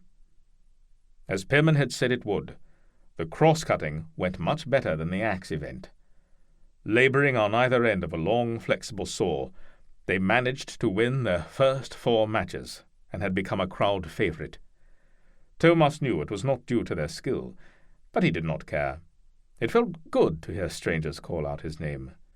Children ran up to give him and Pirman drinks of water between rounds. Eventually they lost to Sutter and his daughter Mera, but that came as no surprise, because they were last year's champions. Apparently innkeepers cut a lot of wood, and Thomas later learned that Sutter had been a forester for years before taking over the family inn, so he did not feel bad about losing. Pierman began complaining over and over how they started before the horn, but when Mera jumped up and kissed him on the cheek, then ran off with her friends, he smiled and went silent enough. Of course, not as silent as Sutter. Schwingen would prove to be Pierman's event. A local form of wrestling, it had its own unique set of rules. The combatants each donned a sturdy pair of leather shorts over their breeches. Then, by only holding the leather, they attempted to throw one another to the ground. Pierman had no technique, but he was simply too big and strong for most of the men. He was the true hero of the crowd in this event, easily winning his way to the finals. He was to meet Gruber, a barrel-chested young dairy farmer from Seelersburg, who was shorter than Pirman by a handspan, but almost as strong. And, despite his age, he was experienced in schwingen. Thomas stood by Pirman as he struggled into his leather garment. On the other side of the ring, Gruber's father was helping his son get into his. His mother stood nearby, casting occasional worried glances in Pirman's direction. "The boy's mother thinks you aim to eat her, boy," Thomas said. "And I do," Pierman said, "as soon as I can get these leathers on. Worse than our war kit. How many bleeding stripes do these things need?" Thomas watched Pierman's huge fingers fumble with the fastenings on the leather shorts for a few seconds more. Finally he had enough and slapped his hands away. "Give me those," Thomas said. "You never could put on your own armor." Pierman cursed, but he let Thomas take over. He crossed his arms and looked over at his opponent. "You ever miss wearing your kit, Tommy?" "Never thought on it one way or the other." "Well, I do. Especially the reds. I think I look pretty fine in those reds." A Hospitaller brother sergeant wore brown with a white cross on the chest or the shoulder in his daily activities. Only the knights were permitted to wear black. But in times of war, everyone, brother knights and brother sergeants alike, would don vivid red tunics over their armor. On top of this blood-red background of war, a large white cross of peace was emblazoned on the chest. Pierman caught his opponent's mother looking at him. He screwed up his face and gnashed his teeth at her. She quickly looked away, wringing her hands. "There you are," Thomas said, stepping back. Pierman twisted a few times at the waist and raised each leg once. "Feels good. You still have the touch. Maybe I should have you dress me every day." "They will stay on for exactly half the match," Thomas said. The wrestlers were called into the circle and the match began. It was an intense back-and-forth competition, but in the end, Gruber's youth and experience won out over Pirman's strength. Both men were drenched in sweat, and their breath came in labored gasps when Gruber finally won with a dramatic hip throw. Pirman pushed himself up off the ground, and the two men embraced, after which Pirman raised the victor's hand into the air. The crowd screamed, and the boy's mother had tears in her eyes. The meal that evening was both simple and decadent. Teams of oxen dragged the pieces of logs away from the town streets and stacked them to dry for a year, after which they would be turned into firewood. Hundreds of brooms appeared, and for the next hour, festival-goers of every age and sex took turns sweeping sawdust, wood chips, and dirt from the cobblestone square, chatting with friends as they worked, many sweeping with one hand and holding a cup of mead in the other. Then 100 trestle tables appeared in the center of the square. Lids were removed from huge vats of chamois stew that had been simmering since morning, and a delicious aroma blanketed the square. There was a sudden, unannounced flurry of activity as people realized it was time to feast, and they began to pile lengths of sausages and slabs of dried meat on the tables, followed by freshly baked loaves of dark bread and huge wheels of cheese and pickled vegetables. As the sun began to set, a group of women lit torches and placed them around the perimeter. Pierman and Thomas sat on upright log ends and watched as Sutter and his wife tapped a fresh keg each of ale and mead. Sutter collected cups from the two men and filled them with mead. He raised his own mug to Thomas and Pierman and toasted Pierman on his day's performance, and then scurried off to help his wife. Thomas sipped the mead, detecting the tartness of plums within the honeyed alcohol. It was delicious, and he was about to say so when Pierman beat him to it. "By God's hand, Rainy, this is the finest mead I have set my tongue to. Sutter, how did an ordinary scarecrow like you win the heart of such an angel?" Vreni rolled her eyes and waved away the compliment. Sutter, with an amazing display of accuracy, picked up a keg stopper and tossed it at Pierman, hitting him dead center in the forehead. Thomas thought he caught the faintest trace of a smile in Sutter's eyes as he turned away to fill someone else's mug, but he may have been wrong. Pierman scoured the ground for a moment, looking for the projectile, probably intending to throw it back, but his mug distracted him, and he took another sip. His eyes rolled heavenward, and he smacked his lips. Ah, this is the life, eh, Tommy? Tell me you are not glad I dragged you out of your shack today. Thomas took a satisfying pull off the mead. He knew the answer to Pirman's question, but he would never admit it. At least it looks like we will eat well tonight. I will give you that. You should go into the innkeeping business. I have it on good authority. The miserable sort can make a good living at it, Pierman said. This got a grudging smile out of Thomas. And what would you know about making a living at anything?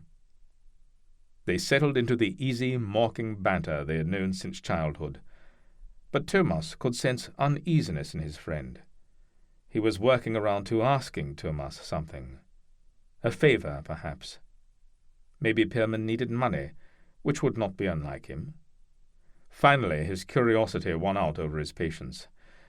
Pirman, if you need a loan, I can help. The ferry has been crowded with passengers as of late, thanks in no small part to you. Loan?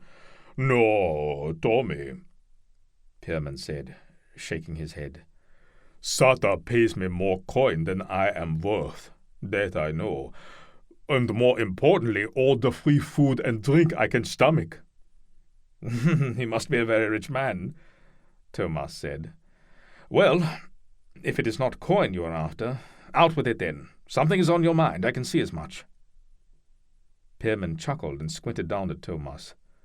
You always could get up inside my head. He quaffed his drink and looked out over the square at the hundreds of people milling about the tables filled with food. His eyes stopped scanning and rested on one table in particular. He nodded in that direction. That one, he said. Thomas followed his gaze. Noel Melchthal sat on top of a table, deep in conversation with two young men standing near one end. But Thomas only gave them a cursory glance, and found his eyes settling instead on Seraina, who sat amongst a group of children at the far end of the table. She was helping them carve lanterns out of giant beets, which the children would later parade through the nearby woods to chase away bad spirits. He has been talking a lot of sense lately, especially for one so young. Who? The Melchthal lad. You hearing me, Tommy? Thomas turned his head towards Pirman, and his eyes followed. Eventually. He is a good talker, all right, Thomas said. I will give him that. But Noel Melchthal is nothing more than a rabble-rouser. Men will die at his feet if they walk with him. Almost saw it happen last week. He remembered the young boy with a crossbow bolt in his back. Shaking his head, he raised his mug to his lips. I know. He told me. Thomas lowered his mug without drinking. Just how much time have you and Noel been spending together? Pierman's face was shadowed in the low light of early evening, but Thomas saw a familiar glint in his eyes. Ever been to Einsiedeln, Tommy? The monastery? What cause do I have to go there? He did not know much about the large order of monks living near the Mitten Mountains, only that they raised horses and were especially respected as breeders of war mounts for the German Empire. They did not deal in mules or oxen, so the locals never had much to say about them. Quite a place they have there. Must be 100 monks. They built a town within their cathedral grounds. Got farriers, blacksmiths, sheep, some cows, and an awful lot of nice pasture land. And you tell me this because you've decided to join their ranks, I suppose? Not if the Lord Jesus himself begged me to. but I think I will consider visiting them again sometime before our next feast day. Thomas followed his eyes, and they stopped on a nearby table laden with roasted lamb shoulders, dried sausages, stacks of freshly baked trenchers, and a small keg of wine. He stared at Pierman. The big man was grinning. Pirman? What have you done? Thomas was aghast. You know me. When I come to a feast, I feel the need to contribute. You stole from followers of St. Benedict. They live in austerity. How could you do that? Bah! Those monks are better off than Templars. They had mountains of foodstuffs in their cellars. They will hardly miss the morsels we took. Thomas's eyes narrowed. There was more to this story yet. Who are we? Well, you could say I asked Noel and his men to help me out on this one. Pierman shrugged. There was a lot to carry. Thomas stood, sloshing half the contents of his mug onto the ground. Are you touched? Raiding a monastery with a known outlaw could get you the noose. And if you avoid that, there is the small thing of blasphemy. Pierman stared at the wet spot on the ground left by Thomas's mead. That was Sutter's brew, not the monks. Who are you to call me touched? You have gone too far this time. Einsiedeln is under protection of the Habsburgs. And that is exactly why we raided it, Pierman said. How much do you know of the troubles Schwyzer and the monks have been having? Thomas held his tongue and glowered at the big man sitting on his stump.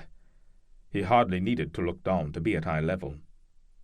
They have been fighting over pasture land for years, until 10 months ago, when Habsburg soldiers started slaughtering any animal grazing within a day's march of Einsiedeln that did not bear the monk's brand.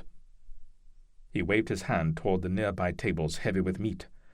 More than a few of these haunches never belonged to those cursed monks in the first place.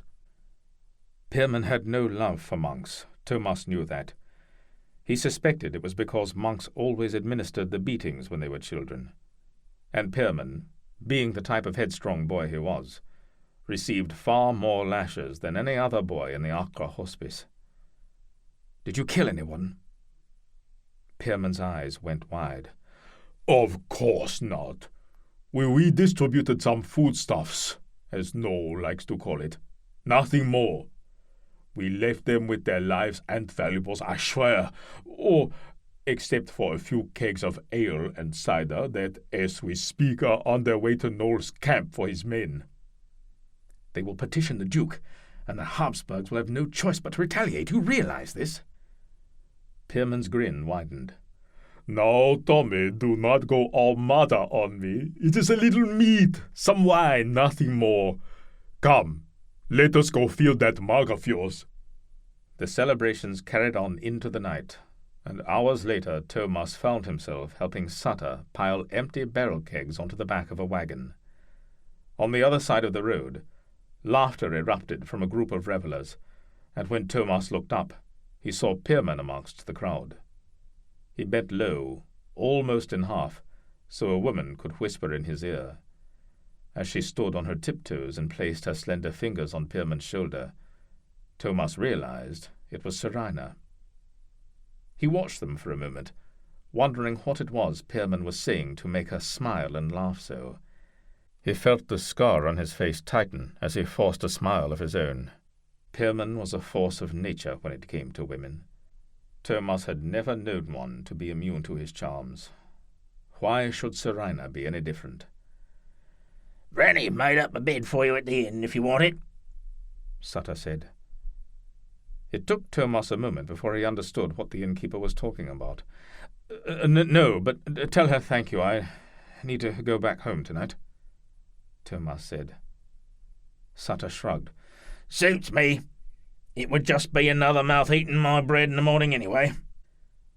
The two men finished loading the wagon, and Sutter dropped the end board into place. Thomas turned to see Pirman and Seraina walking towards him, her hand lost in the huge crook of his arm. "Oh, Tommy, good. You have not slunk off into the night as of yet." "As of yet," Thomas said. "Seraina is insisting on going back to her cabin tonight, and while I offered to escort her to the ends of the world if need be, she refused. Wanted me to ask you to take her. Imagine that, ferryman." "Pierman," Seraina said, and hit his arm with her open hand. "That is not what I said." "Oh, I think it was." "I told you I had no need of an escort," she said. "And then you asked if Thomas was going back to the ferry tonight, and when I said I am sure he is—" Seraina cut Pierman off. "I merely thought, since we were both going in the same direction, some company would be nice." She cast Thomas a sheepish, sidelong glance. "If you do not mind, that is?" Thomas shook his head and said, "No, of course not." "I believe what he means to say is the thought of it horrifies him," Pierman said, grinning from ear. Chapter 15. Thomas saddled up Arnid, and they rode out of Schwyzer an hour past midnight. The stars hid beneath fast-moving clouds, but enough moonlight reflected through the billowing forms that they did not need a lantern. Thomas could tell Seraina was an inexperienced rider, but once mounted behind him, she settled into Arnid's rhythm like she had been born a horse nomad of the desert steppes. Arnid walked as though she was not even there. But Thomas knew Seraina was there. Her hands rested lightly on his hips, and every so often when she leaned forward to say something, she would press against his back, and he would feel the warmth of her breath on his neck. For most of the trip, they spoke of herbs and healing remedies, quizzing each other on the different names of frequently used concoctions and compresses.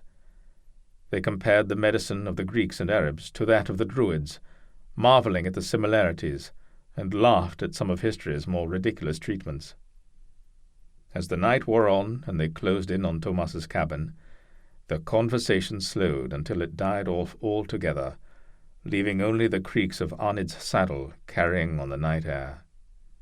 They rode in a silence that neither of them seemed to find uncomfortable, and Thomas found himself wishing he lived further from town. "Why do you dislike Noel so much?" Seraina said after clearing her throat. Thomas stiffened. "I do not dislike the man. I only worry what will happen to those closest to him," he said. "The fairer question might be, why is it that you have so much faith in him?" He felt her hands tighten on his hips.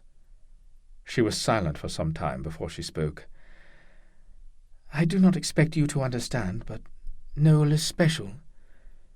Every so often in history, a person comes along with the potential to make a great difference in the lives of his people. The old religion would call him a catalyst." "And how exactly is Noel so different?" "The catalyst is a thread of the great weave, like every one of us. But most people's lives have very little effect on the weave. Whether we live or die makes little difference. A few will mourn our passing. Perhaps some will be relieved, but life goes on. The catalyst, however, is the rarest of threads. If pulled in the right manner, it is capable of completely unraveling the great weave and reworking it into something entirely different." "Your talk hovers on the edge of blasphemy, Seraina. No man can change the world as you speak of it." Seraina sighed. "I apologize. I did not wish to put you in such a foul mood on one of the last nights of summer. Let us talk of something else." She leaned in close as she spoke, and Thomas felt his anger towards Noel dissipate with the warmth of her pressed against his back. Then he felt Seraina tense, and she pulled away from him, snatching away that wonderful heat. Arnid threw back his head and skittered one step sideways. "What is it? What do you see, boy?" Thomas leaned over the horse's head and spoke softly. He had long ago learned to trust his mount's senses over his own. Seraina leapt to the ground and stood next to Arnid's head. She stroked his velvet nostrils and said something in a language Thomas did not understand. When Seraina looked up at Thomas, she had tears in her eyes. "I am so sorry, Thomas. Please, stay here with me." The sky had begun to lighten, or so Thomas had thought. The smell of smoke brought back his sense of reason. Dawn was yet another hour away.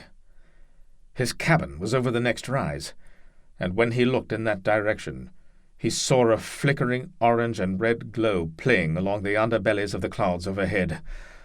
The ferry! He pulled up on Onid's reins and commanded him backwards with his knees, away from Seraina. The stallion snorted in protest, but complied immediately. Thomas was dimly aware of Seraina calling out his name as he forced Onid into a gallop. They pounded up the hill, and when they reached the crest, Onid whinnied and reared up on 2 legs, startled by the sudden bright lights coming from his home below. Everything was engulfed in flames. The cabin, the ferry, even the wharf. Thomas's hand went to his knife handle, and he spun Onid in a circle, scouring the lit-up countryside for some sign of who had done this. He saw nothing but sparks whirling in the cool night air, and everywhere reddish-grey clouds. They hung over the lake and blocked out the forest bordering the road. He was alone. Chapter 16. It is a fool's hope. The fortress will never be completed before the first snows. Be careful who you call a fool, Landenberg. Leopold glanced around him, wondering where that other fool had gotten to. Leopold had arrived in Altdorf an hour before, and as he stood on top of the main gate surveying the masons and their teams of oxen and peasant labour milling about the main keep, he despised the fact that Landenberg was right. While the living quarters in the main keep were almost finished, the outer walls were nothing more than a hole encircling the grounds. Extending the wall below the ground level was necessary both to prevent its buckling from frost heaves and to deter sappers from tunnelling under in the event of a siege. The main gate was finished. However, what good was a gate with no walls? How is the toll gate on the road coming? Good, or fair, I should say. We have no portcullis for it as of yet. The iron workers had a fire in the forge, and it has put them behind by weeks, Landenberg said. Leopold squinted his eyes against the midday sun. He leaned over the edge of the gatehouse they stood upon. He could make out the top of the massive iron gate, suspended with heavy ropes, waiting to be dropped at a moment's notice. "Yet there is one here," Leopold said. Landenberg nodded. "You've said to focus all work on the fortress." Leopold closed his eyes. Unfortunately, Landenberg was still there when he opened them. "Look around you. Why would we need a portcullis when we have no walls?" The toll gate stood between Altdorf and the Gotthard Pass, and was located on a section of road that squeezed between 2 massive granite faces. It had a guard tower flanking either side, and could hold back an army if need be. That is, if it had a portcullis. Leopold fixed Landenberg with a cold stare, and willed understanding into the dim man. Just when he thought he might have to resort to drawing a picture in the dirt with a stick, Landenberg's eyes lit up, and a sheepish look crossed his face. "We should remove this portcullis and fix it to the toll gate. Then we could begin collecting tolls immediately," Landenberg said. Just then, the Habsburg fool's green hair appeared at the top of the stairs, quiet as a snake. "What a splendid idea! Is that not a splendid idea, my Duke? I wish I had thought of that one," the fool said. He held his chin and muttered to himself as he stomped up and down the first 3 stairs several times, the chimes on his pointed shoes sounding more like church bells as they echoed off the stone walls of the narrow staircase. Leopold clamped his teeth and did his best to ignore the little man. He turned to Landenberg. "Get the iron out of this gate today. Now, did you summon the local judge as I told you?" "He waits in the hall, my lord." "Good. Come with me. I would have both you and the judge there to listen. Then, if there is some confusion, perhaps you can assist each other in understanding my wishes." "This is most unexpected, my lord. To be summoned before the Duke of Styria and further Austria is an honour an old country judge like myself rarely sees." "The honour is mine, Judge." Leopold glanced at Landenberg.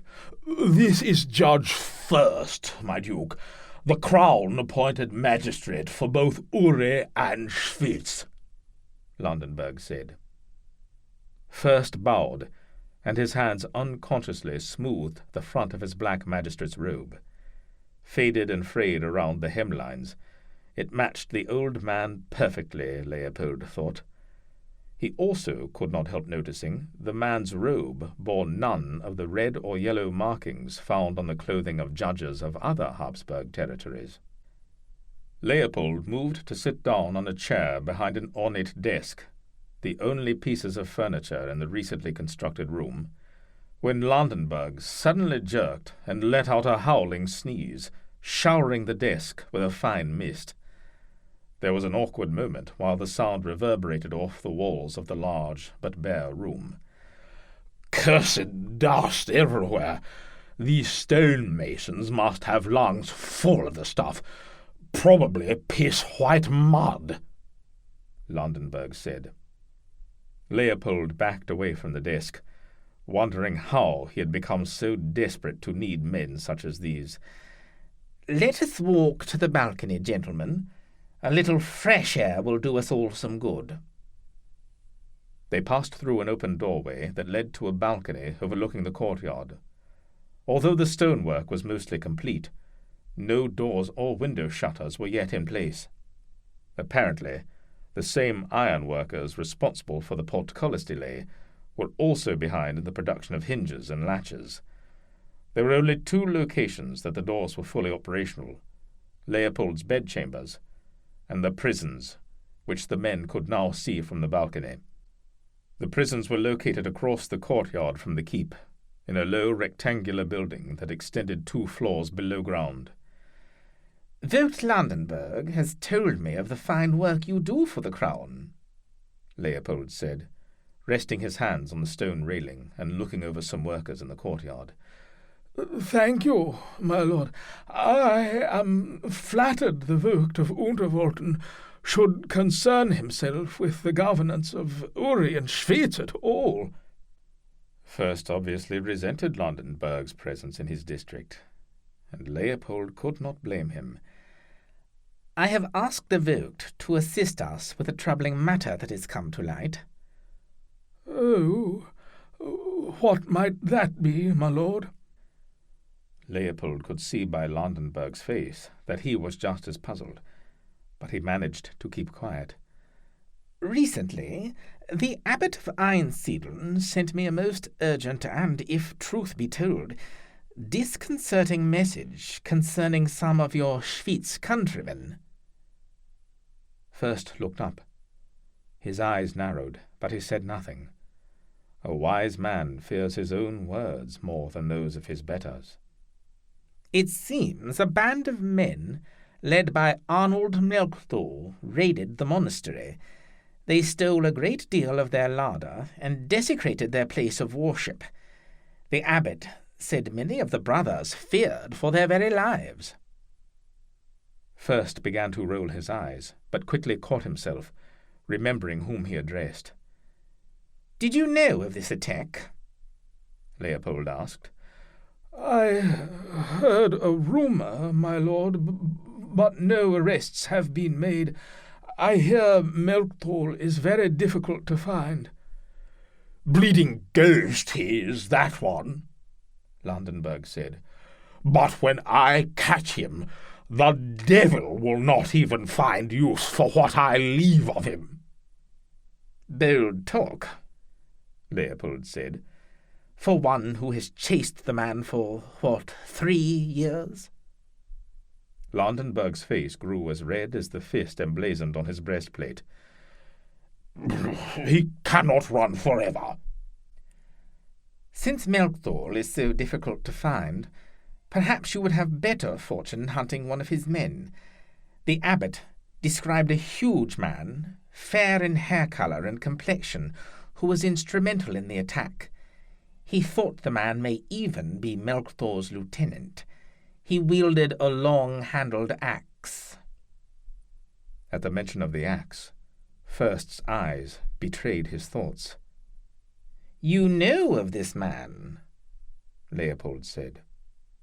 First paused for a moment before answering. "I know of a big man like that. He does some work for Sutter on occasion." Leopold gave Landenberg a questioning look. "Sutter, the innkeeper in Schwyzer, has a fine daughter," Landenberg said. Leopold nodded. "Very well. Take a few men and visit the inn. Find the big man and arrest him and anyone he is associating with, but not the innkeeper. Travellers and merchants need inns." Landenberg bowed his head, but not before Leopold saw his face light up like a candle in a prison cell. He turned to First. "Judge, there will be some small changes to your sentencing system. From this day forward, all who are found guilty of even the smallest crimes will be sentenced to work on the fortress.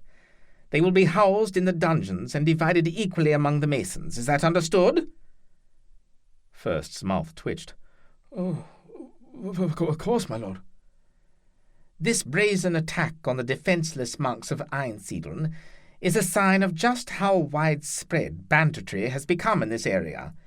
We must make a strong stand, and I cannot expect you to rise to the occasion without help. That is why I have sent for 3 of my best judges from the Aargau to assist you. This is not the time for leniency." "I will do my best, my lord." "That is all I can ask of any man of rank and privilege. Judge first." Leopold turned to send Landenberg on his way, but he was already gone. Chapter 17. "They burnt your ferry, Tommy. By the devil's black ass, of course I'm angry." Vex, Pierman's new puppy, barked twice and squatted low to the ground, distressed at his master's emotional outburst. Thomas stood waist-deep in the lake. He had removed his boots but wore all his clothes, hoping they would retain some of his body heat. They did little to keep out the chill of the autumn water. He finished lashing what remained of the blackened ferry deck to a mooring post on the wharf. The railings, mast, and sail had been completely consumed in the blaze, and most of the floorboards were ruined beyond repair, but the members closer to the water had been spared. At least most of the wharf remained. "Noel says it was Landenberg. His cousin's boy saw him and a dozen red feasters on the North Road that night," Pierman said, leaning on his axe and shaking his head. Pirman stood well back from the water, lapping gently at the fine pebbled shoreline. He had never enjoyed water. In fact, Thomas believed, it was the only thing in this world the big man feared. Curious that a man who served on a war galley for 20 years should be so cursed, but then again, with time, water could bring down mountains. Thinking Thomas was not listening, Pierman hefted his axe and shouted from the shore, "Did you hear that, Tommy? Landenberg did this. I say we go visit him in his sleep tonight, you and me, with all the love we can muster." He smiled grimly and ran a thumb as thick as a broom handle over the blade of his axe, testing its edge. Thomas had been furious the night he and Seraina had come upon his burning home. If someone had been there, Austrian soldier or not, he had no doubt he would have made them pay dearly. But now he was once more under control, and thinking straight. "Noel would have you believe it was Landenberg. That suits his purpose fine. For all we know, Noel burnt all this himself just to sway us to his cause." Pierman's face went from red to purple. "By God, you are a stubborn worm!" He lifted his axe and strode towards Thomas, but stopped instantly when his foot splashed into the water. He danced back, as did Vex, but not before snapping at the water's edge. Pirman cursed Thomas in his native Volist dialect, and although Thomas could not understand the words, he was glad 10 feet of water separated him from the enraged giant. "I cannot understand what you have against Melkthor. He talks more sense than you do recently." "You had best stay away from that one, Pierman. I have told you as much already." "Or what?" When Thomas did not reply, Pierman threw up his hands in disgust. "This country has turned you into a cowering Dominican, or worse, if there is such a creature." Thomas shrugged. "If it is as you say, and the Vokes men burnt my home, he did it because he thinks I helped Noel escape his men. The boy's playing you, Pierman. Any way I look at it, this whole mess is Noel Melkthor's fault." Pierman shook his head. "I have said it before, and will not shy from saying it again. You are a stubborn worm, and you get more so every day. I need a drink and a woman, and the order is not important. When you finally crawl out of your monk's cell, you come find me, and I will talk reason into you." Thomas watched Pierman swing into the saddle of his war mount with the grace of a much smaller man. He looked around for Vex, and found him at the shoreline, gingerly testing the water with a paw disproportionately huge compared to the rest of his growing body. "Vex, get away from there! We are going home!" Without waiting for the dog, Pierman nudged his horse into a gallop over the green-covered slopes. Vex cast one last look at the water, whined, and then bolted after Pierman. Thomas stood in the water and shivered. Chapter 18.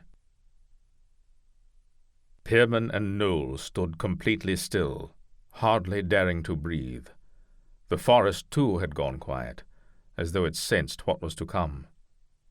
Noel sighted down the length of the crossbow bolt with both eyes open. He was an instinctive shooter, and never used sights. He preferred to look at a small point on his target, and will his bolt to that very spot.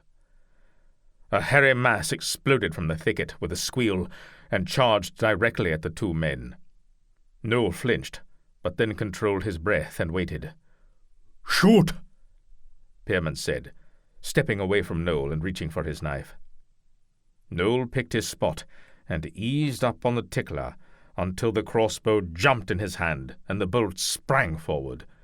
Noel followed it with his breath and saw it penetrate deep into the boar's chest. The animal veered off course, snorted, and took several steps towards the underbrush. Then it dropped. "Fine shot," Pierman said, standing upright and releasing his grip on his knife. "That would have made any Genoese crossbowman proud. Thought for sure we were going to be wrestling pig." "Pray that never happens. I've seen boars smaller than this one rip men up pretty bad," Noel said. He walked over to the boar and touched it with his foot to make sure it was dead, then leaned over and removed his bolt. "Did you know any Genoese bowmen?" Noel asked. "No, Inny. The Levant was full of them. Highest paid mercenaries in the Holy Lands. We used them when we could afford them. I do not recall ever losing a fight when we had the Green and Red of Genoa with us, except for Acre. But that fight was lost before it was ever started." "Perhaps that is what we need. More crossbowmen. If I could get my hands on more of these." Noel held up his crossbow. "We could take the fight to Landenberg. Maybe even Habsburg Castle." Pierman grinned and shook his head. "I admire your spirit, Noel, I really do. But that crossbow you have is a hunter's weapon. A bolt from that would bounce back from chainmail and stick you in your own eye. A true warbow, capable of skewering a man at 200 paces in full kit, is what you would need. But a weapon like that costs more coin than I can drink in a year." A full year? By God, Pierman, you know how to squash a man's dreams. Pierman leaned against a tree and plucked a long blade of grass. He chewed on it thoughtfully. No, what we need are more men. What have you got now, 100? I could have 150 in 2 days, Noel said. Pierman laughed at how proud Noel looked. 150? Come talk to me when you have 1,000. We could work with that. In the meantime, I suppose we will have to stick to fighting monks. Noel went silent. He pulled out his knife and cut 2 lengths of twine, then thrust his knife into the dirt. He began tying the 4 legs of the boar together. You must know others that would fight for a cause. Do you have any connections? Pierman shook his head. Lost track of them all. All save Tommy. Noel groaned. Do not mention the ferryman again. We have no need of cowards like him. Watch your tongue, boy. His kind is exactly what you need. Noel grunted, and Pierman could tell by his face he was not convinced. He is a different sort, that one. I know it, and the Grand Master of our order knew it. That is why he made him captain of the Schwyzers. What do you mean by a different sort? I've seen plenty of soldiers in my time, and they all take to killing much the same in my eyes. Pierman shook his head as he stared off into the trees. How could he explain to someone who had never faced the true horrors of war? Not that one, he began. The battle furies have no hold over Tommy. You see, most men survive in war by letting their animal side loose. Fear and anger rise up and give a man strength. They allow him to survive the loss of a limb or fight like a madman long past total exhaustion. Warriors of old called this being possessed by the battle furies. I know of the furies, Noel said. Pierman looked at the young man's eyes and could see a hard glint there that made him think Noel was perhaps not as green as he thought. Well, our Tommy does not. You see, he has never been visited by the furies. When the killing starts, his pulse never quickens, his guts do not boil up in the back of his throat. He might as well be at home eating soup as caving in the man's head with his mace. And why is that useful? You just said rage lends a man strength when he most needs it, Noel said. Let me tell you a story, Pierman said, shaking his head. We were boys when the Hospitallers had marched us out of Schwyz weeks earlier. Our ship finally put ashore in Outremer, a day's march from Acre. A few hours after leaving the port, slavers set upon us. Ripe we were for their kind, what with 500 children and only a handful of guards. The Black Knights fought like devils and managed to beat them off, but not before the slavers made off with near 200 of the young ones. Pierman paused. He had not thought on that day for a long time, but he could still smell the sun-baked earth at his feet as they marched, and feel the cool relief as they entered a canyon, the stone walls providing shade from the relentless sun. Then the rock slide came, and relief changed to confusion and terror as dust blotted out the light and made breathing difficult. Screams followed, and soon a new scent for Pierman, one he would never get used to, the smell of blood spilling onto hot sand and stone. Me and Tommy should have been amongst those taken. Fighting was all around us, and a fat, jowled man tried to grab us. Tommy was only 5 at the time. I was 8. Pierman grinned at Noel. But I was big for my age. You're still big for your age. What did you do? I jumped on the horse, son, and fought for all I was worth. I had a dog, too, and she helped some, before the bastard put her down. Pirman was silent for a moment. Thinking of Zora was never easy for him. He quickly pressed on. The slaver thrashed me good. I lay on the ground, bleeding and hurting everywhere, and he was about to tie my hands and drag me away, when Tommy threw a rock at him. The slaver looked up and started laughing, and I tell you, I almost did too. Pierman shook his head and chuckled at the memory. What was so funny? What was he doing? Pierman wiped some moisture from one eye and continued. That skinny little waif was using every muscle in his feeble body to point a crossbow at the slaver as he tried to haul me away. Not a toy like yours, mind you. It was a real warbow like I was talking about earlier. It weighed as much as him, I am sure. But you want to know the best part? Noel smiled. He shot the man through the stomach. Pierman laughed. No, that he could not do. He had no bolt. The string was not even stretched. Tommy might as well have been pointing a stick at the bastard. Noel shook his head. Stupid boy. Oh, was he now? Pierman grinned and took a drink from his wineskin before continuing with his story. He held that crossbow on the men, but his eyes were looking into my own. The slaver was laughing so hard as he walked over to Tommy, he had trouble drawing his knife.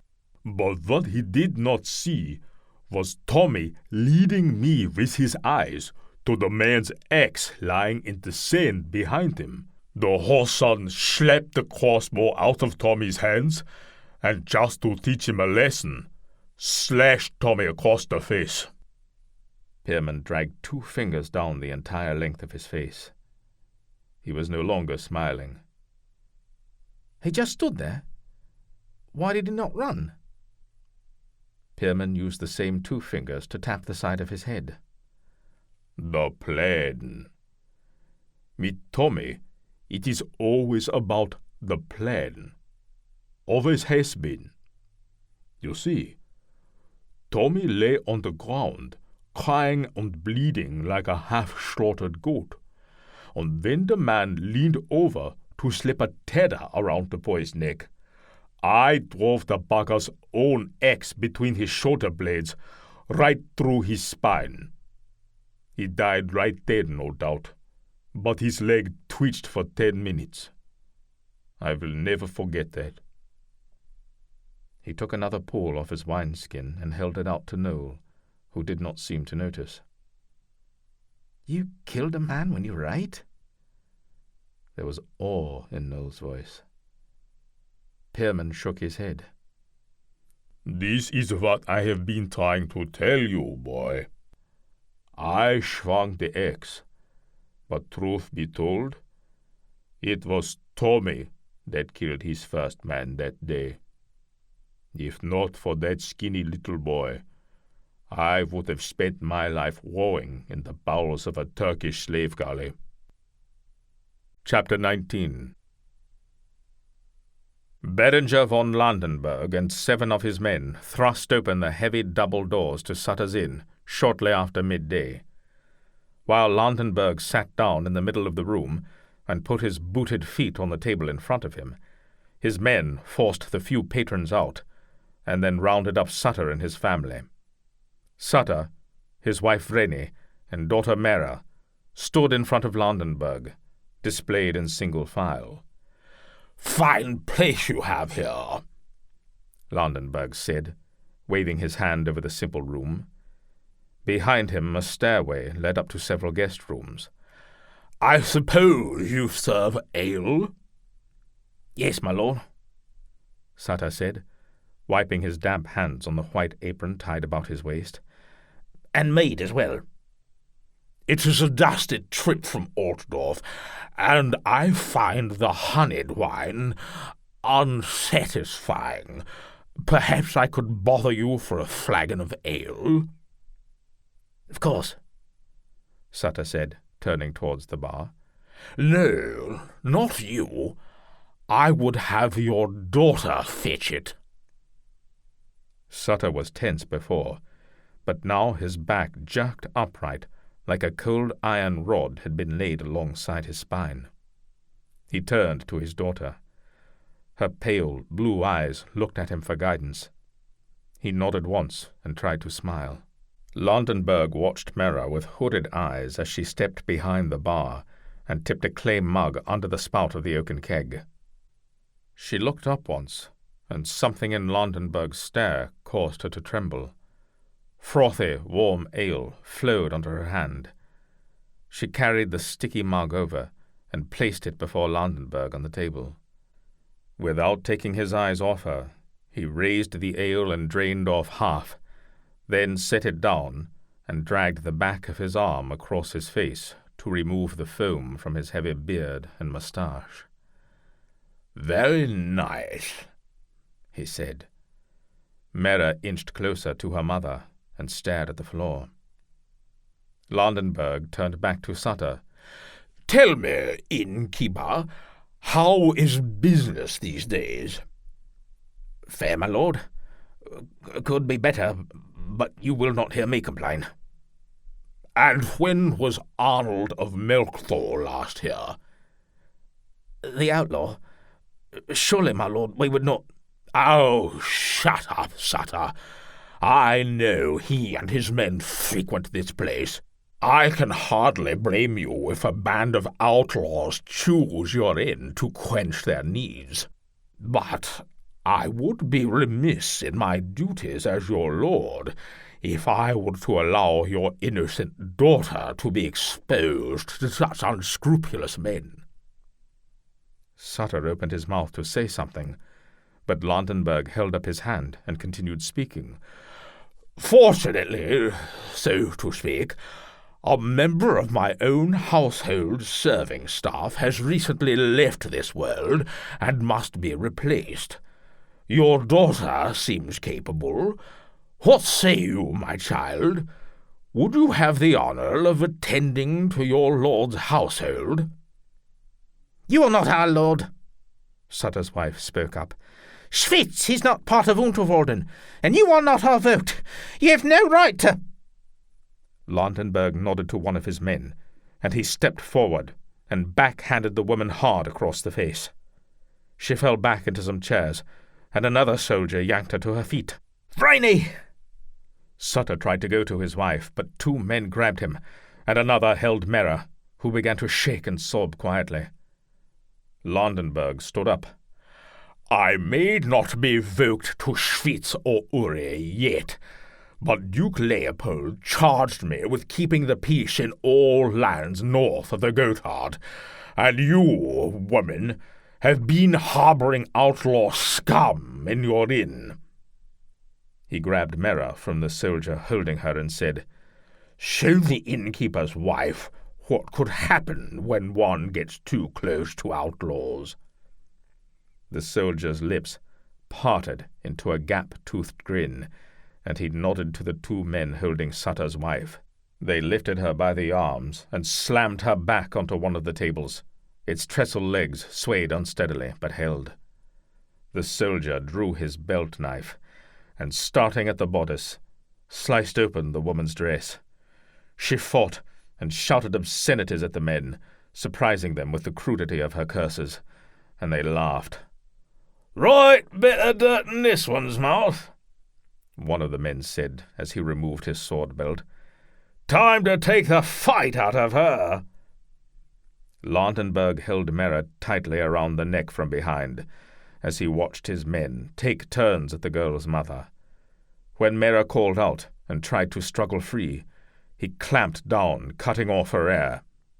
Her struggles lessened, and he eased off the pressure, but kept the soft skin of her face pressed up against his own. He leaned himself into the young girl, and felt his loins stir. His intention had been to get the girl back to his estate and have his way with her then, after she spent some time as a servant in his household. But as she squirmed against him and cried out again and again, he found himself becoming hard and knew he could not wait any longer. Chapter 20. With the freshly killed boar at their feet, Noel and Pirman crouched in the trees outside Sutter's inn, looking at the two soldiers standing on guard outside the main doors. "What are they doing here?"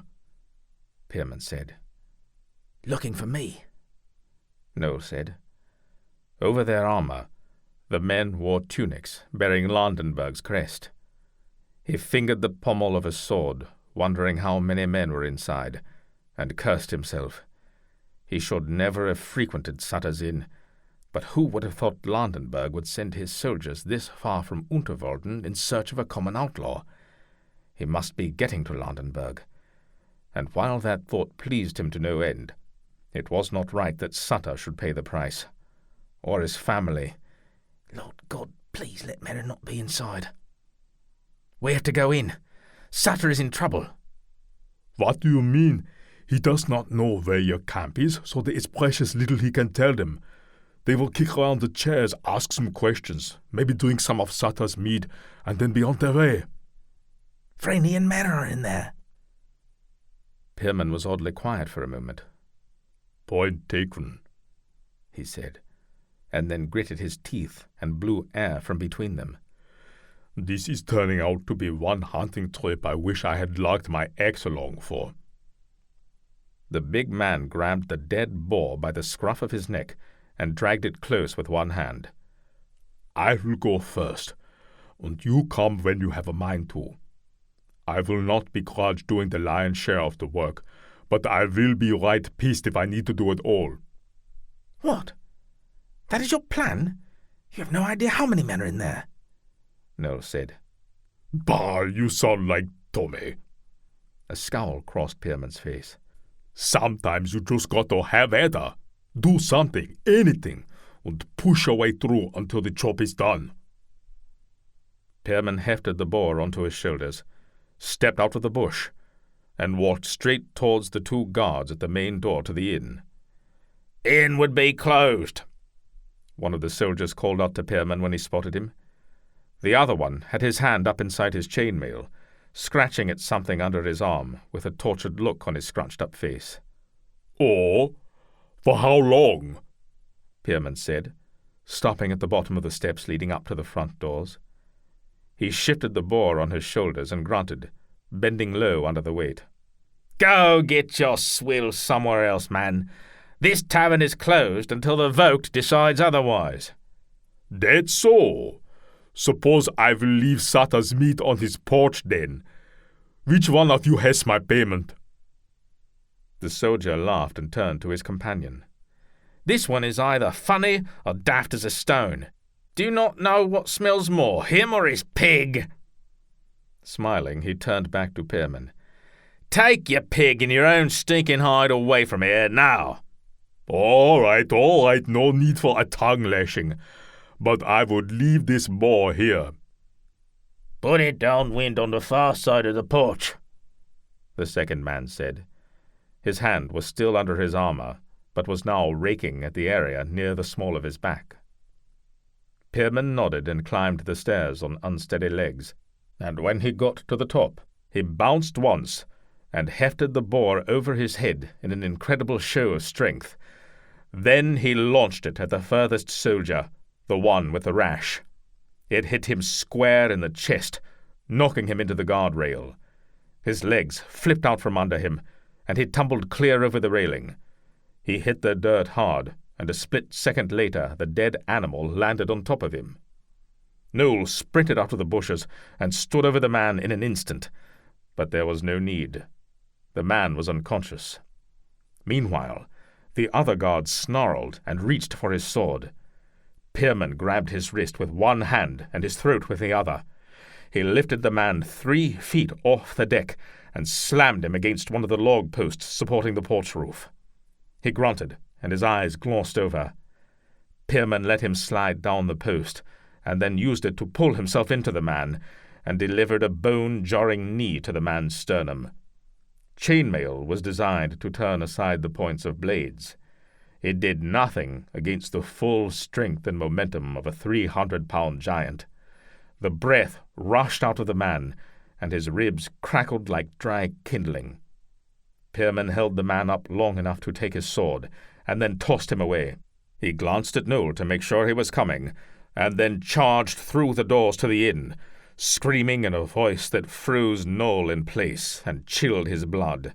It was a wail filled with the anguish, hatred, and fear of war. It was the most terrifying thing Noel had ever heard, and it took a moment for its paralyzing effect to release its hold. God only knew the effect it had on the men Pierman attacked. By the time he made it through the door, one soldier was on the ground unmoving, and Pierman was exchanging sword blows with two others.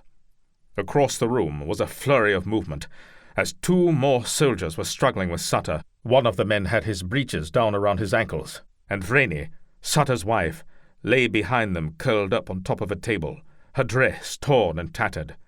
Sutter had his hands around the breechless man's throat, while the other one had a handful of Sutter's hair and was punching him in the back of the head. Then he stepped back and drew his sword. Noel jumped over a chair and knocked the man's blade aside before he could skewer Sutter. He slashed at the soldier's side, but his armor protected him. In his peripheral vision, Noel caught movement and risked a glance to his left.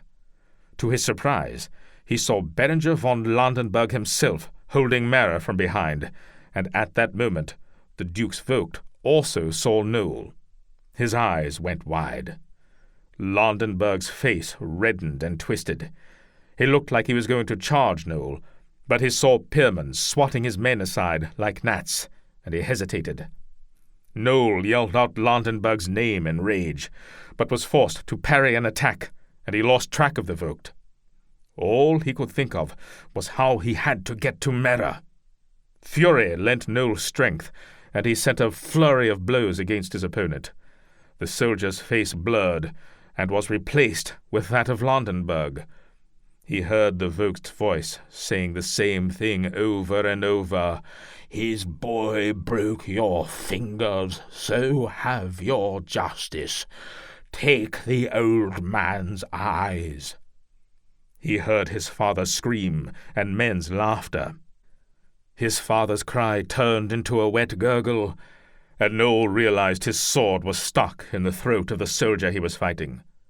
He pulled it free and scanned the room for Landenberg. He was nowhere to be seen, but Noel offered up a silent prayer when he saw Mara embracing with her parents. A dead soldier, his face blue, lay crumpled at Sutter's feet as the innkeeper held his sobbing daughter and wife. Another man was dead on the floor near Pirman, and the last soldier was on his knees begging for his life. Noel dashed through the kitchen to the back door. The stable gate was open, and several horses were moving about some distance away in the woods. Landenberg had scattered them before taking flight himself. Far away up the road, Noel saw a lone horseman receding into the distance. He kicked an empty milk can next to the door, grimacing as he felt the hard metal against his toes. God had granted him a rare opportunity for justice today, but Noel had missed his chance. He had failed his father 3 years ago on the family farm, and he had let him down yet again here today. "Take the old man's eyes." Noel kicked the can once more and screamed. Chapter 21. Seraina eased the door to Vreni's room closed, and made her way softly down the stairs to the inn's common room.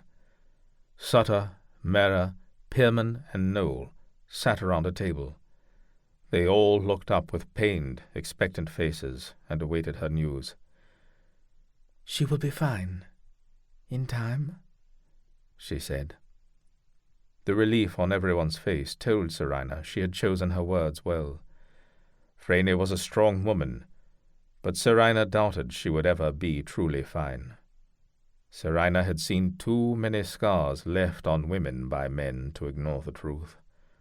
The physical healed quickly, but those of the spirit ran deep, and in most cases could only be concealed. Wounds of the spirit may scab over, but they never fully heal. When Seraina had arrived at the inn, she had found Vreni on her knees, praying to her god, thanking him over and over again for sparing her daughter the rape she had suffered. The sight had infuriated Seraina, but she allowed the woman her prayers, while inside she seethed at the uselessness of worshipping a god who would subject his faithful subjects to such torture. Sutter stared at her, his eyes dull and the sockets around them black with exhaustion. The usually taciturn man could not conceal his gratitude. "Thank you, Seraina. I know your presence means a lot to Vreni, and to me. You've always been a friend of this family." Seraina's vision clouded briefly with the beginnings of tears, but she blinked them back. She would be strong for them. She had suffered nothing, after all, and had no right to subject them to her own childish tears. She forced her lips into what she hoped was a smile, and stalled until her emotions were under control, and she was sure her voice would not quaver when she spoke. She handed Sutter a vial. "Give her 5 drops in tea every night. It will help with the dreams." She wanted to say nightmares. "Mera, your mother will need more help with her work than usual for the next few days. Of course." The young girl's eyes were still glossy with her own tears. "She spoke against the vote on my behalf. Perhaps if I had agreed to what he wanted, none of this would have happened." Noel stood up from the table, banging it with his hand. "Mera, do not even think on that." Mera flinched, and Pierman shot Noel an angry glare. He placed his hand lightly on her shoulder. "What Noel means to say is this is not your fault. Nothing you could have done would have changed this." Chastened, Noel eased himself back onto the bench. "Yes, forgive my abruptness, Mera," Noel said. He flashed her a weak smile. "Please, no, do not apologize. If you and Pirman had not risked your lives to help us—" Mera could not bring herself to finish the thought. "My daughter is right. I owe you more than I can ever pay, but I swear to damn well try my best," Sutter said. Mera placed her hand over her father's for a moment, and then stood slowly from the table. "I'd best put something on the stove for our customers tonight. People need to eat," she said. The men watched in awe as she left them. "Brave girl, that one," Pierman said. Seraina took Mera's seat at the table. She sensed anger rolling off the men in waves. Pierman and Sutter both looked at Noel, their faces grim. Noel said, "We live in Landenberg's shadow, cowering behind his back where his arms cannot reach, where we pray he will not find us." Noel stood from the table and drew out his bone-handled hunting knife. "I, for one, am ready to once again feel the sun on my face." He drove his knife into the center of the table. It continued to quiver after he removed his hand.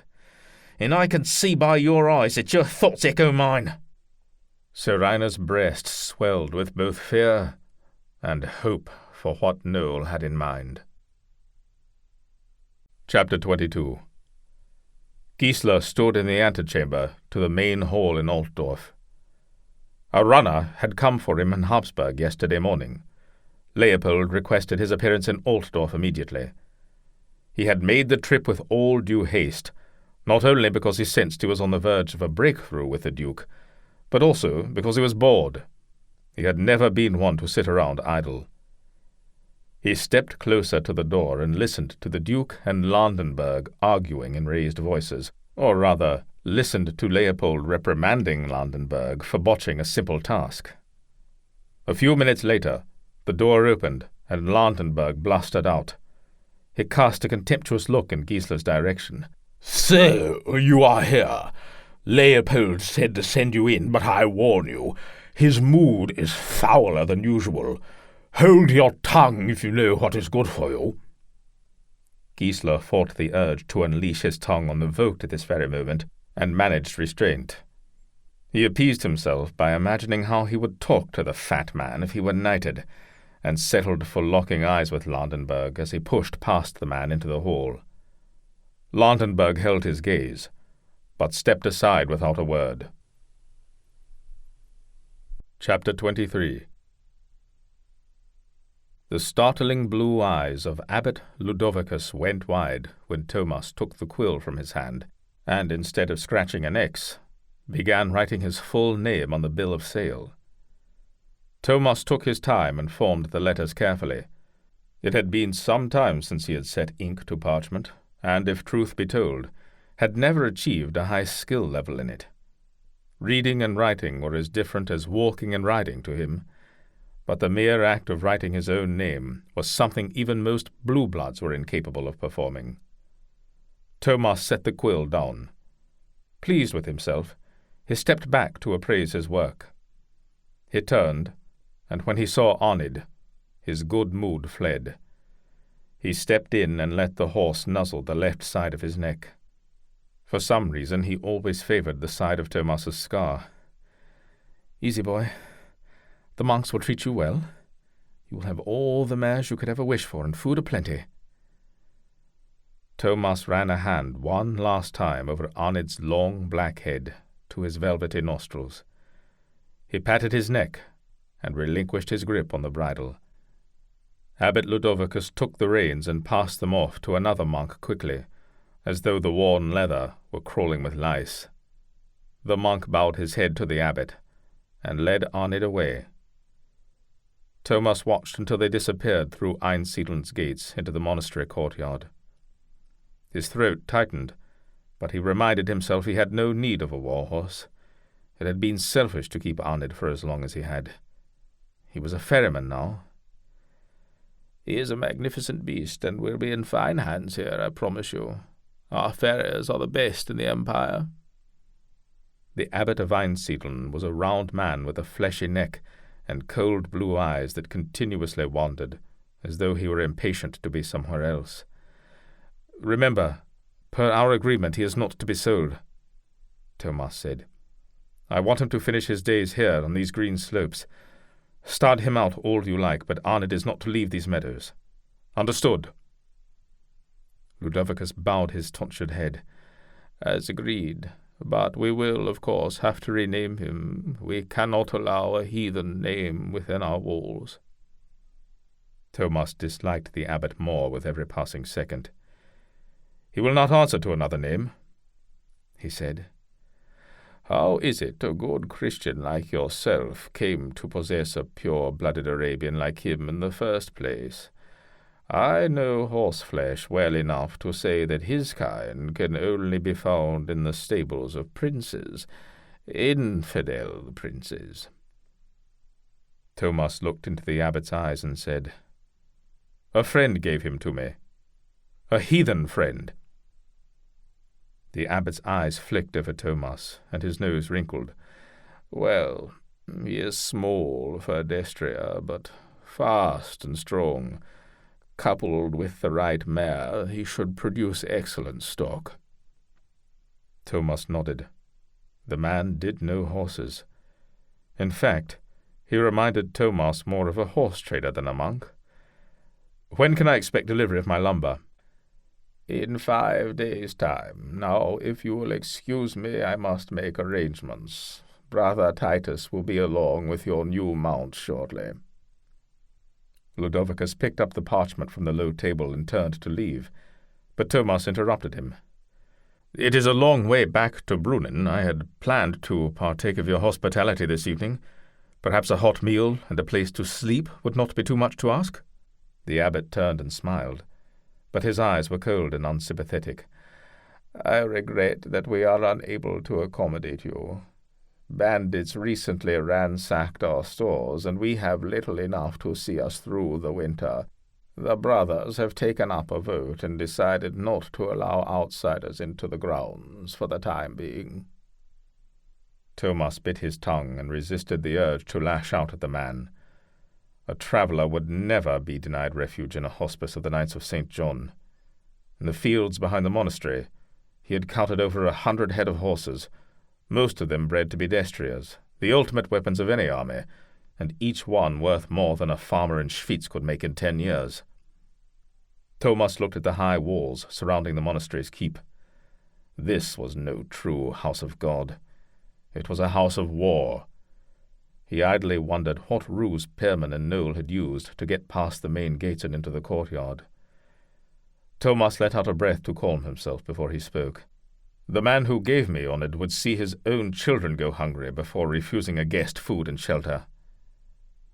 The abbot smiled and nodded sagely. Such is the way of the infidel, I am told. He looked towards the gate and said, Ah, here comes your mount. Thomas turned to see a monk pulling a squat mule through the gate. The animal balked, reluctant to leave the courtyard and the comfort of the stables.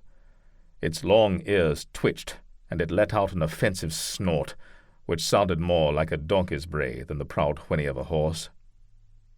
Thomas could not stop his hand from balling up into a fist. Our deal was lumber and a horse, he said. Ludovicus scrunched up his face. Was it? Oh, well, let me confirm. I would hate to be mistaken. The abbot held up the parchment and made a show of examining it carefully. No, I am afraid it simply says you will receive 4 wagons of lumber and 1 mount. There is no mention of a horse. He held out the parchment to Thomas.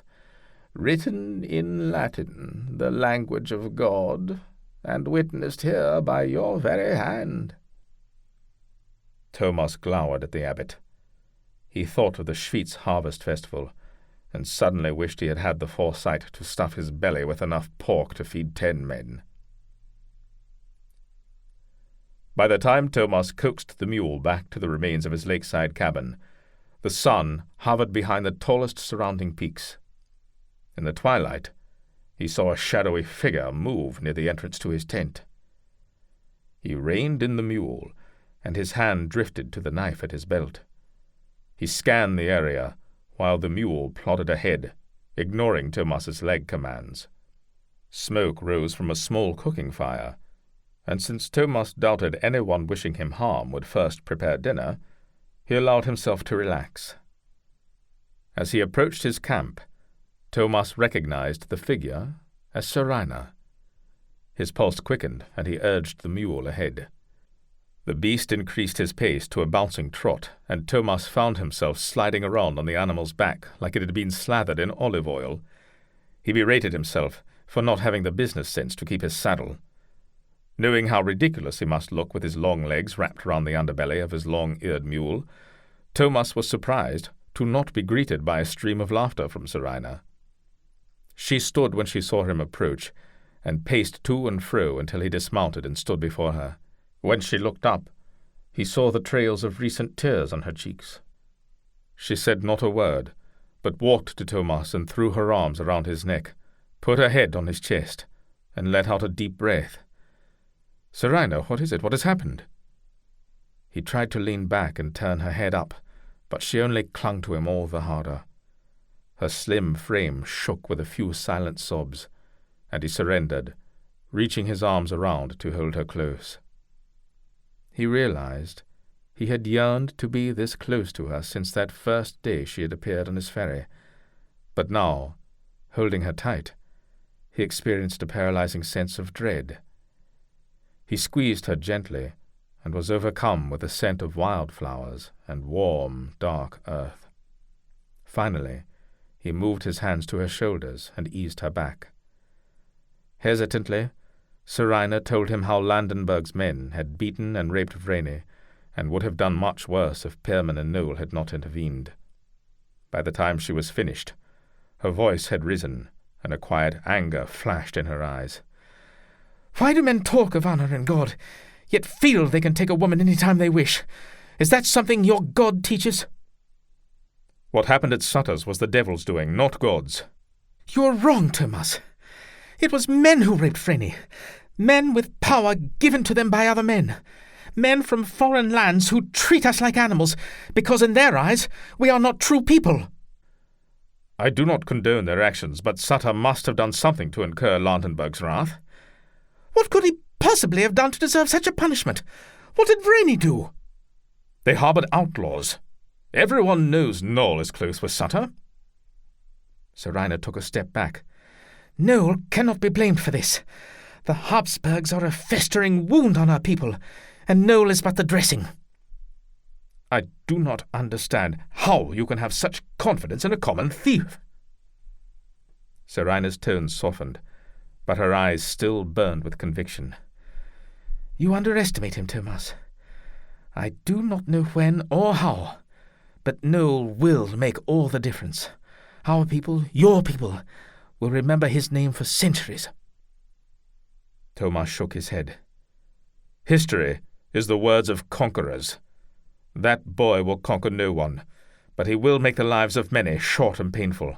Just ask Sutter and Vreni if you doubt. Seraina slapped him across the face. It was so fast and sudden, Thomas doubted for a moment that it really happened. But then the residual heat of her hand registered on the left side of his face, and the skin burnt everywhere, except, of course, for the cord of scar tissue. It felt as cool as ever. Seraina's eyes widened, and she stared first at Thomas's face, and then at her own hand. She shook her head and backed further away. Thomas stepped towards her and reached out. "Seraina, wait!" "No," she said, her voice breaking.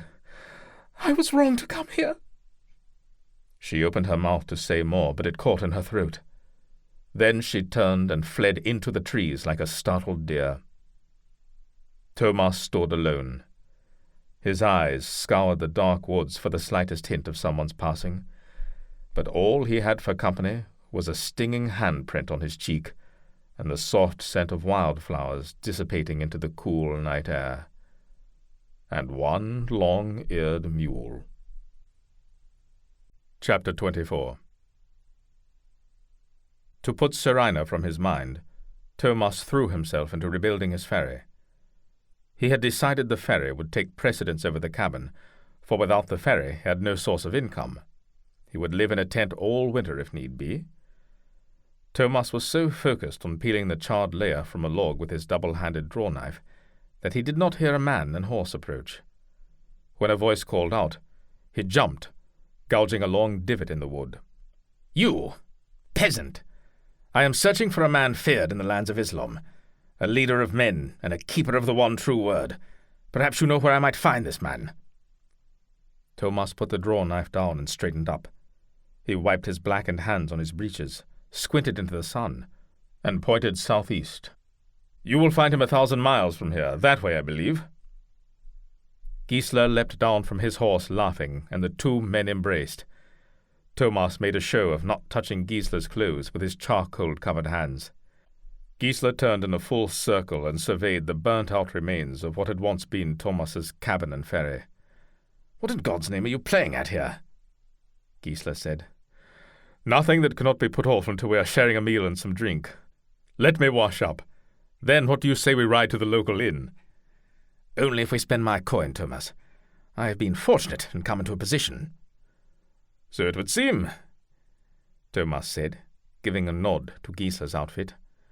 He wore a thick burgundy travelling cloak and a white, finely embroidered tunic, which almost completely covered his light chainmail vest. On his head was a sleek cap with a peacock feather stitched into the hatband. Thomas had seen similar caps on well-off merchants and nobles, but he thought it looked ridiculous on Gissler. "You found your kin, then? Well, I look forward to hearing it all." Gissler's eyes blackened for the briefest moment. "Better than that. I am now a member of the Duke's household." This news caught Thomas by surprise. He turned his back on Gissler and ladled water onto his hands from Arnid's trough, or what used to be his horse's trough. It now belonged to an ornery mule. "And which duke would that be?" he said, rubbing his hands together. Rivulets of water cut trails through the charcoal dust on his forearms and dripped off his elbows in blackened streams. "Which duke?" Gissler said, incredulous. "Your duke? The only duke this land knows, Duke Leopold of Habsburg. Duke Leopold's man, then. You have indeed done well for yourself, Gissler. Thomas ladled more water over his arms, scrubbed them once more, and gave them a vigorous shake. So, would you be here in an official capacity? Gissler laughed, and the sound set Thomas on edge. Gissler was never a man to be so receptive to humour. "Yes and no," Gissler said. "The Duke has been happy with my service, I suppose, and when I mentioned I knew of a captain of the order living in his lands, he suggested I seek out my friend and offer him a position. I thought that rather generous of our lord, would you not agree?" "I am done with soldiering. I told you that before." "I do not talk of guard duty for some noble's spoiled children. This is the Duke's household, and not just any Duke, mind you. Leopold is one of the most powerful princes of the entire German Empire." He paused and put his hand on Thomas's shoulder. "He has the power to grant us knighthood, Thomas, and has promised as much." "Knighthood? What use to me is a title? What I really need is some solid timber to rebuild my ferry." Gissler's eyes clouded over and his top lip curled upwards into a snarl. In a way, this relieved Thomas, for it meant the Gissler he knew was once again standing before him. "Ferry? Are you daft? I offer you a chance at a noble life, something all men dream of, and you would rather sit in the mud cutting wood?" "You do not need to be a knight to live a noble life. We have both known enough knights to recognize the truth in that." Gissler threw up his arms and began pacing. "If you wish to wallow in mud, I will not beg to change your mind." Thomas eyed Gissler. "Is that truly the reason you came to Schwyz? To offer me a position with your duke?" Gissler stopped pacing. His lips stretched into a thin smile. "You have an uncanny ability to hear things people do not say. Very well. I also seek an outlaw, Arnold Melchthal. Do you know of him?" "You are the Duke's manhunter, then. Once a soldier of God, now you chase outlaws for rich men. Is that the glorious position you dangle before me?" Gissler's face clouded over with the dark grey of a winter storm. "You dare to mock my path?" Gissler stepped back and held his arms out to the sides. His fine velvet cloak fanned out and floated in the breeze, and the sunlight glistened off his calfskin gloves.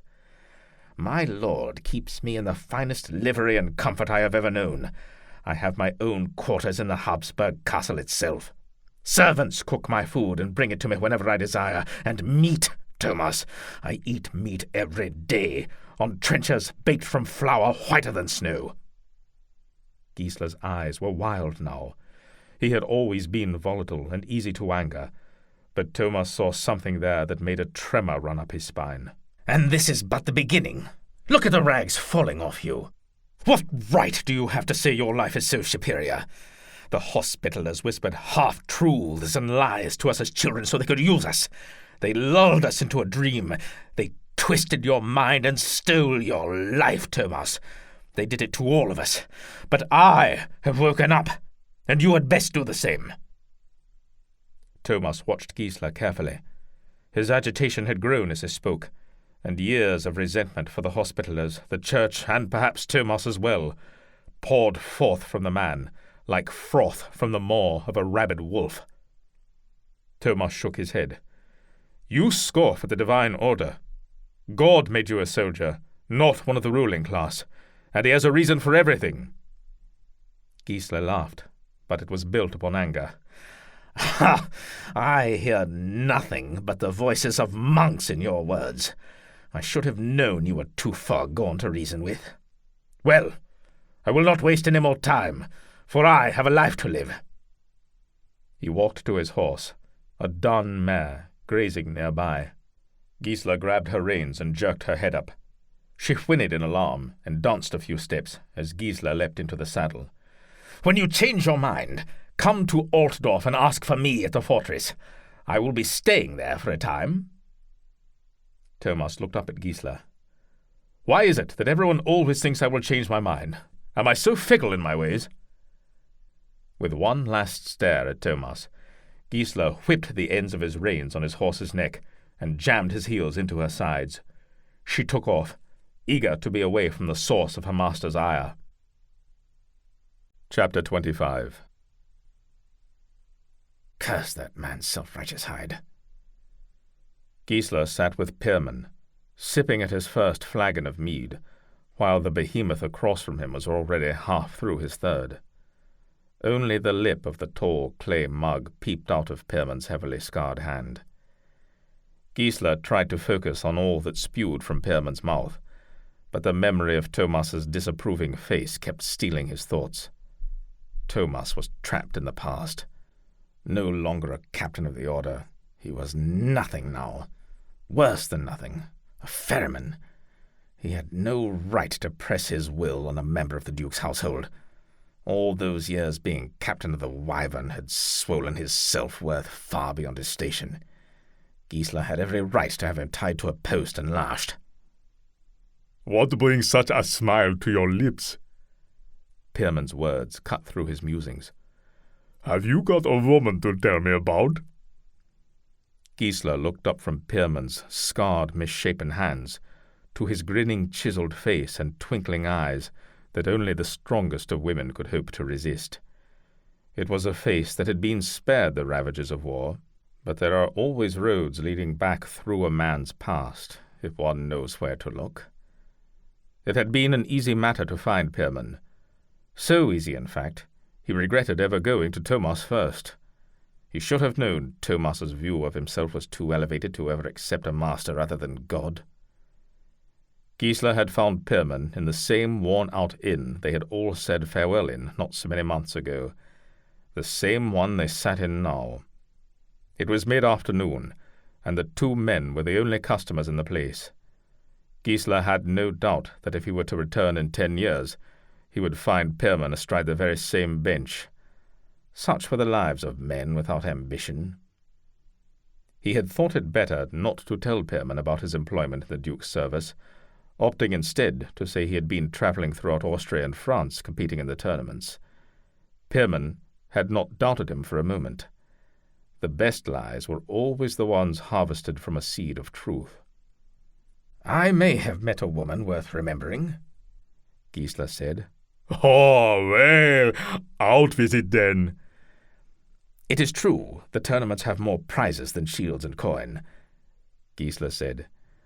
"But you will not trap me into moaning over my conquests like some love-sick courtier." "Conquests? More than one, then. And sounds like a battle more than a tumble with a sweet maiden. Pray, tell the tale, Gissler."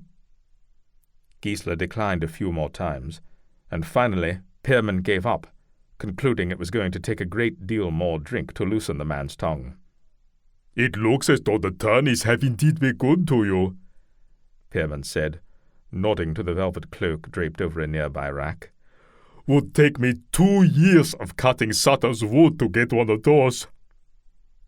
He quaffed the rest of his drink and wiped his mouth with the back of his hand. "Maybe 3, he added, grinning, "if I keep drinking my wages away." "Coin is easy to come by for men like us," Gissler said. "You could just as easily hire out your axe and make a fortune. But you do not, and I believe I know why." Gissler emphasized his words with what he hoped was just the right mix of admiration and jealousy to pique Pierman's interest.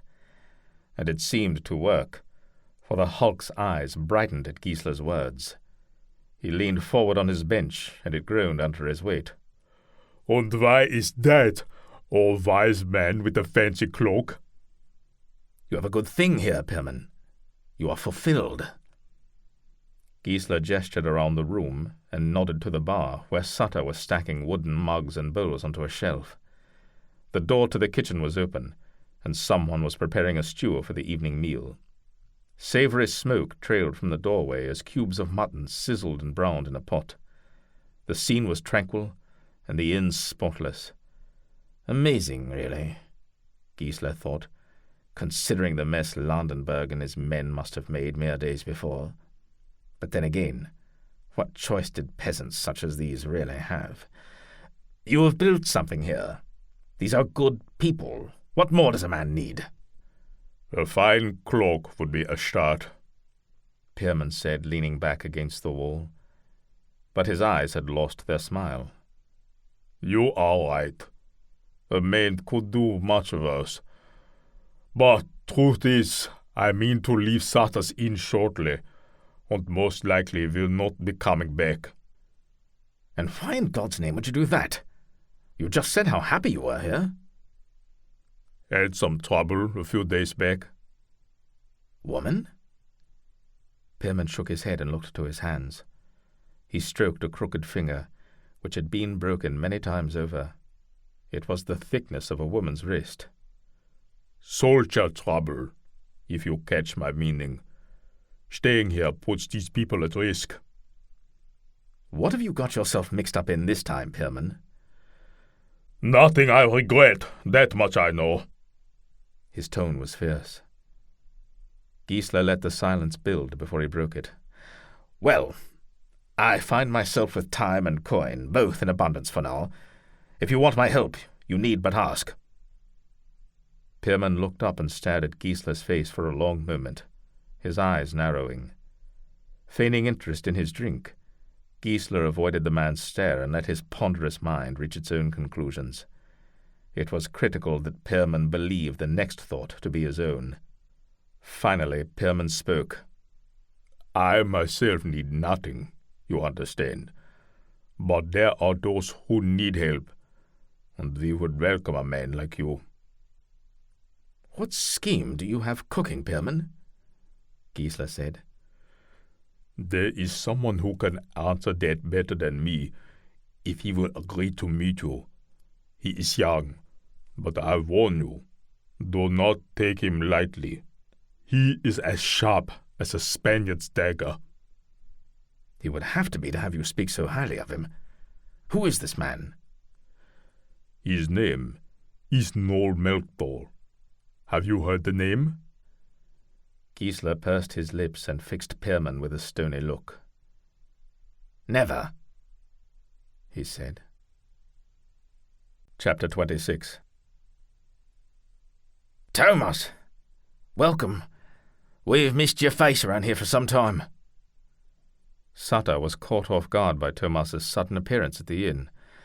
A little early for dinner, but I got some nice mutton stew Mary made yesterday. Thank you. That and some mead would make me a happy man, Thomas said. He sat at a table in the corner and watched Sutter drift off to the kitchen. He was a man going through the motions, a gaunt shadow of his usual surly self, always full of energy and quick with his tongue. He returned with the stew and a tall tankard of mead, and when Thomas held out a coin, Sutter shook his head. He looked at Thomas with the dark, red-rimmed eyes of a man barely holding on. Your coin is not welcome here, but you and your friends always will be, he said, glancing down and leaving words unspoken. Thomas tried again to pay the man, but Sutter was adamant in his refusal. Thomas thanked him, and after an awkward silence said, I am sorry, Sutter. How are Vreni and Mera? The innkeeper shrugged. Well enough, I suppose. Lots of folk are worse off. Thomas nodded, not knowing what to say. He offered up a silent prayer for Sutter and his family, and took a mouthful from the tankard. It tasted of happier times.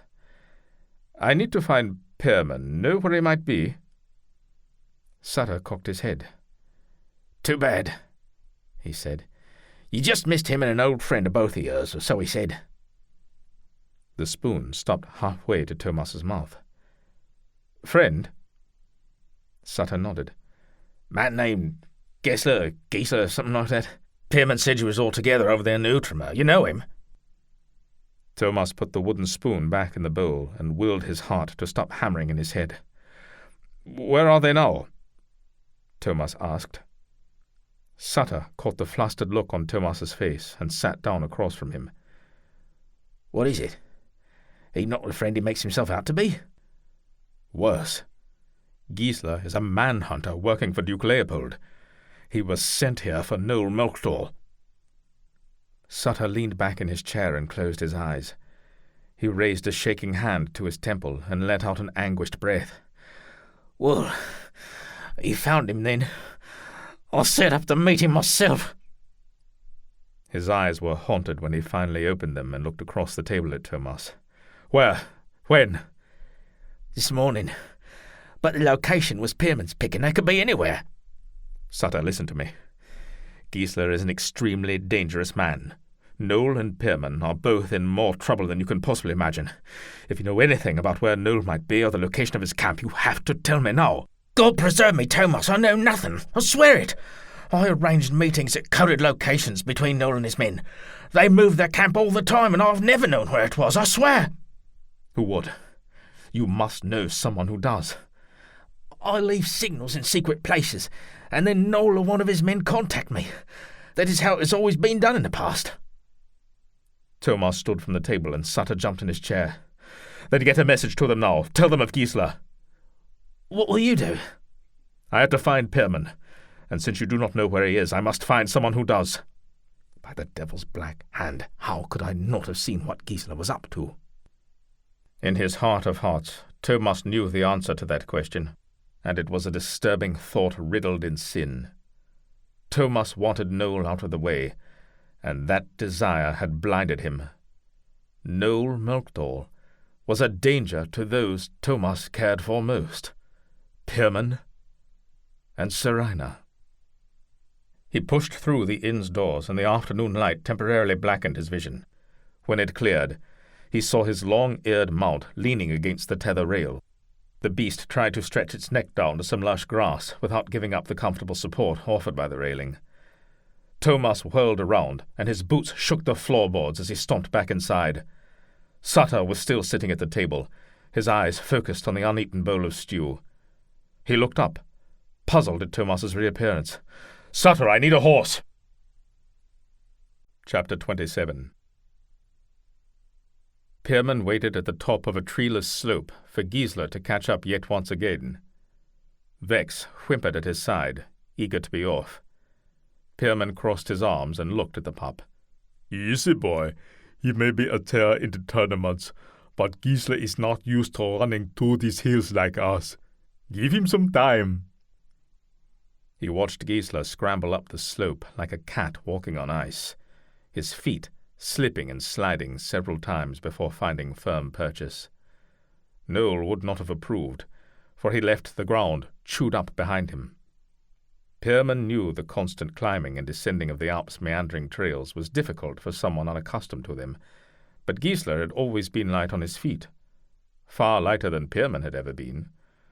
But perhaps following Noel these past few weeks, as he goated through the mountains, had strengthened Pierman's own lungs and legs more than he realized.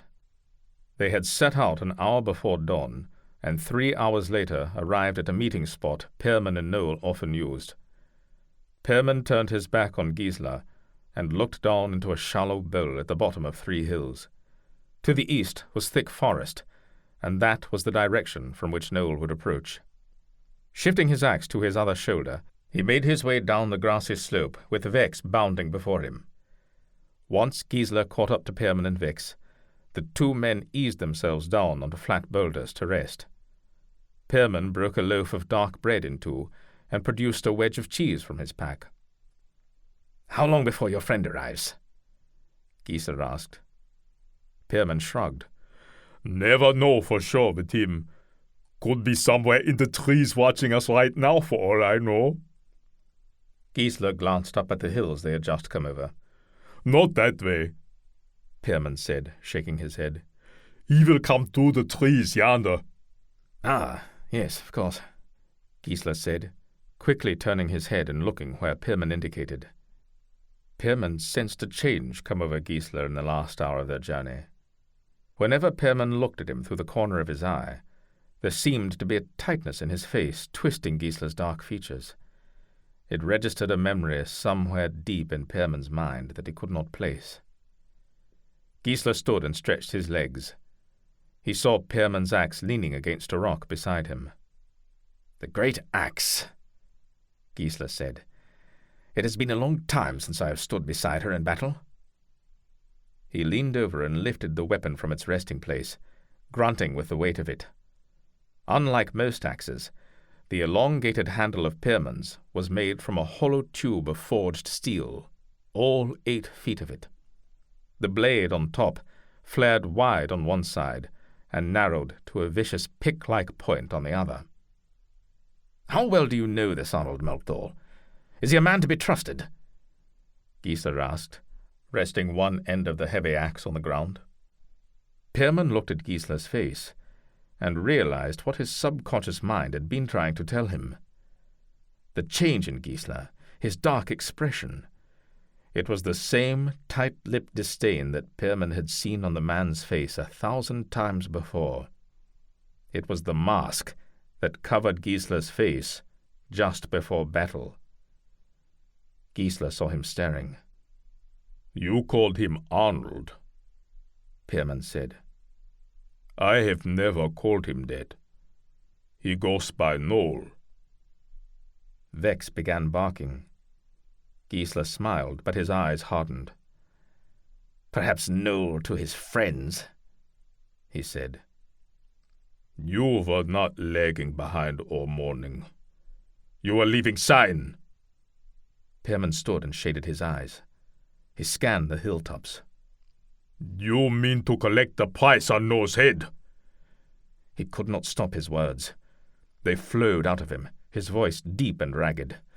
The signs had been there all along, but Pierman had refused to see them. He had been a fool and allowed Gissler to use him. He had to warn Noel before it was too late. Gissler's eye twitched, and he took several steps back. He hefted Pierman's axe with both hands and launched it as far away as he could manage. Pierman ignored him and instead jumped atop the closest rock. He turned towards the forest and held one closed fist high into the air. He heard Gissler make a shrill whistle sound behind him. Pierman continued to hold his arm up until he heard steel clearing scabbard. He turned to face Gissler, who held his sword in front of him. On the hill behind him he saw a solitary man walking, crest the rise. He sauntered over the ridge and began winding his way down towards Pierman and Gissler, like he had all the time in the world. "The tracker," Pierman thought, flexing his fists. And then the ground trembled. Fully armored soldiers on horseback began flowing over the hill, one after the other, like rapids over river boulders. One rider carried a standard with a flag bearing a red lion. Habsburg soldiers. Pierman glanced around and weighed his options. The forest edge was too far away. The riders would be on him in less than a minute. "Too late, Gissler. I have sent the signal. Noel and his men are long gone by now." In truth, there was no such signal, but Gissler did not need to know that. Pierman prayed Noel had the sense to stay clear. "Not all his men," Gissler said, levelling his blade at Pierman. Animals, especially dogs, sometimes display senses only their masters understand. Vex must have received at least a small portion of the hate and betrayal Pierman was feeling towards Gissler, because before either man could speak again, the young pup growled and launched himself at Gissler. He snapped at Gissler's thigh, and although his jaw muscles had not yet fully developed, his teeth were sharp. Gissler cursed and knocked Vex away with the pommel of his sword, but not before the dog had torn a hole in his breeches and drawn blood. Pirman shouted at Vex and ran at Gissler. Gissler's eyes went wide as he saw the enraged giant charging at him. Even though he was unarmed, he knew what Pirman was capable of. Ignoring the dog, he stepped to the side and almost eluded danger, but Pirman reached out one tree-sized arm and snagged Gissler. The two men crashed to the ground, and Gissler lost his sword. Pirman grabbed the small man and flipped him onto his back like he was nothing more than flatbread on a grill. Gissler reached for the knife at his belt. The two combatants did not speak, or curse, or utter idle threats. That was the way of farmers in a fistfight after a night of drinking. For Pierman and Gissler, each man knew he was in a fight for his life. Vex ran circles around them, barking and whining in distress. Gissler freed his knife, but Pierman grabbed his wrist and head-butted him flat on his nose. Blood splattered each man equally, like a giant mosquito had been crushed between them. Pierman pushed against Gissler's broken nose with his forearm to create space, and moved into a sitting position on Gissler's chest. He began raining blows down on Gissler's head. A noose slipped around Pierman's wrist, and another around his neck. He had run out of time. He screamed in outrage as men on horseback with pole nooses lifted him off the bloodied Gissler. Grabbing the end of the staff, holding the noose around his neck, he twisted and yanked the man on the other end off his horse. Pierman ripped the man's helmet off with a flick of his hand, and then crushed his head with a knee drop. Gissler pushed himself up from the ground and staggered to his sword. He stepped in and thrust it through Pierman's shoulder. Pierman grimaced and turned on Gissler. He tried to reach him, but Gissler jumped back, and the void was filled with more riders with heavy staves and nooses. They beat Pierman's arms and legs into positions so their ropes could be slipped on his feet, his wrists, or over his neck. Like hunters trapping a dangerous animal, they immobilized Pierman's limbs one by one. The blond giant twisted and fought, and although several unmanned staff nooses dangled off his neck and limbs, eventually a fresh soldier would gain control of it once again. Pierman was forced to the ground, where they stretched him out and beat him mercilessly with their staves. Eventually, bloodied and battered, he was splayed wide on the ground, with his face turned to heaven. He fought back no more. Enough! Gissler had to yell to be heard above the grunts and cursing of the soldiers, but the effort caused a painful vibration in his smashed nose. He held a cloth to his face to stem the flow of blood, and walked over to where Pirman was held down by a dozen men, every one of them sweating and breathing hard. Pierman turned a hideously swollen face to Gissler. He had to spit blood from his mouth before he could speak. "You worthless bastard! I piss on you!" he said. Gissler pulled back his leg and kicked Pierman in the face. Vex appeared out of nowhere and latched onto the hem of Gissler's cloak. He shouted and spun around while Vex growled and clamped on tighter, but Gissler found his range and kicked the dog hard in the ribs. Vex seemed to fold in two and yelped from a type of pain he had not felt in his short life. He stumbled back out of harm's reach and bared his teeth. Gissler looked down at a tattered hole in his cloak. He drew his blade and walked towards the dog. "Vex, get out of here! Go home!" Pierman shouted and thrashed against his bonds. Vex's ears perked up at his master's voice, and he looked at Pierman with hope in his eyes. Then he whined in confusion at Pierman's tone. "Vex, go home!" The dog bared his teeth once more at Gissler and then loped a few steps away. He turned back and did not move further until Pierman yelled at him again. "Come here, boy!" one of the soldiers called out. Several of the men laughed and started calling the dog. A thick-set older man came forward with a loaded crossbow and lifted it to his shoulder. "Leave him be," Pierman said. His voice sounded strange to his ears as he forced the words from his swollen mouth. "I have coin in my pack." The man with the crossbow sighted down the length of his weapon. "Is that so? Good. I will get that as soon as I shoot your dog." He pulled the release. More men laughed, and Pierman closed his eyes. "Give me another bolt," the man said. "You better take a few," someone else said, and laughed.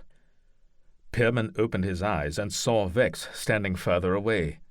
He paced back and forth at the forest's edge. "Take 3 men and search those woods for any sign of Melchor," Gissler said. "Waste of time," Pierman said, his voice barely a whisper. "And kill that damn dog." The 4 men mounted up, grinning at each other like boys about to get into mischief. They took off after Vex like nobles on a fox hunt. When the dog bolted into the woods, the soldiers dismounted and followed on foot. "Here, boy. Got a nice biscuit for you," The grey-haired soldier held out his hand, and Vex raised his head, catching the scent of the biscuit. That's the way, boy. Come on up from behind that tree. He tossed the biscuit to the ground, halfway between himself and a large tree sheltering the dog.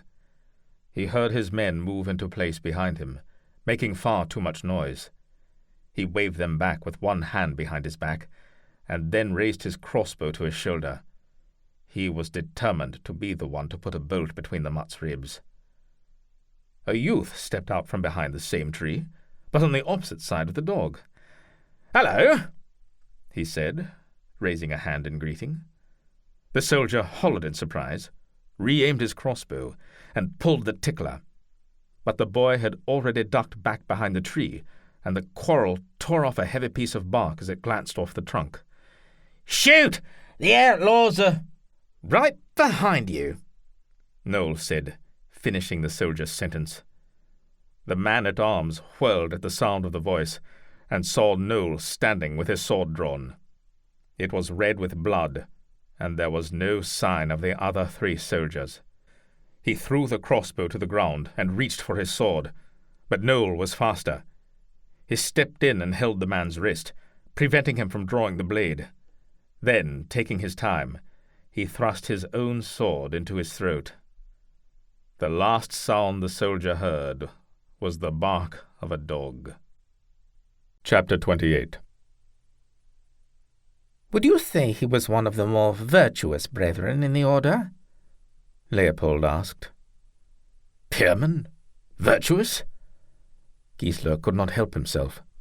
His half-smile turned into a chuckle before he could gain some measure of control. What I mean to say, my lord, is Pirman was never one for following rules, whether they be those of his superiors or God. Ah, that is unfortunate, Leopold said. He turned to Bernard, his scribe standing behind him. Be sure to make a note of that before we begin tonight. The scribe bowed his head and did not look up until Leopold addressed Gissler again. But he was initiated into the Brotherhood of St. John. There is no doubt in that, correct? Gissler grew tired of all this talk of Pirman. Forced to breathe through his mouth because Pirman had broken his nose, Gissler wanted to forget about the man. He had arrested him. His task was complete. Why did the Duke insist on pestering him with all these questions? Yes, he was ordained as a brother sergeant, as were we all. How old were you at the time? The answer to this one did not come easily. It took Gissler a few moments to respond. 16, my lord. I cannot say for sure, but Pierman and I both share an age, and I believe the ceremony was that year. So, both of you served with the Black Knights for more than 20 years. It was not a question. Excellent. You have done well, Gissler. I know it must have been difficult to bring a brother-in-arms to justice after serving together for so long, but he knew where the path would lead when he chose to follow Arnold Melchthal. What will happen to him, my lord? Leopold shrugged. He will be judged and punished according to his crimes. He is in God's hands now. As it should be, Gissler said, and crossed himself. Leopold held out his hand, and the scribe placed a rolled-up piece of parchment in his hand. Red wax held the roll in place. For your place in bringing a dangerous outlaw to justice, I have arranged to have 12 mares and a stallion transferred to your estate. Leopold placed the scroll in Gissler's hand. His eyes grew as he accepted it, and his fingers felt numb and awkward in handling such a light and brittle thing. The wax bore the mark of the Duke's own lion seal. He looked up at Leopold, who smiled and nodded. 13 horses. It was a fortune in Gissler's eyes. He stood up straighter as the generosity of the payment overtook him. Then he remembered something. This is most generous, my Duke, but I have no estate, no land to raise horses on. No, of course not, for I have not given you any, yet. But worry not, Gissler. You will have ample opportunity to earn yourself that land. In the meantime, I have arranged for you to keep your horses in the stables at Habsburg. Of course, you will have to hire your own farrier to see to their care, and pay for their keep from your own purse." "Of course, my lord," Gissler said. He could not believe what he was hearing. "Thank you." Leopold pointed at him. "I told you before. Our futures are entwined, Gissler. You serve the Habsburg line well, and we will raise you up from the crowd." 13 horses! All manner of thoughts ran through Gissler's mind. He saw himself driving his herd onto his brother's filthy pig farm and introducing himself. Then he would take Ugo and his daughter Sarah with him to his own estate, where he would give his brother a job. Together they would rebuild the Gissler name. But before that, Gissler would have to hire one of the best farriers he could afford. He knew a fair bit about handling horses, but almost nothing when it came to breeding them. But with a good farrier to tend the herd, in time, Gissler was sure he would have the most respected horse farm in the Aargau. Caught up in his own daydreaming, he realized the Duke had just asked him something. "Gissler, did you hear what I said?" I'm sorry, my lord. My head is still shaken up from the fight this morning." Leopold nodded. "Your face does tell a story. I wish I were there to see it. You said the 4 men you sent into the woods were all hanging from trees when you found them?" Gissler nodded. "And their eyes were cut out." Leopold sighed. "A nasty habit Melchthal picked up from Landenberg. I told the folk to be careful what he teaches these peasants." "Judging from the tracks, I would wager it was 6 men that got them." "And you followed them?" "For a half-hour, my lord. Then the tracks started crossing and doubling back on themselves. The men got spooked in the woods, and I did not want to walk into an ambush and lose any more, so I gave up the chase." Leopold smiled. "And that is why I sent you this time instead of Landenberg. He would have chased Noel and his men over a cliff. The preservation of an army is often more important than victory. I appreciate your reasoning." The praise was a little too sweet for Gissler's ears, so he changed the topic. "What would you have me do now, my lord? Return to the Küsnacht?" Leopold glanced at the scroll clutched in Gissler's hand. "In a hurry to inspect some horseflesh, are you? I am afraid you will have to wait another day or 2. I have some business to finish here, but then you will accompany me back to Habsburg. In the meantime, stay near. I may need you." Gissler bowed. "As you wish." Leopold dismissed Gissler, and after the newly mounted 12-foot doors closed behind him, he turned to his scribe. "Get the manuscript and meet me at the dungeons in 1 hour. Bring a priest and one of my judges. Be sure Judge First knows nothing of tonight's proceedings." Bernard bent his grey head and scurried from the room, looking like a nursemaid who had left her child unattended for too long. Chapter 29. The young boy had pressed himself up so tightly against the wall in the far corner of the cell that Pierman, half blinded by his swollen eyes, thought he was a stone at first. "No need to fear me, boy. It is your jailers who wish you ill, not I." His throat, dry as rock dust, made Pirman's voice come out as little more than a rasp, and did little to reassure the boy. Pierman tried his best to look as harmless as a 7-foot giant covered in blood, chained hand and foot to a wall, could. When that did not work, he shook his shackled arms to demonstrate he was going nowhere. This seemed to relax the boy a little, and he lowered himself into a squat, but kept a watchful eye on Pierman. Pierman's chains had enough play that he could stand or sit, but neither comfortably. The beating he had suffered at the hands of Gissler and his soldiers had left him bloodied and sore, but he had known worse. His main concern was the sword wound to his shoulder. Although the bleeding had stopped, there was no way for him to clean the wound. Being an ex-hospitaller, that thought disturbed him as he glanced around the filthy cage he and the boy shared. "What would be your name, lad?" The boy eased himself down onto a pile of blackened straw.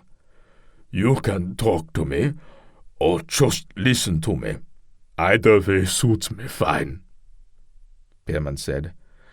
I suppose the bastards already got your tongue then, eh? My name is Matthias, the boy finally said. Is it now? Well, a good name, that one. Right from the holy book itself. You talk funny, Matthias said. Pierman started. He turned his better eye toward the boy and looked closely. He wondered if the boy was a trick of the mind, like when men saw an oasis in the desert. Perhaps he was hurt worse than he thought. Maybe even dead. What did you say? Your words. You say them strange. Thomas had told him the very same thing when they had first met. The memories of the long march came to Pirman, and he smiled, grateful to have them. For a moment, they took him away from his dank cell and the pain racking his body. A good friend said those same words to me when I was about your age. What happened to him? What do you mean? Is he dead? No. Why would you say that? The boy shrugged. Pierman grunted and changed the topic. Tell me what you did to land in here, Matthias. What should I? The boy looked at Pierman and stuck out his jaw. Pierman noticed the beginning of a black eye and the remains of a handprint on the side of his face. Because you and me are going to be friends, whether you like it or not. Matthias squinted at the big man across the dark cell. I stole 3 bottles of wine, he said. Wine?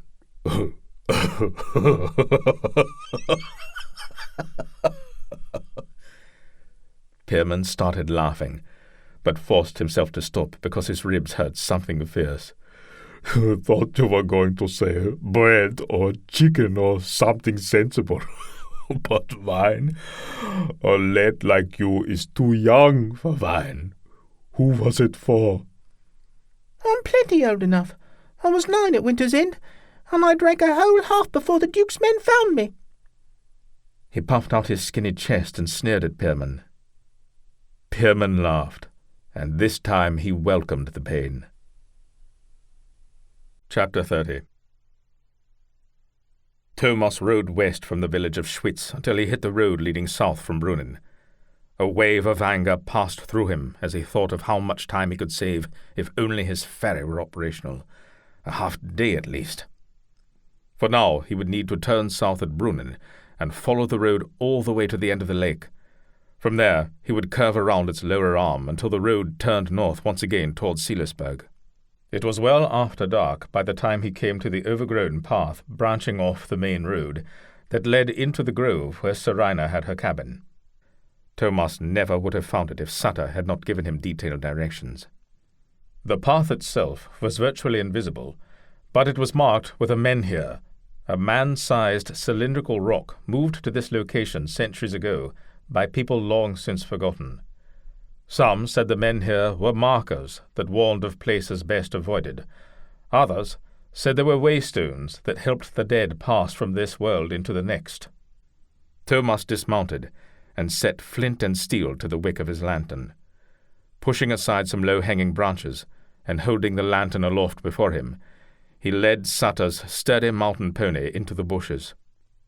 Even though Thomas believed the stories surrounding menhir were nothing more than ridiculous pagan beliefs belonging to another time, he found some measure of comfort in how his horse plunged onto the dark path without hesitation. 15 minutes later, the path branched off in 3 directions, forcing Thomas to choose one.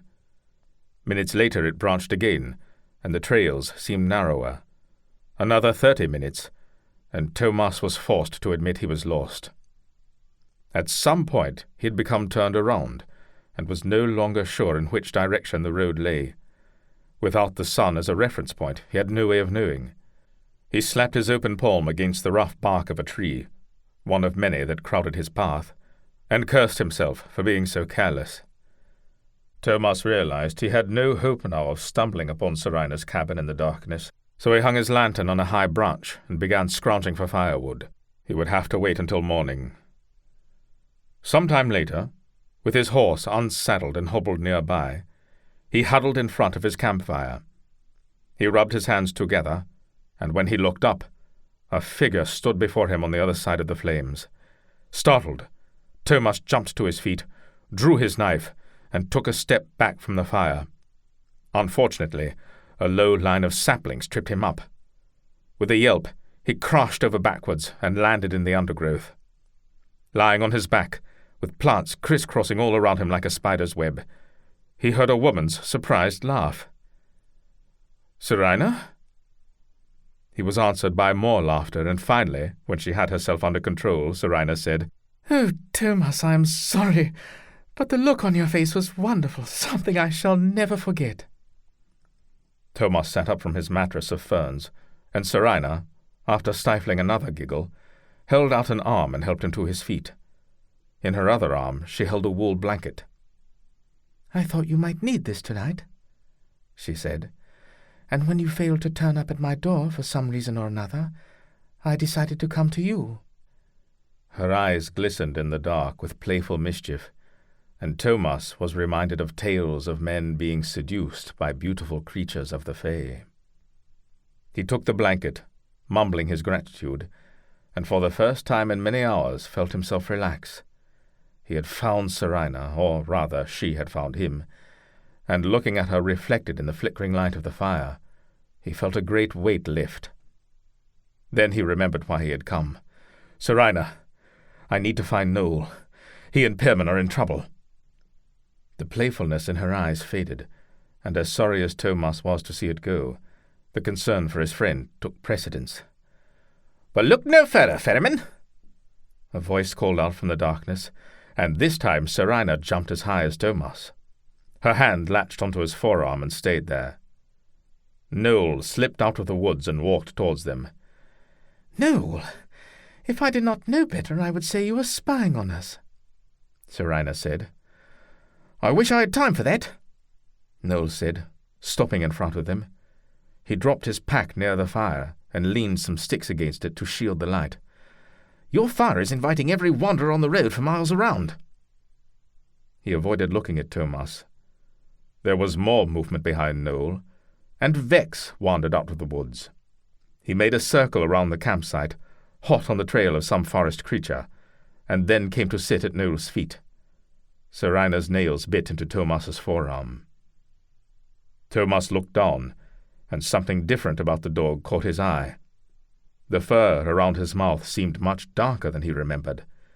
He glanced at the dark woods, expecting Pierman to come bursting through at any moment.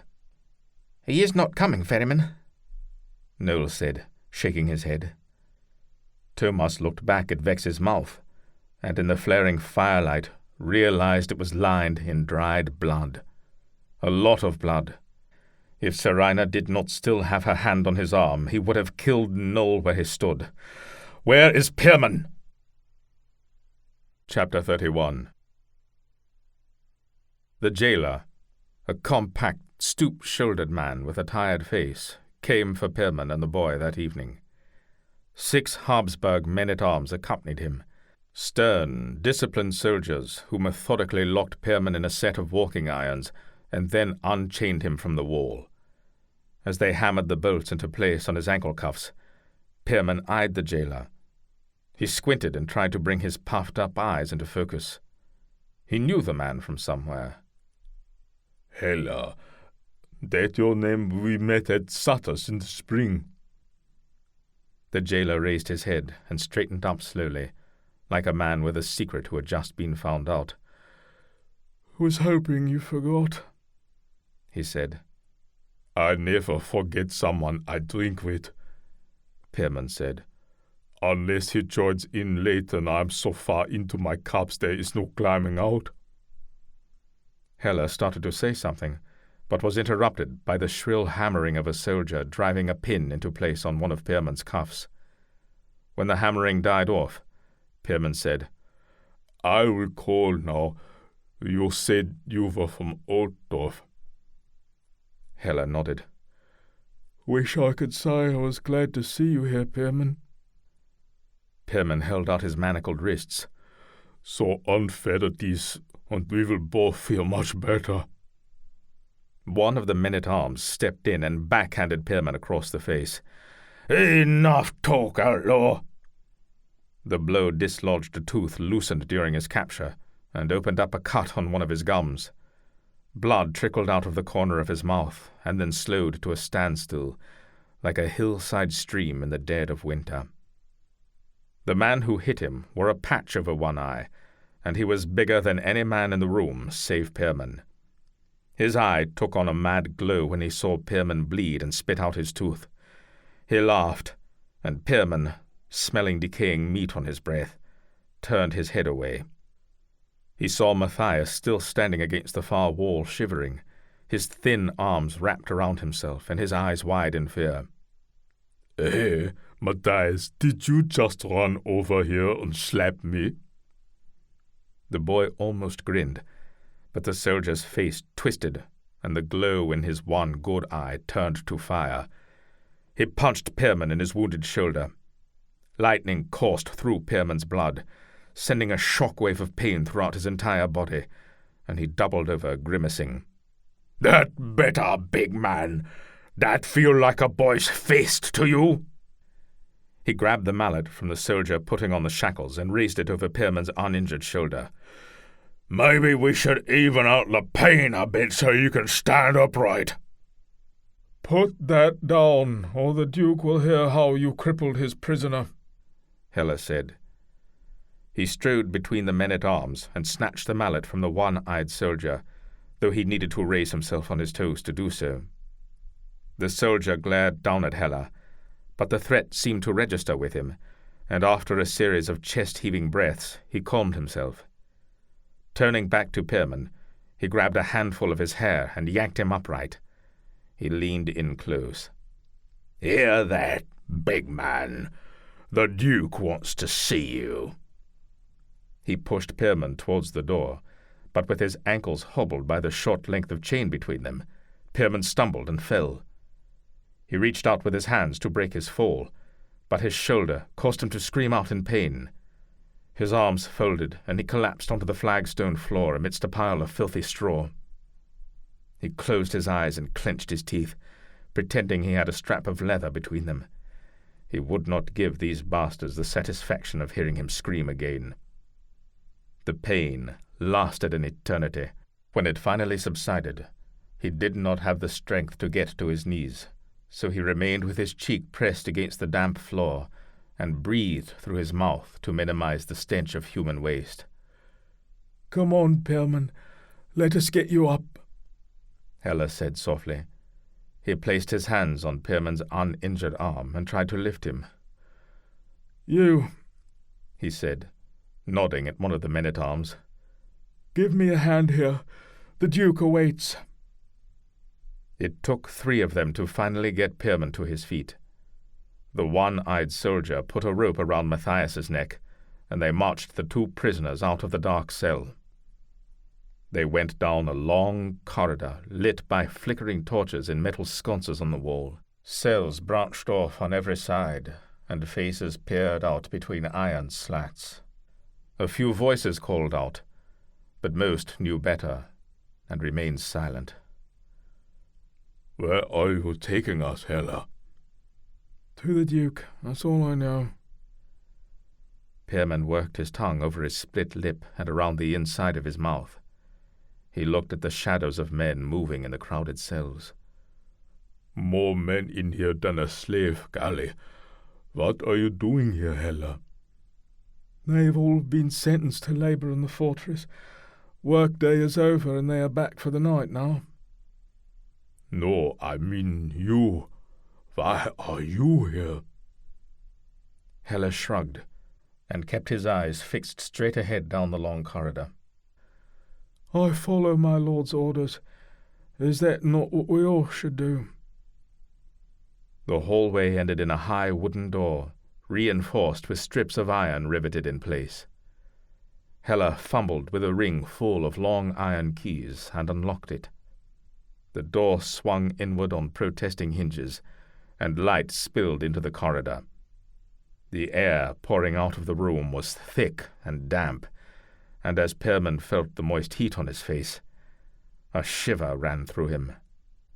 The men-at-arms herded Pierman and the young boy through the doorway. Torches lined the walls, and a single cell occupied the center of the large room. A table with leather restraints took up one corner. A weapons rack filled with flails, hammers, and pointed poles of differing lengths took up another. But what held Pierman's attention, as he shambled into the room, was a large iron cauldron suspended above the ground on 4 sturdy iron legs. Flames from a healthy fire licked at the undersides of the metal pot. Steam rose above the cauldron and obscured the faces of 4 men standing on the other side. Matthias looked at Pirman, his face registering alarm. Pirman did his best to calm the boy with a nonchalant nod, but he wondered what comfort he could really offer with his bloodied teeth and stringy hair. And added to that was the fact that Pirman was probably more terrified than Matthias, for he had a much better idea of what was to come. The soldier leading the boy jerked on his rope and led them around the simmering cauldron to the 4 men. One was a cleric, who clutched a Bible to his chest and chanted a constant stream of Latin. Pierman tried to block him out. Another man, who could have been the priest's brother, stood at a podium with quill in hand. A thick, leather-bound book lay open before him. The third man wore the black robe of a judge, and standing beside him, with his hands behind his back, was Duke Leopold. He ignored the boy, but watched Pierman closely with the inquisitive eyes of a hawk. The prisoners were forced to their knees in front of the Duke. Pierman Schnidrig, I am told you hail from Wallis, Leopold said. That is a long way from Altdorf, and beautiful, I hear. I suspect you wish you were there now. Pierman looked straight ahead and tried to blank his mind, but it coursed off on its own. The snow-capped Matterhorn flashed in his head, a small cloud skewered by its sharp peak, and then an image of him as a boy slitting the throat of a black-necked goat. He saw a field, and perhaps the face of his mother, but he could not be certain that it was she. Her features had faded over the years. The priest's intonations and the sound of sap bubbling and spitting in burning logs drove away the few memories he had. You may yet return there if you answer my next question wisely, Leopold said. Pierman looked closely at the Duke for the first time and was shocked to see he was no older than Noel. But the similarities ended there. Noel was quick to anger, but he could be just as fast with a joke that would leave men laughing, or a smile that would have women swooning. Leopold, on the other hand, had the look of a man who had been angry his entire life. But he kept it deep, simmering, and let only bits and pieces of it out at a time. He had no light side. Pierman glanced at the cauldron and then met Leopold's gaze. I expect this will be one hell of a question, he said. Where is Arnold Melchthal? Leopold said. I will not fall in your hole, Pierman said, nodding towards the boiling water. You think I do not know the makings of Lex Salica when I see them? Your Latin is good, Leopold said, and the way his face lit up made Pierman cringe. As a lad, I learned enough to keep the monks and their sticks satisfied, nothing more. You truly do not know where Melchthal is, do you? Ah, no, you would like me to say that, but I will not give you or your cursed priest any statement of mine to test. Leopold shrugged and gestured to the table in the corner. We could simply torture a confession from you if you prefer. Go foul yourself. I would rather die on that table with my guts spilling onto the floor than play your game. Very well. Leopold said, and turned to Matthias. "Boy, did you steal from the food stores of the Holy Roman Empire?" Do not answer that. Pierman said, but it was too late. The boy's words came out in a torrent of fear. "No, my lord, I swear. Please, do not cut off my hands. I need them to help me, ma'am. Without them we will both starve before the first snows." Leopold nodded to the boy's handler, and the man jerked the rope and forced the boy towards the steaming cauldron. "Bring a stool for the boy, and something to set the rock upon. The boy's arm is too short to reach the bottom," Leopold said to the jailer. Heller's face lightened to a shade of grey, but he did as he was told. Moments later he lowered a metal stand into the bubbling cauldron and dropped a round stone the size of a man's fist into the boiling water, jumping back as he did so to avoid the splash. The rock landed on the stand and rolled to a halt a foot below the water's surface. "Come now, the boy cannot even lift a stone that size," Pierman said. He made to stand up, but 3 men forced him back down to his knees. Matthias, bewildered, turned his dirty face from man to man. "Please, lords, do not cut off my hands," he said. "I took the wine, but I did not know it was the Empire's, I swear." Leopold leaned over the boy. "A moment ago you said you did not take the wine. How can I be sure you tell the truth?" "I swear I did not know it was my lord's. I will never take something belonging to my lord. I swear it to God." Leopold stood up straight and put his hands on his hips. "Well, that is a comfort, for God is indeed the only one who can prove the truth of your words. Perhaps you can keep your hands, and we will send you home to your mother. Would you like that?" Matthias nodded, but his eyes narrowed. "What must I do?" "A simple test. If you pass, you go free." Leopold turned to the black-robed judge. "Explain the conditions." The judge cleared his throat, and in an officious voice recited from memory the rite of lex salica. "You will be tried by the ordeal of water. You must reach your arm into boiling water up to your elbow, grasp the stone, remove it, and place it on the ground outside the cauldron.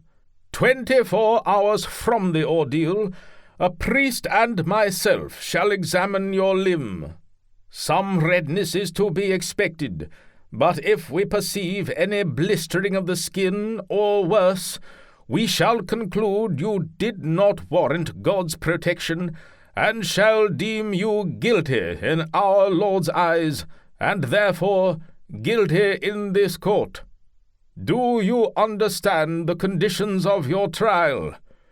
"Enough!" Pierman shouted. All eyes turned to the man.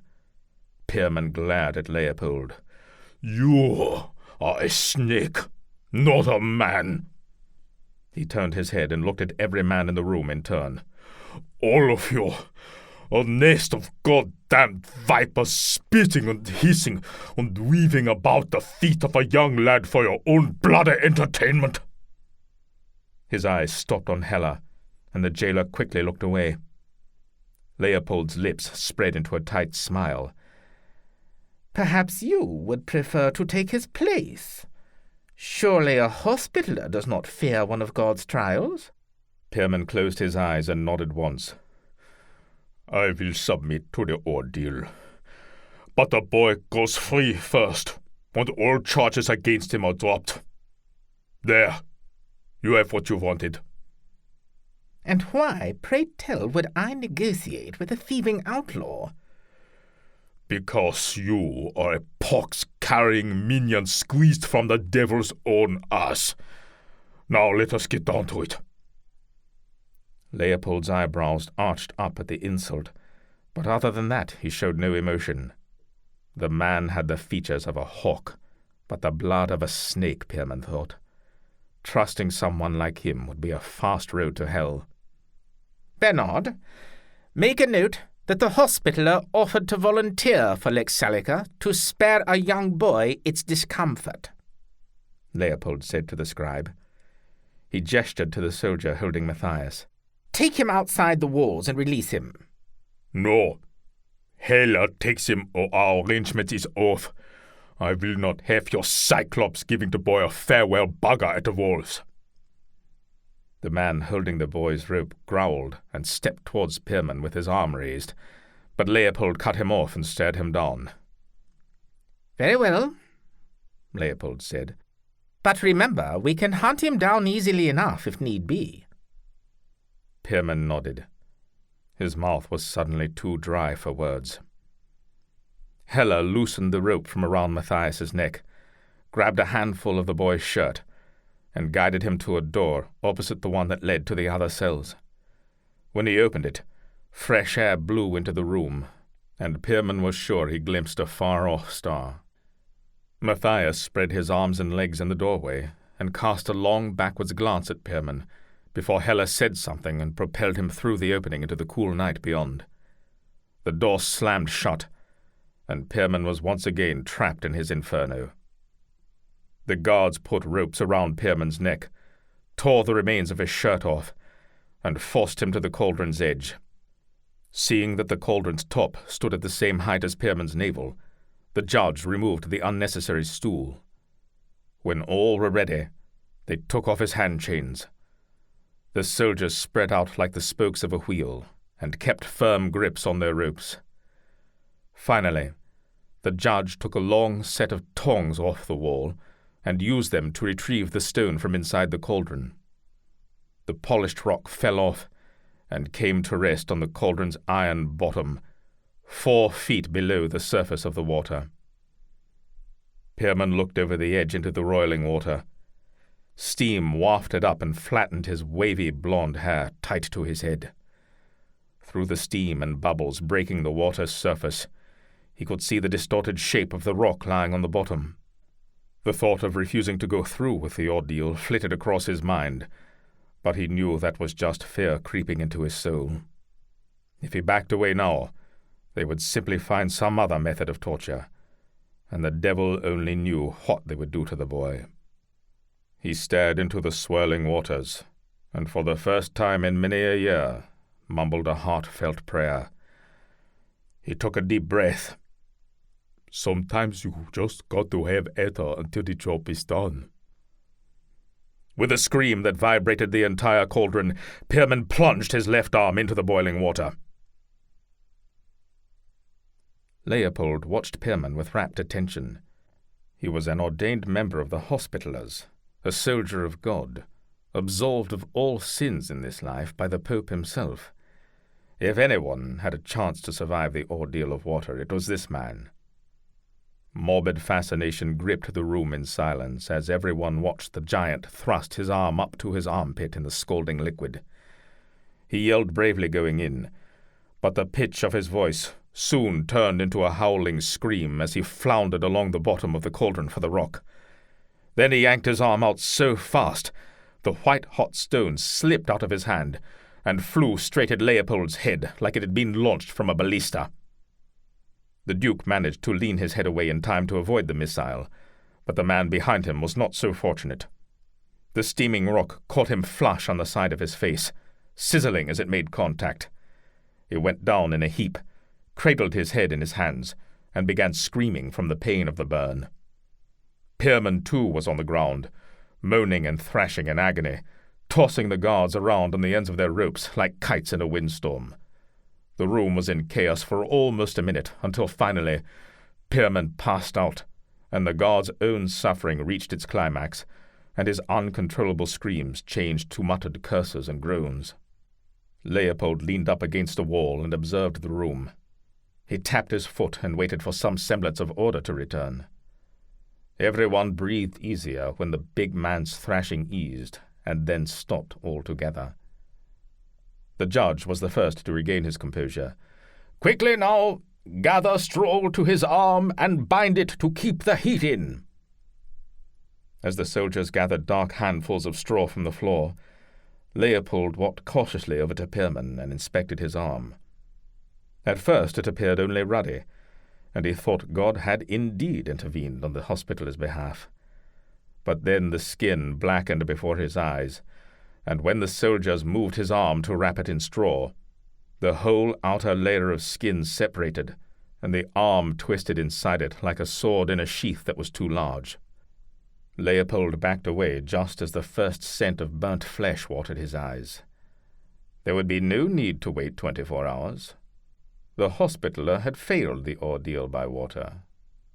Disgusted and more than a little disappointed, he turned and strode to the courtyard door. He threw it open and left the judge and soldiers to their pointless tasks. Pierman remained unconscious as the judge gave specific directions on how to pack straw around the arm and tie it in place. Once finished, they dragged Pirman into the cell in the middle of the room. Before locking the door, the one-eyed soldier loosened his breeches, and to the snickers of his fellow men-at-arms, relieved himself on Pirman's straw-covered limb. Chapter 32. "Where are you going?" Seraina asked. "To get Pirman. Where would you have me go?" Thomas threw the underpad over Sutter's pony and then bent down and hefted the saddle. The horse regarded him with suspicious eyes. Being saddled after dark was not a normal occurrence for her. "Did you not hear what I said, Ferryman? They have him in the fortress. You cannot simply march in and ask the 50 guards watching him if they will hand over their prisoner." "What choice do I have?" Seraina stepped in front of Thomas. "You mean what choice do we have? I am going with you. Noel would not get near the jails without someone recognizing him, but I can." Thomas scowled at Seraina, but she met his look with firm resolve. She would not be swayed, and Thomas knew better than to attempt it. "Very well. I could use your help." "Seraina is right when she says I cannot go with you, but that does not mean I cannot help. Pierman is my friend too." Thomas could take no more. He dropped the saddle and shoved Noel in the chest with both hands. Noel stumbled backwards, cursed, and had to leap over the fire to avoid falling into it. "Thomas, please!" Seraina said, coming between them and putting her palms on Thomas's chest. The heat of the moment passed, and when Thomas looked at Seraina, his breathing slowed. "He is not welcome here. I want him gone." "Oh, what, Ferryman?" Noel stood across the fire, smiling, taunting. "What will you do? Sink down into the grass like a spotted fawn and pray danger passes you by, as you did when Landenberg torched your home?" "We both know why he burnt my ferry," Thomas said. "Just how much suffering do you need to experience before you see the truth? How many friends do you need to see hurt or raped?" "Enough!" Seraina's voice boomed through the dark night like a thunderclap. Both men froze, then turned together and looked at her in surprise. "You are both acting like children," she said, her voice once again her own. "And selfish children at that.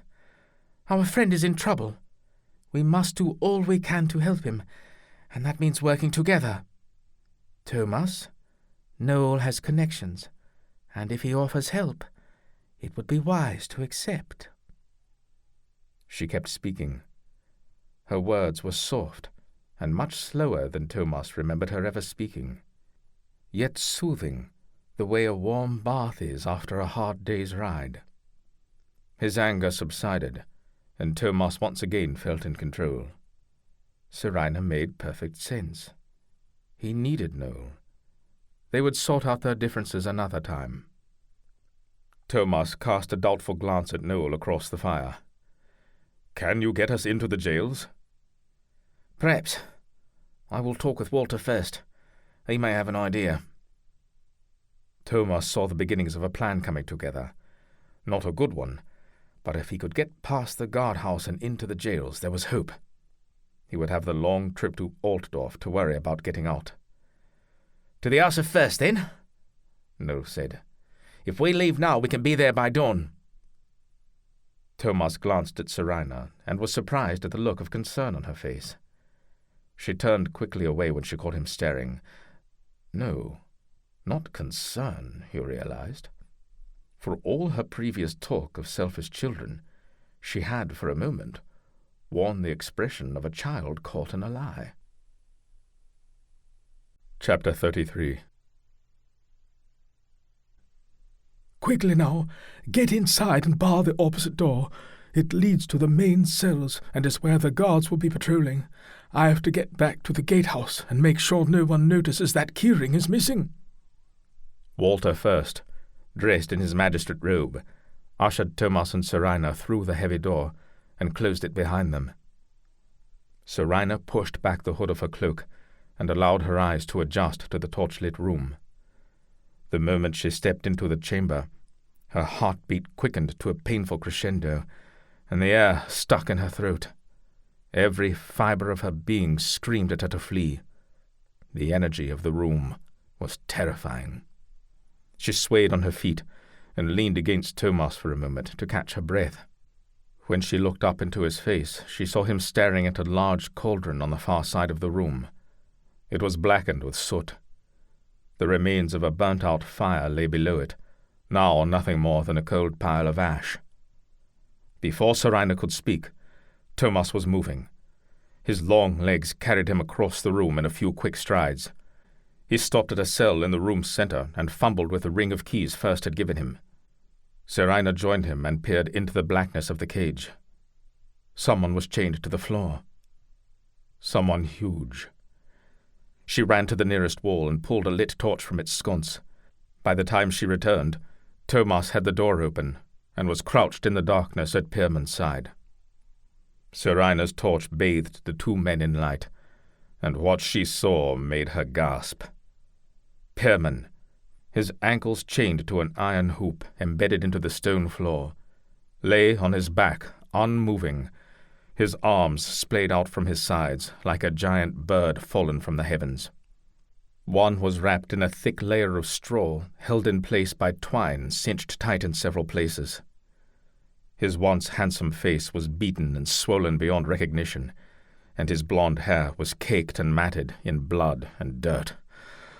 "Oh, God! What have you done?" There was panic in Thomas's voice, and although it frightened Seraina, it also shocked her into action. She jammed the torch into a holder inside the cell and dropped to her knees beside Pierman. "Pierman, can you hear me?" Thomas said. He pulled his knife and began cutting the twine encircling Pierman's left arm. His hands shook. Seraina put one hand to Pierman's forehead and the other to his heart. He stirred under her touch and moaned. He whispered something that sounded like a name. Matthias. Who was Matthias? Although Pierman lived, he was burning with fever. His right shoulder had a wound that had soured. Even in the low light, she could see his upper arm beginning to darken. Soon the poison would drain into his torso, and then it would be too late. She dug into her pouch and removed a small knife and several vials. They did not have much time. Distracted by the task at hand, she was unaware that Thomas had unwrapped Pierman's other arm, until a rotten stench assaulted her nostrils, forcing the contents of her stomach into the back of her throat. She turned to see Thomas sitting with his head in his hands, his knife on the ground beside him. He looked at her with vacant eyes. "Oh, God, Seraina." She looked down at the source of the odor, already fearing the worst. A blackened log of flesh, bloated to 3 times its normal thickness, had replaced Pierman's left arm. Scattered over his arm, a demonic harvest of straw poked up from the congealed mass. Seraina realized that what she had thought before was dirt and filth on the left side of Pierman's chest was actually rivers of decay flowing through his blood. Thomas stared at her, his dark eyes, big and round, begging her to do something for his friend. She put her hand once again to Pierman's heart, though she did not know why. "I am sorry, Thomas," she said, shaking her head. He closed his eyes, and after a moment, nodded. Pierman moaned again, and his legs spasmed. "Can you do something for the pain?" Thomas asked. But Seraina was already reaching into her pouch. She popped a handful of ditch nettle leaves into her mouth and chewed them quickly, taking care not to swallow. Once moistened, she spit the leaves into her hand and formed them into a ball. "Help me open his mouth," she said. Together they tipped Pierman's head back, and Seraina wiped his gums and the insides of his cheeks with the leaves. Pierman coughed once, and his eyes fluttered. "Matthias," he said. Seraina held the big man's head in her lap, and Thomas scrambled around to the side. "Pierman, "It is me, Thomas!" He grunted, and his eyes opened halfway. "No need to yell at me," he said. His voice was thin, not much more than a whisper. He closed his eyes and opened them again. "Tommy,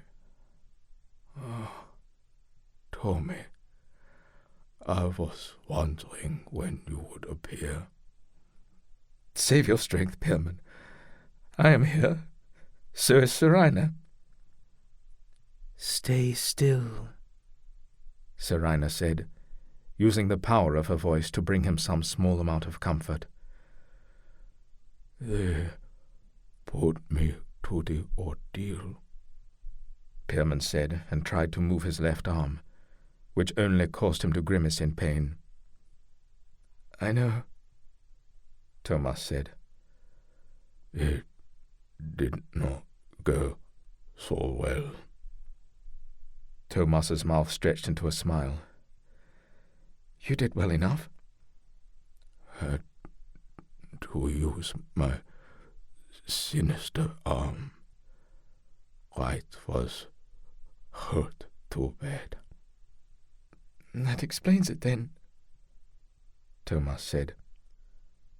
He closed his eyes for a few heartbeats, and when he opened them they appeared clearer. Seraina could see the ditch nettle was in his system now. "They got Vex." Seraina placed her hand on Pierman's forehead and said, "No, Vex is fine. Noel saved him. Do not worry yourself over him, Pierman." Relief washed over his agonized face.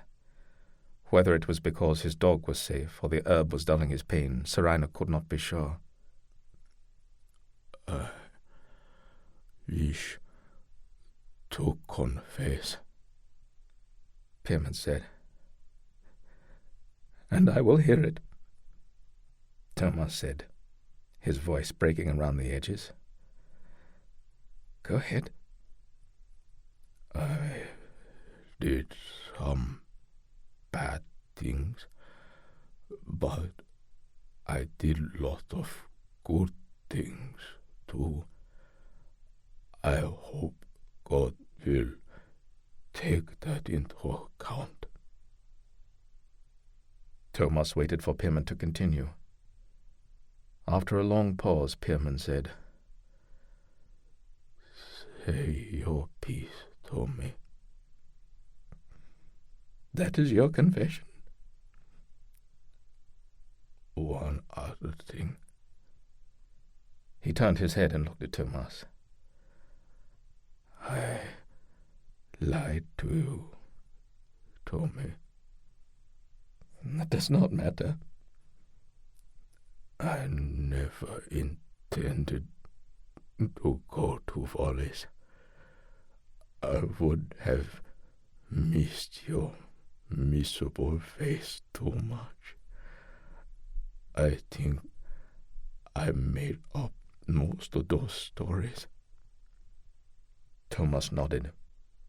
His eyes glistened in the torchlight. "The fighting cows?" "Nay, that one is true," Pirman said. He ground his teeth together against a fresh wave of pain. Thomas held Pirman's right hand, and the big man clenched with what little strength he had left. His face cleared after a moment, but was a shade whiter. Even though he took a deep breath, his next words shuddered forth like his lungs had all the air of a spent bellows. "Do not mourn me, Tommy.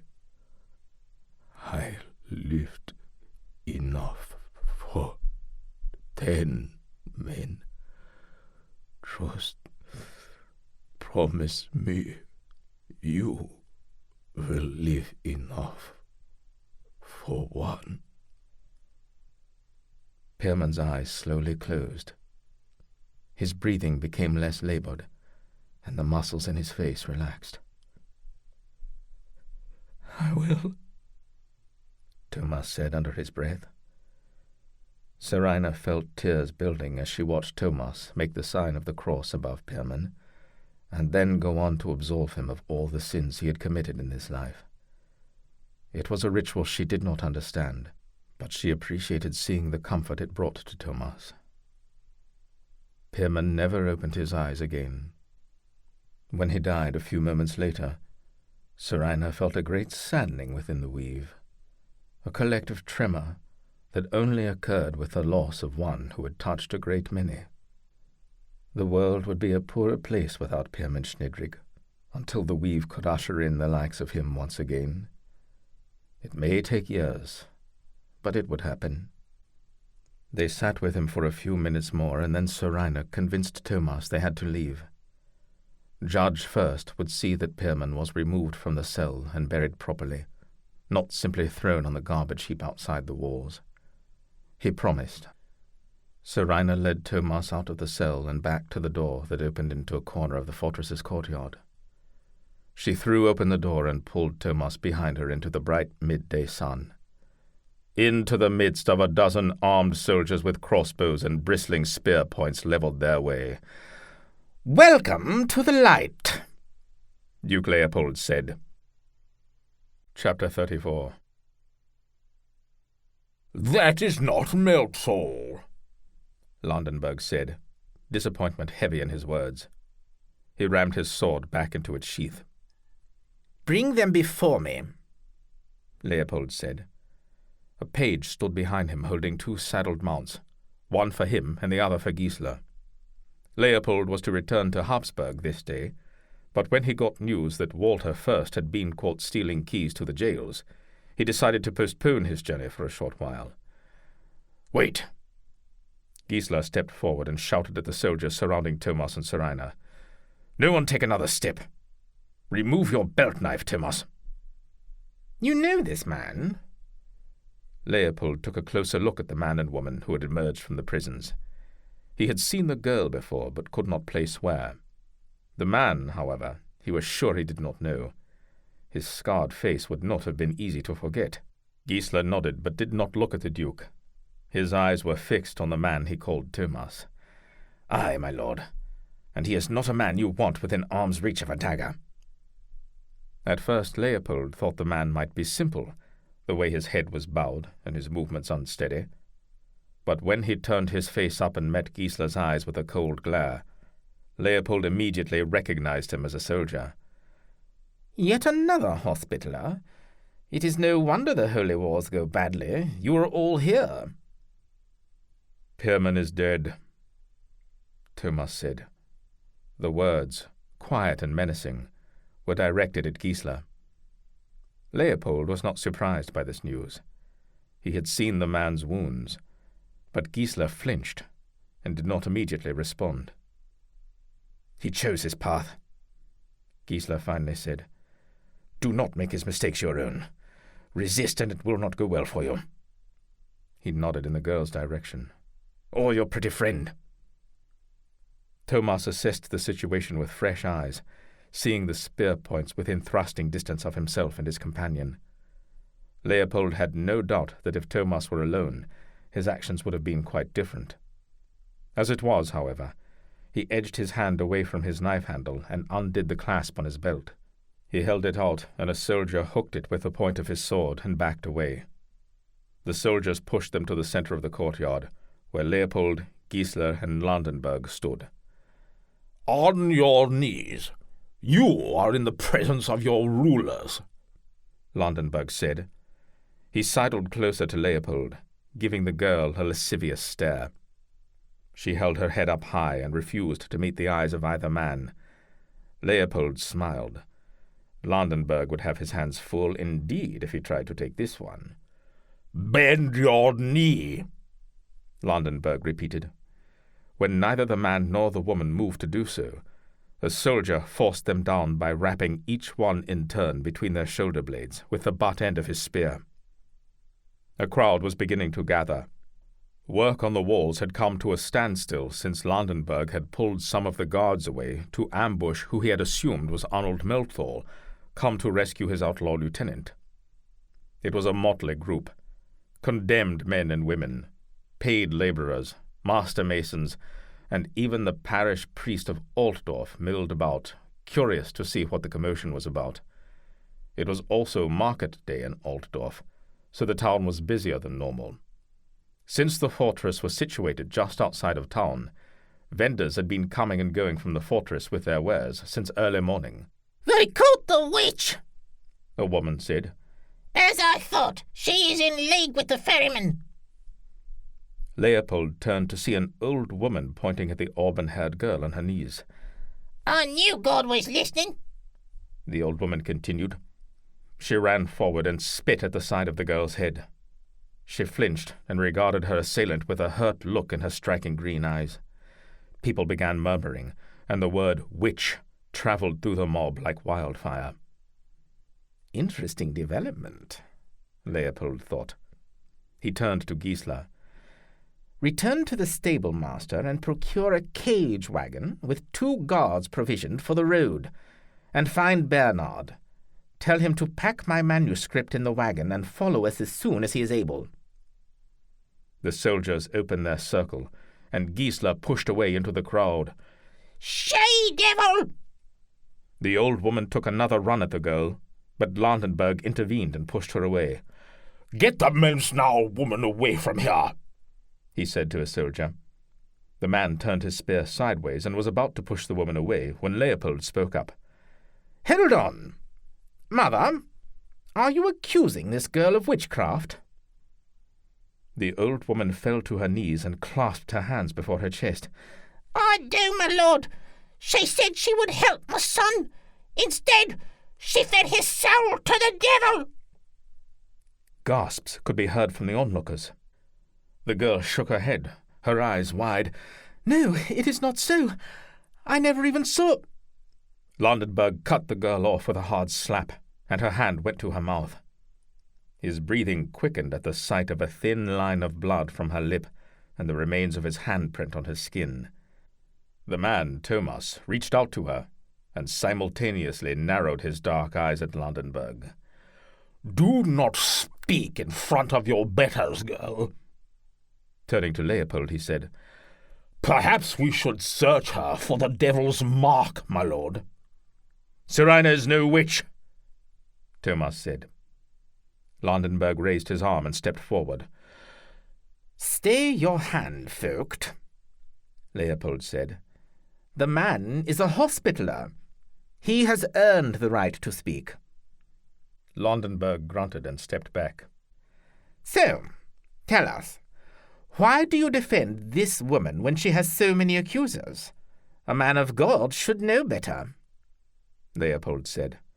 "She has done nothing. I demand you set her free." Landenberg laughed. "Oh, not bloody likely. Better chance of pissing uphill in a fin." Thomas slowly eased himself off the ground to his feet and locked eyes with Leopold. The soldier next to Leopold followed Thomas's every move with his crossbow. "I am Thomas Schwyzer, a captain of the Knights of St. John of Jerusalem, subject only to the commands of His Eminence the Pope. In his name, and that of our Lord Jesus Christ, I demand you set this woman free and trouble her no more." The crowd was silent. More than a few crossed themselves. Leopold was impressed with the faith and conviction he heard in Thomas's words, but he also sensed something else. Desperation, perhaps. "Well, Thomas Schwyzer, was it? Hardly a blue-blooded name. I would think someone of your exalted rank could do better. But, putting that aside for the moment, I certainly do not wish to upset the Pope in the off chance you do indeed have his ear." He raised his voice and addressed the crowd. "So, I offer you a chance to prove yourself. Here, in front of these good people of Altdorf, and in the presence of God." The crowd erupted into a chorus of shouts and cheers. Now, where was that damned Bernard? Chapter 35. Seraina's knees ached, and although her lip had ceased bleeding, her face still throbbed from Landenberg's blow. She heard someone curse her name, and the word "witch" rang out all around her. The energy of the crowd was dizzying, and she felt herself panic. She closed her eyes, but found no peace in the darkness, for the image of the villagers of Telecon feeding a crippled newborn into flames only became so much more vivid. She thought of running. If she could make it to the trees, she would have a chance, for they would conceal her. But her heart fell when she craned her neck and saw nothing but broken walls and open land in all directions. Killing fields, the engineers called them.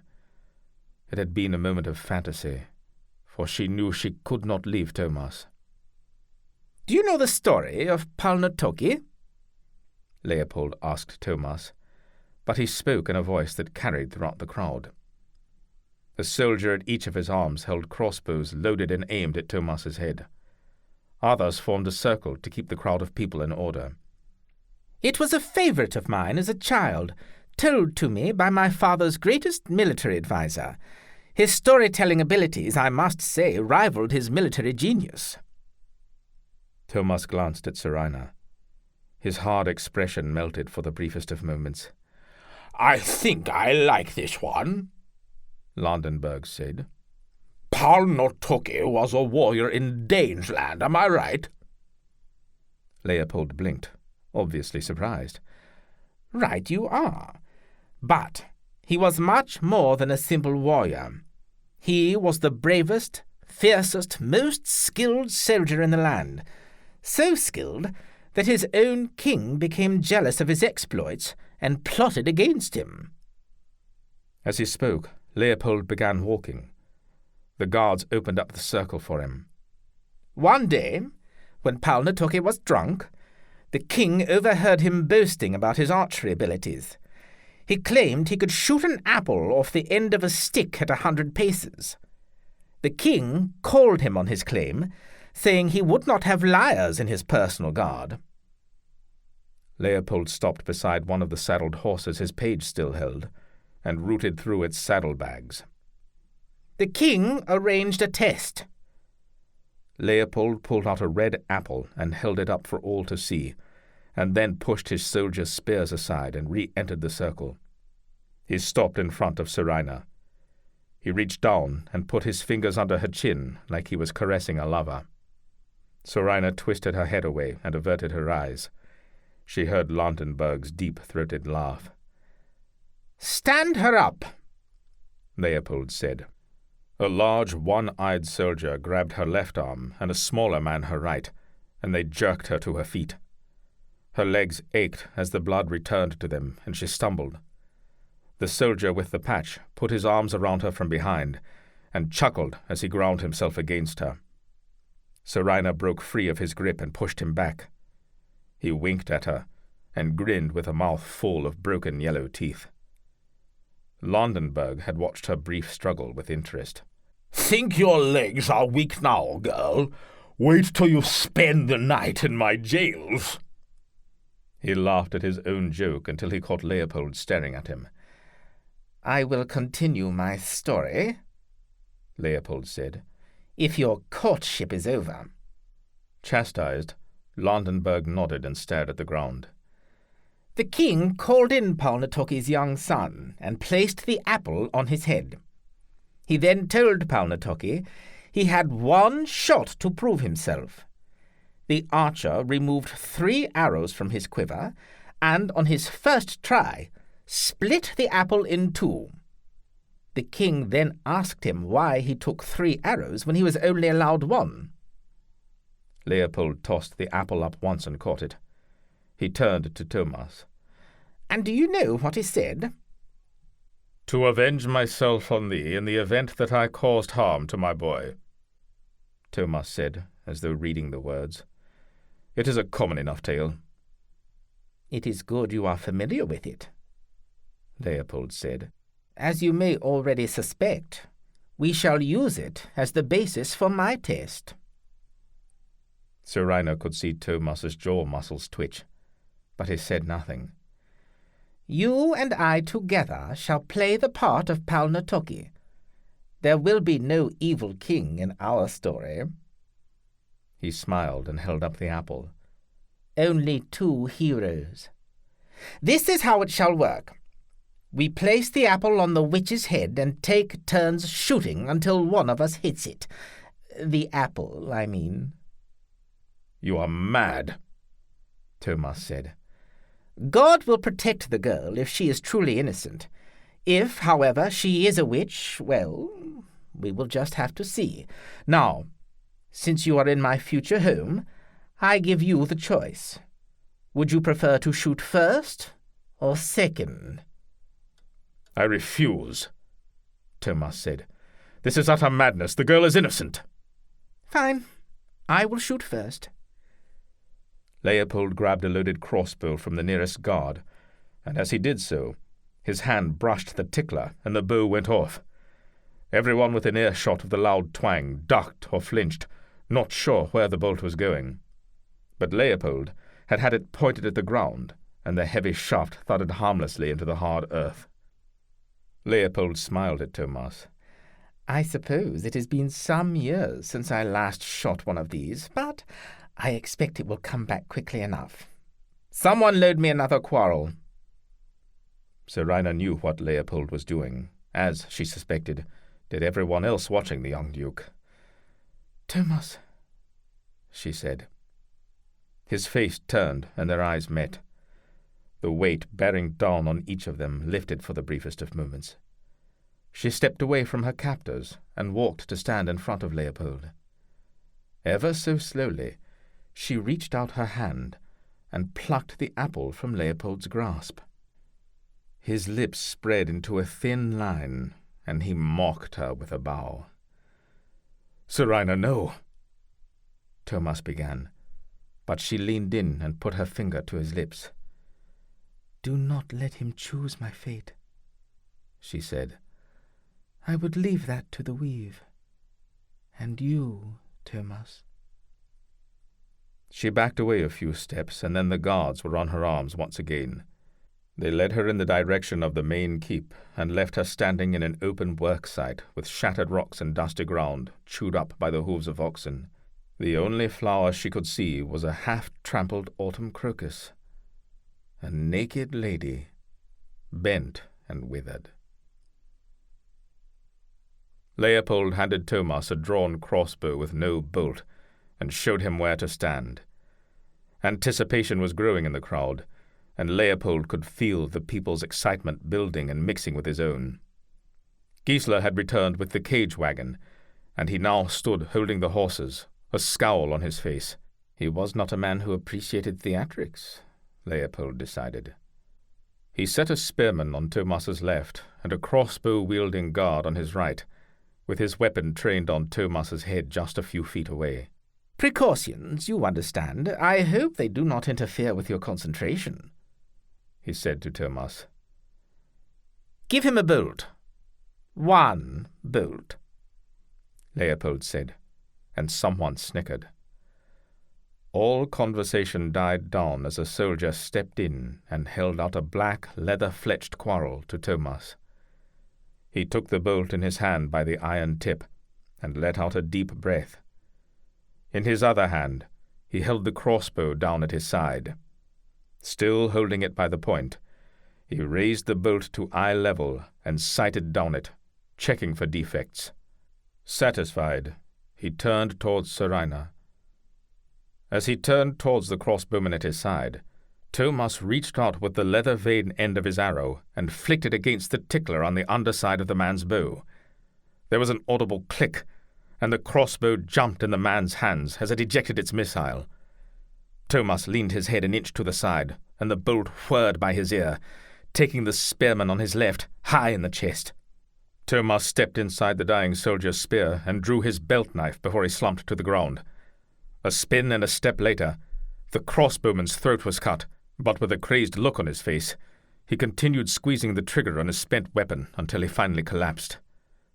Leopold did not recognize what was happening until both men were dead on the ground, and Thomas was moving unerringly towards him, his black eyes focused on Leopold's throat. Fortunately for Leopold, a young soldier, with reflexes better than his lord, jumped in front of him with his sword drawn. His death gave Leopold enough time to back out of immediate danger. Other soldiers rushed in. Thomas sliced a man's leg in 3 places and sent him screaming to the ground. One soldier shot at Thomas, but his bolt missed and hit one of his comrades in the shoulder. "Hold your fire!" It was Gissler, sitting atop his horse with his sword drawn. "Give him room! Back up and close the circle!" Thomas stood in a half-crouch, one hand stretched out before him, and the other one clutching the knife close to his body. Leopold was shocked at how calm he appeared. He had just killed at least 3 men, but he wore the unconcerned expression of a man sampling cheeses in the marketplace. "Give up the weapon, Thomas," Gissler said. Thomas heard nothing, for his eyes were fixed on the same thing most everyone else was watching. Seraina had suddenly appeared outside the circle of spears and crossbows. She reached out one slender hand and lifted the point of a spear enough to allow her entry. She stepped over a wounded man as easily as a breeze blowing through deadfalls, and walked slowly up to Thomas. She raised a hand to his face and held out the other. He looked into her eyes, closed his own, and with only another moment's hesitation, he set the knife in her palm.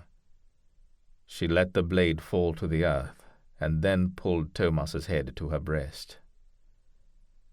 The soldiers were on them a second after Thomas's knife hit the ground. They pulled the couple from each other's arms and began beating Thomas with fists, hobnailed boots, and spear shafts. The girl screamed as leering soldiers manhandled her into the cage wagon and padlocked the door. Gissler rode his horse into the midst of the soldiers beating on Thomas and drove them back. "The next man to put a boot to him will find himself quivering on the end of my blade," he said. He gestured with his sword to emphasize his words. The soldiers grudgingly backed away from the prone figure in the dirt. And while all this was happening, Leopold sensed a shift in the crowd about him, one that he did not care for. "The ferryman is right. Seraina is no witch. She is a gifted healer, nothing more," Leopold heard a voice saying. He would have paid it no heed, except it was the parish priest of Altdorf doing the talking. Others nodded their heads and murmured curses at the soldiers under their breath. Leopold beckoned Landenberg over from the cage wagon. "Send the hospitaller to Habsburg by boat, then disperse this crowd. I do not like the looks of it. Gissler and I will take the wagon and the witch to Habsburg now." Landenberg's face fell like that of an unwanted child. Leopold rolled his eyes. "Very well, follow us tomorrow. We will wait for you before we proceed with the girl's trial." Leopold was well aware that sometimes you had to let your dogs run wild. Chapter 36. Gissler's men marched Thomas down the steep slope to the edge of the lake where their boat was tied to the dock. It was a sleek craft designed for speed and to carry no more than 7 people, 1 steersman at the rear, and the other 6 crowded onto 3 bench seats spaced out equally down the length of the boat. It had 1 large triangular sail, lateen-rigged to a 20-foot mast, and the bottom to a 10-foot boom that swung from side to side depending on the wind, and which caused the passengers to sit slightly hunched over to keep from banging their heads on the heavy wooden beam. It was a new boat. Its overlapping plank hull had not yet darkened with age. Even though Thomas's head throbbed and his wrists burned where the ropes were cutting into the flesh, he still found a moment to pause and appreciate her fine workmanship, until one eye jabbed him in the center of his back and sent him stumbling. Thomas caught himself with his tied hands on the side of the boat, but a shooting pain burst through his shoulder to match the one in his back. "Something wrong? Afraid of the water?" Get moving, Schwyzer scum! Since there were already 7 soldiers, One Eye pushed Thomas down to the floor of the boat at the helmsman's feet, on top of several spare coiled-up lines, and sat backwards on the first bench to watch him. The rest of the men clambered into the packed boat. It had 1 set of oars in the middle, and with a man on each side heaving to, they pulled away from the dock. They soon stowed the oars, and the helmsman shouted curses at a soldier in the middle as he fumbled with the sail. Obviously not a sailor, he finally succeeded in trimming the sail properly, and the boat shuddered to life. It creaked for a moment, until the sail filled completely, and then the boat sprang forward and picked up speed. The helmsman skillfully pointed the bow as close to the oncoming wind as the boat could manage, while still making good forward speed. Thomas kept his eyes on the floor of the boat as he flexed his fingers, trying to work some circulation into his wrists. The rope binding his hands was slick with blood. He could feel One Eye staring at him, looking for any excuse to hit him again. He racked his mind to come up with a plan to escape, but could not focus. He was too worried about Seraina. She had been accused of witchcraft, and as sure as there was a God in heaven, she was headed for a painful, horrible death. And Gissler knew that all too well. He had betrayed them all. Thomas, the entire crew of the Wyvern, and of course Pierman. Thomas cringed and felt grief and rage course through his blood in equal measures, paralyzing his mind. He tried to blank them out and concentrate. Think, man, think! He squeezed his eyes shut and took a deep breath. For a moment, he was on his own ship, with the smell of salt water and the heat of the Palestine sun on his face. He saw Pirman's laughing face and heard the cry of a seagull. And when he opened his eyes, he heard it again.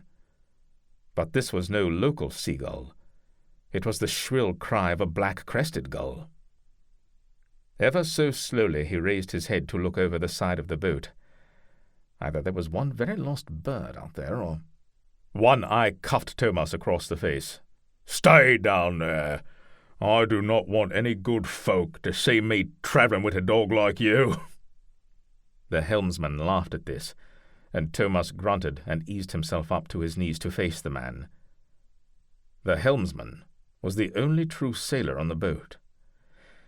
Thomas raised his hands up over his head and groaned as though injured, then, lowering them until they were level with the helmsman's face, he traced a slow cross in the air. One Eye laughed and said, Looks like you just got blessed by a witch lover, or maybe he cursed you. The man shook his head and swatted Thomas's hands away. Save your prayers for... His words were cut short by a hiss, followed by a wet plop, like the sound a smooth round rock makes when thrown into a pond. A high-powered crossbow bolt had entered one side of his neck and exited the other, leaving no trace of its existence save for a plume of blood spurting from the exit wound. The helmsman's eyes rolled up inside his head, and he pitched forward. As he fell away from the steerboard, the boat began a lazy arc off course. One Eye stared dumbfounded at the helmsman until another crossbow bolt whistled through the air over his head. He threw himself backward to the floor of the boat and yelled, "Ambush!" Thomas leaned over the helmsman's body and fumbled with his bound hands to draw his belt knife. He could hear One Eye shouting at his men as they scrambled over one another in confusion. 2 more bolts pounded into the side of the boat near the front. He tried to focus on cutting his ropes with a knife, but the going was awkward with his hands tied. He glanced up to see One Eye glaring at him and drawing his sword. The heavy-set man crouched and stepped over the seat separating them. He tried to cut his bonds again, but the knife slipped out of his hands and clattered to the bottom of the boat. Thomas realized he was out of time. He grabbed the dead man's body and pulled it between himself and One Eye. The soldier hacked at it once with his sword and screamed obscenities at Thomas. "A corpse will not protect you for long, Schwyzer!" As he attempted to clamber over the body in the narrow confines of the boat, Thomas grabbed the steerboard handle and pushed hard, keeping his eye on how the sail fluttered and died as the boat came around. He felt the wind move to the other side of his face, and he ducked. With a groan of protest, the heavy wooden boom holding the bottom of the sail swung from one side of the boat to the other, catching one eye square in the chest and launching him and one other man out of the boat. Dressed in full chainmail, they screamed and hit the water hard, surfaced once, thrashed silently for a moment, and then disappeared below the surface, their heavy armor dragging them down. The 4 men in the front of the boat managed to avoid the boom. One pointed at Thomas and shouted something to the other 2. They all drew swords and began moving towards Thomas in a crouch. Thomas looked to the shore and estimated they were over 300 yards away, far out of crossbow range. They had been moving steadily towards deeper waters since the helmsman had been killed, and that was why there had been no bolts hitting the side of the boat for some time. There was only 1 man in 1,000 that could have made the shot that took out the helmsman, but Thomas could expect no further assistance from his benefactor on land. Thomas glanced briefly at the dead helmsman's sword, still in its scabbard, and then dismissed the idea just as quickly. 4 armoured men against 1 in the cramped space of a rocking boat would be a glorious but stupid death. He gritted his teeth and felt the scar on the side of his face tighten. If he knew Seraina was already dead, he would not have hesitated, but so long as there was a chance she yet lived, he would do everything in his power to survive. Yes, he could jump off the boat and swim for the shore. He might survive the cold water, and looking at the awkward swaying of the 4 soldiers, he doubted they had the skill to turn the boat quickly enough and catch him, but he could not take the chance. Besides, Thomas had to get to Seraina quickly, and for that he had need of a fast boat. Thomas stood in the back of the boat, his hands still bound in front, and watched the 4 armed soldiers close the distance. They would be on him in seconds. The time for planning was over. He took a deep breath and reached his tied hands down to snatch up the helmsman's knife resting on the coils of rope at his feet. Then, raising his arms up high, he drove the blade deep into the helmsman's wooden seat. He rubbed his bonds up and down once against the sharp blade, and his hands snapped apart. He was free. He picked up one of the coiled lines, put it over his head and shoulder, and then pulled the steerboard hard to one side, wedging it in place with the helmsman's body. The boat began turning across the wind again, and the boom began moving across. The soldiers were past the midpoint of the boat now, and when they saw the boom swinging around, they ducked beneath it, well aware of how it had knocked their comrades over the side of the boat. Grim-faced, they continued their approach. A few more steps and they would be in sword range. But Thomas had no intention of waiting. As the boom reached the end of its arc and slammed into place, the boat leaned dangerously. With the rudder locked in place and the sail filling with wind, all she needed was the slightest encouragement and she would go over. Thomas hopped up onto the side of the boat, took a couple of quick, agile steps, and jumped out just past the mast as high in the air as he could. As he hurtled by the mast, he reached out with one arm to snag the tall pole, letting his body weight tip the boat even further into the direction it was already leaning. "You fool, you'll capsize us!" the nearest soldier shouted. There was a moment when the boat resisted, but the combination of Thomas's weight and the wind blowing into the sail proved too much. It swayed, faltered, and then fell over sideways, slowly at first, but soon picked up speed until the mast and sail slapped the water, throwing up a wall of spray and tossing everyone into the cold Alpine lake. The cold water shocked the breath out of Thomas. This was no mid-earth sea, and he knew water this temperature could sap the strength out of a man in minutes. He needed to work fast, but at least he was not in as much peril as the armoured men around him splashing, fighting for their lives to keep their heads above water. Swimming with 30 pounds of steel and leather dragging one beneath the waves was no easy feat.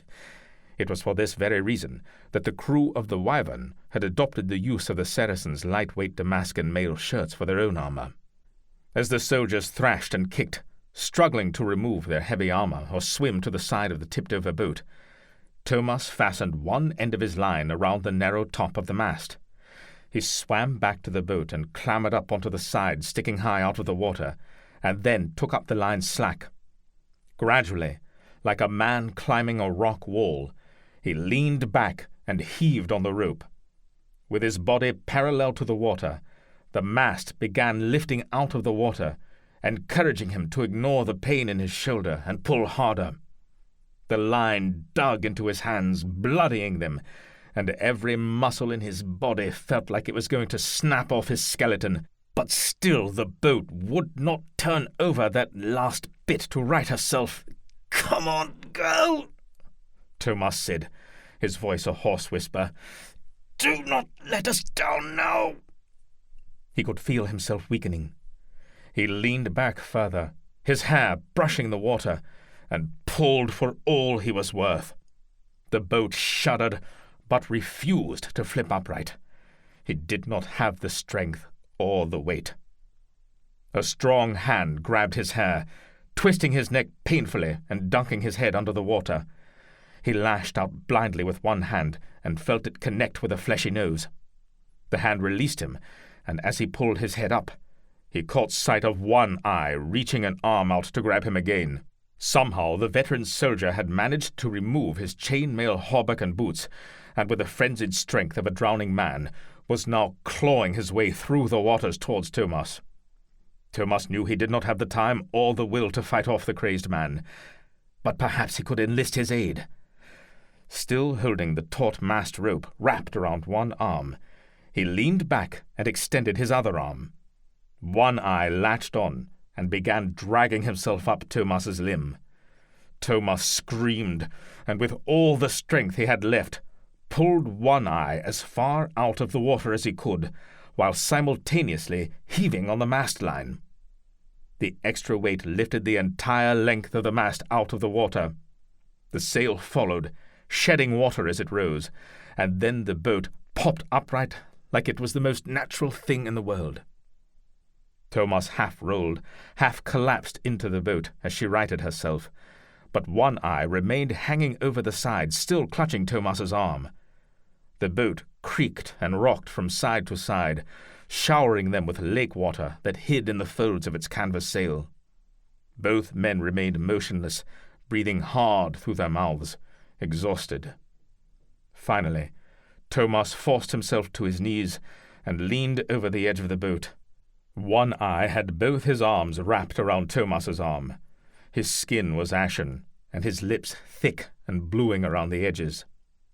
Thomas hit him hard in the face, once, twice, and finally, after a third time, the one-eyed soldier slid off his arm like an overripe carcass from a meat hook. He sunk below the water without a sound, his eyes wide in terror. Thomas collapsed backward into the boat and wrapped his arms around himself. He groaned and tried to rub some feeling back into them. He felt like he had been pulled apart by horses. Finally, once his chest stopped heaving and he could feel the blood moving again in his limbs, he poked his head up and surveyed the situation. He immediately picked out a bearded figure waving on the shore. One Habsburg soldier still clung to the side of the boat. There was no sign of any others. "Please, help me up," he said. I was only following orders. Please." Thomas leaned over and undid the chin strap on the man's helmet. "I got nothing against you Schwyzers." The man spoke faster when Thomas did not answer. "Nothing against you or the girl. It was just orders." Thomas removed the man's helmet and threw it into the boat. There was a lot of water in the boat, and he would need something to bail with. Then he retrieved one of the two stowed oars. He stood up and stared down at the man. He clung to the side of the boat with only the tenuous grip of his fingertips. "No, please. I got a family. Like I said, it was just orders." He was so cold he no longer shivered, but his words flowed slowly, like winter cream. Thomas shook his head. "Orders you chose to follow. You have taken sides, and I can respect that." Thomas hefted the heavy oar in his hands. "But forgiveness is another matter." "God, please!" Thomas cut off the man's words by bringing the oar down hard on his head. It took only a few moments to set the sail and get the boat moving towards the figure standing on the edge of the lake. Thomas worked the steerboard with one hand and used the soldier's helmet to bail water from the bottom of the boat. Soon he was tossing the bowline to Roide, who deftly secured it around the exposed roots of a crooked pine tree growing too close to the water's edge. "This was not exactly what I had in mind when I suggested we go hunting, you and I, Captain, but I must say, you do flush out interesting game." Thomas stepped ashore onto a large flat rock, and the two men embraced, and then Thomas wasted no time in quizzing Roide on what he knew of Seraina's whereabouts. "You saw what happened in Altdorf?" "Saw enough. I came very close to shooting Gissler through that mutinous heart of his." Thomas shook his head. "If you had, I would still be in chains on this boat, and you beside me. Did you see where they took her?" "Aye, Captain. Gissler threw into a cage wagon, and then him and the Duke took the north road out of Altdorf. They will be taking her to Habsburg, I imagine." Thomas nodded. With the fortress in Altdorf still under construction, the Habsburg castle was the safest place for a member of the royal family. If they reached the castle with Seraina, Thomas knew he would never see her alive again.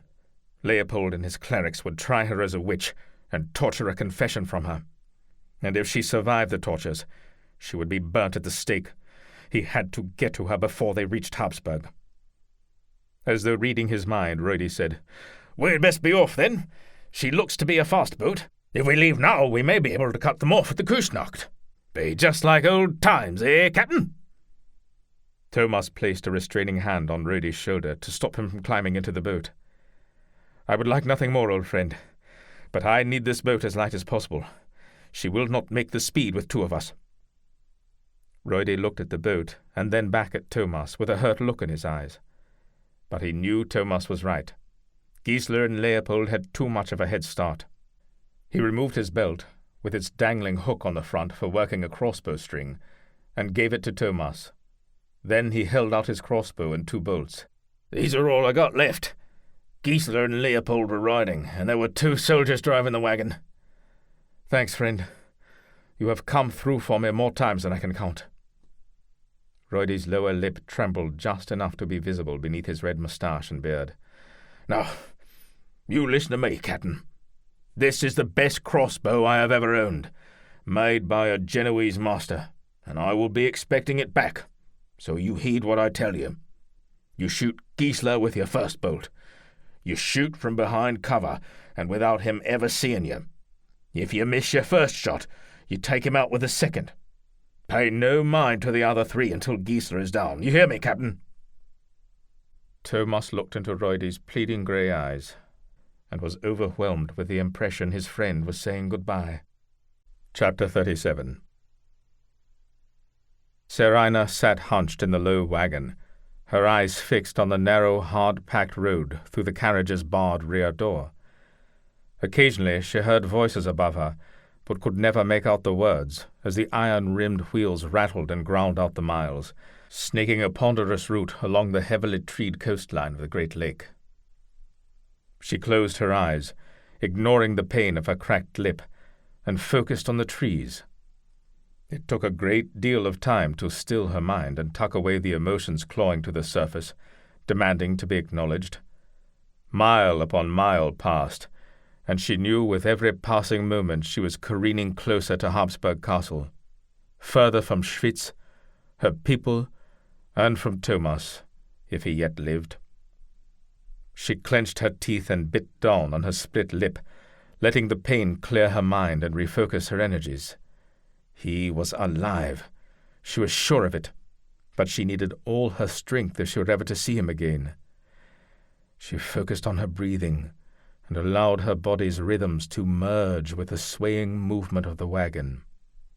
Then, when she was ready, Seraina closed her eyes and reached out to the trees. She pushed her essence beyond the rolling cage that would keep her imprisoned, and found herself hovering outside the wagon, free, but unable to move, as though still tethered to a physical self. Her spirit kicked and screamed, grasping at every branch and leaf whipping past in a desperate attempt to disengage her spirit form from her body. She grew weak and felt the cold iron bars press up against her back, threatening to pull her back within her prison of flesh and bone once again. Then wind caressed her cheek. It danced through her hair and brushed away her tears, and without warning, snatched her away, sweeping her straight up the side of a tall pine. Breathless, she floated high above the world on clouds of green. The strength of the natural world replenished her spirit. Invigorated, she leapt and pirouetted from one lush dome to another, rejoicing in her freedom. On some distant plain, she was aware of her physical body collapsing onto its side, and the scent of mouldy straw and human excrement invaded her senses for a moment. But then she turned her face to the sun and leapt to hover above the leaves of a giant cherry tree. She laughed and gazed over the canopy of the forest. The tops of the trees undulated far into the distance like gentle hills, but then they began to move and reform. The treetops took on the shapes of heads in a crowd of giants gathered to admire the azure waters of the great lake shimmering below. And off to the right, rising higher than them all, were the ancient Mythen mountains, majestic mates of stone and earth. Seraina felt herself whisked forward along the green-topped crowd until she hovered 1,000 feet above the shore, the edge of the forest rustling at her feet. Movement caught her eye. Farther away than any human eye should be able to see, a speck marred the perfect blue-green waters. Tiny, inconsequential, yet Seraina could not pull her eyes away. She tried to avert her gaze, but there was something about that speck she knew she should remember. Thomas! She fell to her knees. The stink of the prison wagon filled her nostrils once again, and the bruises and cuts on her body sapped her strength and called out, begging her spirit to return. She clasped her hands together at her chest, and not knowing what else to do, called upon the Mythen. The wind was not with him. Thomas angled the bow of the boat as close to the wind as she could manage, and sat high on the edge to keep it flat on the water as he pulled the sail in tight. After a few minutes of making decent headway across the water, he pushed the steerboard away from him and ducked under the boom to sit on the other side of the boat. The boat shuddered as the heavy boom swung across the boat and snapped into place with the sail once again filling with wind. He continued tacking back and forth across the point of the wind, his eyes fixed on a stand of trees on the shoreline far ahead in the distance, at a spot where he knew the road ran close to the water's edge. If he had any chance at all of catching up to Gissler, it would be there. At that point the road narrowed before branching into two, with one route continuing along the shore of the lake, and the other pushing east, leading away from the water and further into the Küsnacht, and eventually to Habsburg Castle. If Gissler made it past that fork, Seraina would be lost to Thomas forever. He focused on making the tightest turns possible, making the most of the feeble wind. Only the faintest tendrils of white floated across the blue sky, and the slight breeze rippled the top of the water without breaking it. The horizon was not coming fast enough. In his heart he knew he would not make it. The boat was fast and well built, but he was running out of time. Still, he would not give up. His mind raced with calculations and angles, trying to come up with alternate scenarios that would get him across the lake faster. At the front of the boat, tucked into the bow, was a cache of supplies stored under an oiled leather top. Most probably water and foodstuffs, perhaps a few tools for making emergency repairs. Whatever the items were, they were heavy in keeping the bow of the boat low in the water. They had to go, but he could not let go of the rudder without losing speed. Sailing into the wind required constant minute adjustments on the steerboard to keep the speed up, or worse, to prevent the boat from capsizing. What he really needed was a steerboard extension. After tacking yet again, he wrapped the sail line around a cleat on the side of the boat to hold it in place. He picked up one of the oars and lashed it onto the steerboard, effectively extending it by the entire length of the oar. He tested it by moving a few feet away and steered the boat to see how she responded. Satisfied, he freed up the sail, tacked once more, and cleated the sail into place once again. Moving quickly, he picked up his sword and scrambled to the front of the boat. He cut the restraints on the top and threw everything overboard he could with one hand, while he held the steerboard steady with the other hand. It was awkward and a balancing act, but it worked well enough. The items turned out not to be foodstuffs after all, but were sets of mason and carpenter tools, mallets, chisels, draw knives, and such. Thomas threw out half the items before deciding he needed to go back to the rear of the boat and tack again in order to stay on course. The bow rode higher now that it was lighter, and after one more trip up, it would ride higher still. Thomas tacked and was scrambling under the sail to the leeward side when the boat leaned heavily and almost capsized as a sudden gust of wind caught the sail. He eased off on the steerboard and scrambled to the high side to bring her back into contact with the water. The boat settled down and flattened out with the redistribution of his weight. Thomas allowed himself a breath. It took a moment for his heart to stop hammering. If he capsized the boat now, there would be absolutely no way to make up the time. He had almost lost her. Looking around him, he noticed the ripples in the water had grown into small whitecaps. Preoccupied as he was, he had failed to recognize the change in weather. Turning his face to the sky, he was shocked to see a bank of clouds rolling in fast. There had been no sign of them earlier. Within minutes, the entire sky was smothered in billowing grey clouds with dark, swollen underbellies. This was like no storm he had ever seen. It had to be a föhn, one of the unnatural warm winds that blew over the Alps. The locals had warned him to never be caught out on a lake when a föhn appeared. Well, it was too late to heed that advice. He felt the first drop of rain and tightened his grip on the sail line. The whitecaps grew, and the water bubbled like some great titan stirred it from below. "I have my wind now," Thomas thought, his face grim. He looked out over the churning water and swallowed. The gale blew so fierce it drove the rain hard against his skin, leaving painful welts like one of the sandstorms of the Levant. He had seen all manner of weather in 20 years on the sea, but never the likes of this. One moment the sky had been clear as far as the eye could see, and the next the storm waged around him, the unnatural wind changing direction and swelling without notice. Thomas was convinced God had set his wrath against him. Was it because he fought to save Seraina? Was she truly Lucifer's servant, as Leopold had called her? Thomas threw back his head and shook the water from his eyes. He shouted into the gale in defiance, his voice registering in his ears as a whisper. Thomas made his way to the center of the boat, using the long oar extension to steer. Then he jumped up onto the side of the boat, balancing there for a moment to get a feel for the wind. He took up the slack in the sail line and looped it under the backs of his legs in a makeshift harness. When he was ready, he trimmed the sail and adjusted the steerboard until the boat lurched ahead and its one side lifted out of the water. With his feet perched only on the 4-inch wide side of the boat, Thomas leaned flat out above the water in his harness. He tweaked the steerboard in small increments, and the boat leveled out and shot across the waves. Thomas yelled in terror and exhilaration. If this was God's attempt at sending him to hell, he was about to be disappointed. A wave caressed the back of Thomas's hair, as though reaching for him, but he raced by far too fast. With the dark waters heaving and jumping around him, a terrible laugh escaped from his lips. He screamed at the elements and at God both in equal measure, like a man possessed by some malevolent spirit. Chapter 38. "She is a quiet one.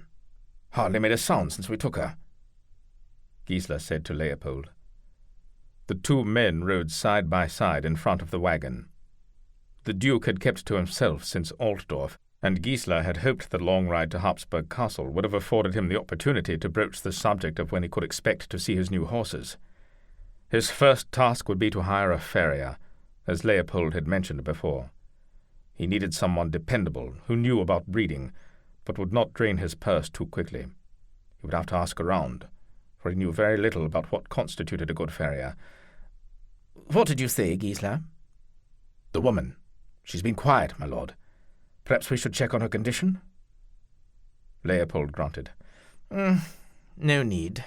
She lives, for her kind do not leave this world so easily. The forest road was narrow, more a path, really, that had been carved into the sloped land by centuries of use. As the driver slowed the wagon to navigate a switchback, a crossbow bolt caught him high in the chest, lifting him off the bench seat and depositing him deep into the foliage where he disappeared from view. When Gissler heard the distinctive twang of a crossbow tickler being released, his instincts forced him low over his mount's neck. At the same instant the guard took the quarrel in the chest. Ignoring the panicked shouts of the other soldier in the wagon, he scanned the woods and whispered to his horse to keep her calm. 30 yards to his left, he saw a man bent over. He stood up swiftly, using his body to pull a heavy crossbow string back with a hook on his belt. The man straightened, and Gissler found himself locking eyes with Thomas. Impossible! Leopold was shouting something, but he did not comprehend the words. How could Thomas be here? Thomas slotted a bolt into the crossbow and raised the heavy weapon to his shoulder. He pulled the trigger. The second man on the wagon screamed as the quarrel tore into his abdomen, slamming him back into the seat and careening off the side to land on the hard road. Thomas threw his crossbow into the woods and picked up a sword at his feet. After a quick glance around, Gissler relaxed slightly and sat up in his saddle. Thomas was alone. Leopold pulled alongside Gissler and grabbed his arm. The Duke's eyes were wide and wild. That man is all that stands between you and a life of nobility. Finish this, here and now, and I swear you will be ordained a Knight of Austria on this very day. Gissler looked into Leopold's face, searching for deceit, but saw none. The young Duke gave him a knowing nod and gestured at the wreck of a man running to the back of the prison wagon. He cleaved the lock off the door with a single swing of his blade. Gissler stared at the man who stood between him and his future. He looked like a survivor of a hellhound savaging. Water and sweat ran off him in torrents. His tunic was in tatters and did little to cover the bruises and cuts on his arms and upper back that he had suffered at the hands of his captors. His left eye was hideously swollen, and a crusted-over cut above it threatened to reopen it in a moment. Added to this was the ever-present scar marking the entire side of his face. He appeared more apparition than man.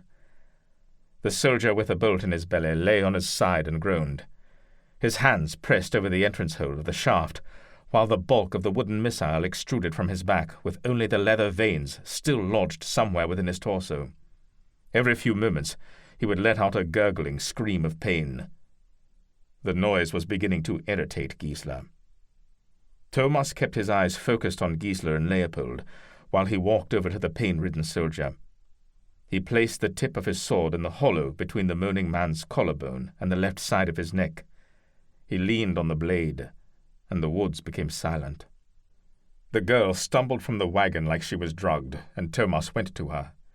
He caught her as she collapsed and eased her to the ground.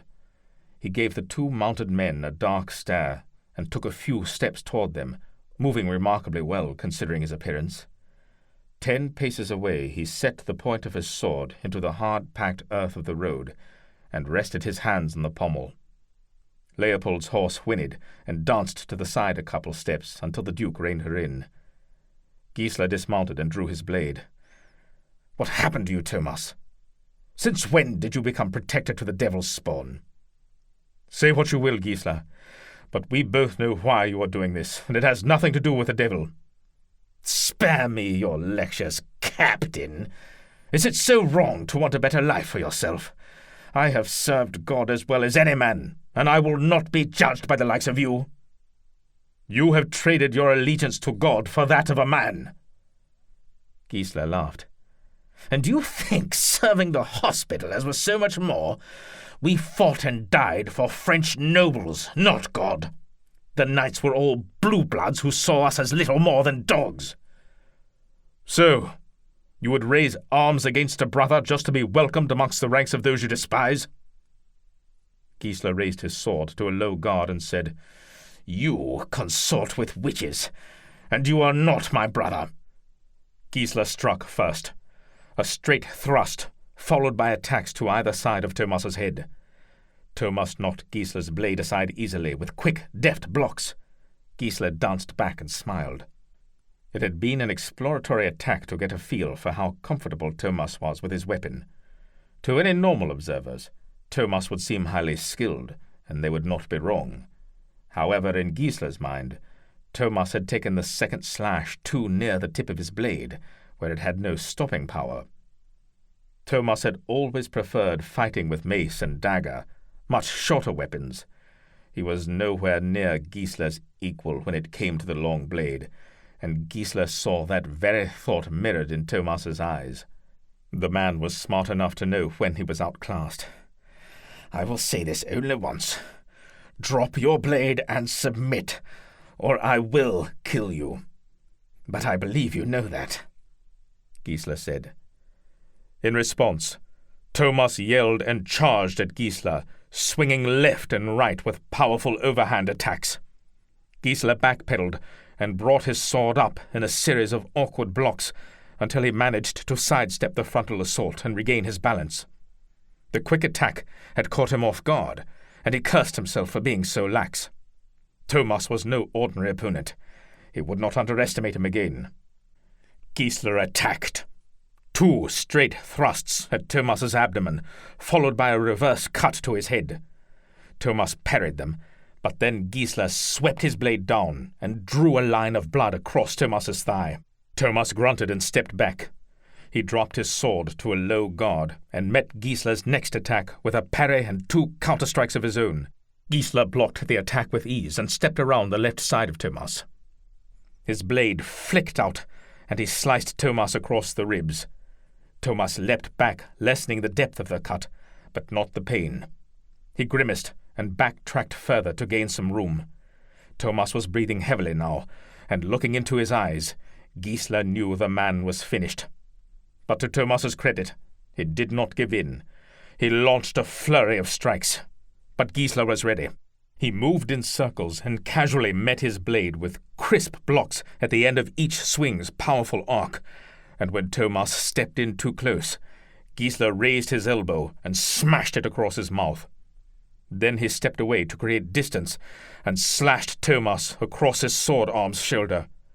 Thomas screamed, and his blade flew through the air, landing on the ground near one of the dead wagon guards. Breathing heavily, Thomas limped after his weapon, one hand pressed against his shoulder to stem the flow of blood. Gissler watched the pathetic man with a detached calm. So this is how Thomas Schwyzer, captain of the Wyvern, the finest fighting ship in the Levant, was to meet his end. What would Grand Master de Villare say now of his favoured son? Gissler allowed him to pick up the sword with his left hand before attacking again. Thomas was on the defensive immediately, but he was far too slow and clumsy with his offhand. Gissler slashed his chest, and then rode the length of Thomas's blade with his own, all the way to the handle's crosspiece. With a flick of his wrist, he snagged Thomas's sword and sent it spinning from his grip. He placed the point of his blade against the front of Thomas's throat and forced him to his knees. Thomas gulped in air through his bloody open mouth. His dirty tunic was now soaked in red, and he had the forlorn eyes of a man who had lost everything. To Gissler, Thomas had already been dead a long time. His life had been spent in blind servitude. He could not bring himself to feel sorry for his old captain, because Thomas had accepted his fate with open arms. Never had he fought to better his position or change his lot. He was little more than a slave to be used by those God truly favoured, those who struggled to further their station in life. Thomas looked up at him and pulled the neck of his tunic to one side, exposing the hollow between his collarbone and carotid artery. "Make it fast," he said, his stare defiant to the end. Gissler nodded. "You deserve that much." He lowered the point of his sword from the front of Thomas's neck and stepped to the side to deliver the killing thrust. But his sword would not move. Thomas had thrown his arm over Gissler's blade and held it pinned under his armpit against his side, while his hand gripped Gissler's wrist. His other hand snaked toward the body of the caravan guard next to him and yanked on the crossbow bolt protruding from the dead man's back. It came free with a wet pop, and before Gissler had time to react, Thomas leaned back, reaching far behind his head with his right arm holding the crossbow bolt, its iron point and shaft slick with dark blood. With a loud cry, Thomas drove the hardened iron point into the base of Gissler's throat, just above the spot at which his chainmail vest ended. The wind blew out of his lungs, and Gissler stumbled back, dropping his sword while his hands wrapped around the base of the thick bolt protruding from his upper chest. Gissler stared at the shaft with wide eyes, and his head shook back and forth in disbelief. Blood poured from the wound and seeped under his chainmail, only to emerge at his waist, to turn his white undertunic a vivid red. He stumbled to his knees, and his eyes lost all focus before he fell onto his back. He looked up at nothing, still clutching the crossbow bolt. Gissler's lips moved, and with his ruined lung, he had hardly any wind left to make words. But Thomas heard them all the same, though, like most men's last words, they made little sense. No. I must hire a farrier. Gissler gave a last shudder, and his hand fell away from the crossbow bolt's shaft. Thomas pushed himself to his feet and looked down at his boyhood friend.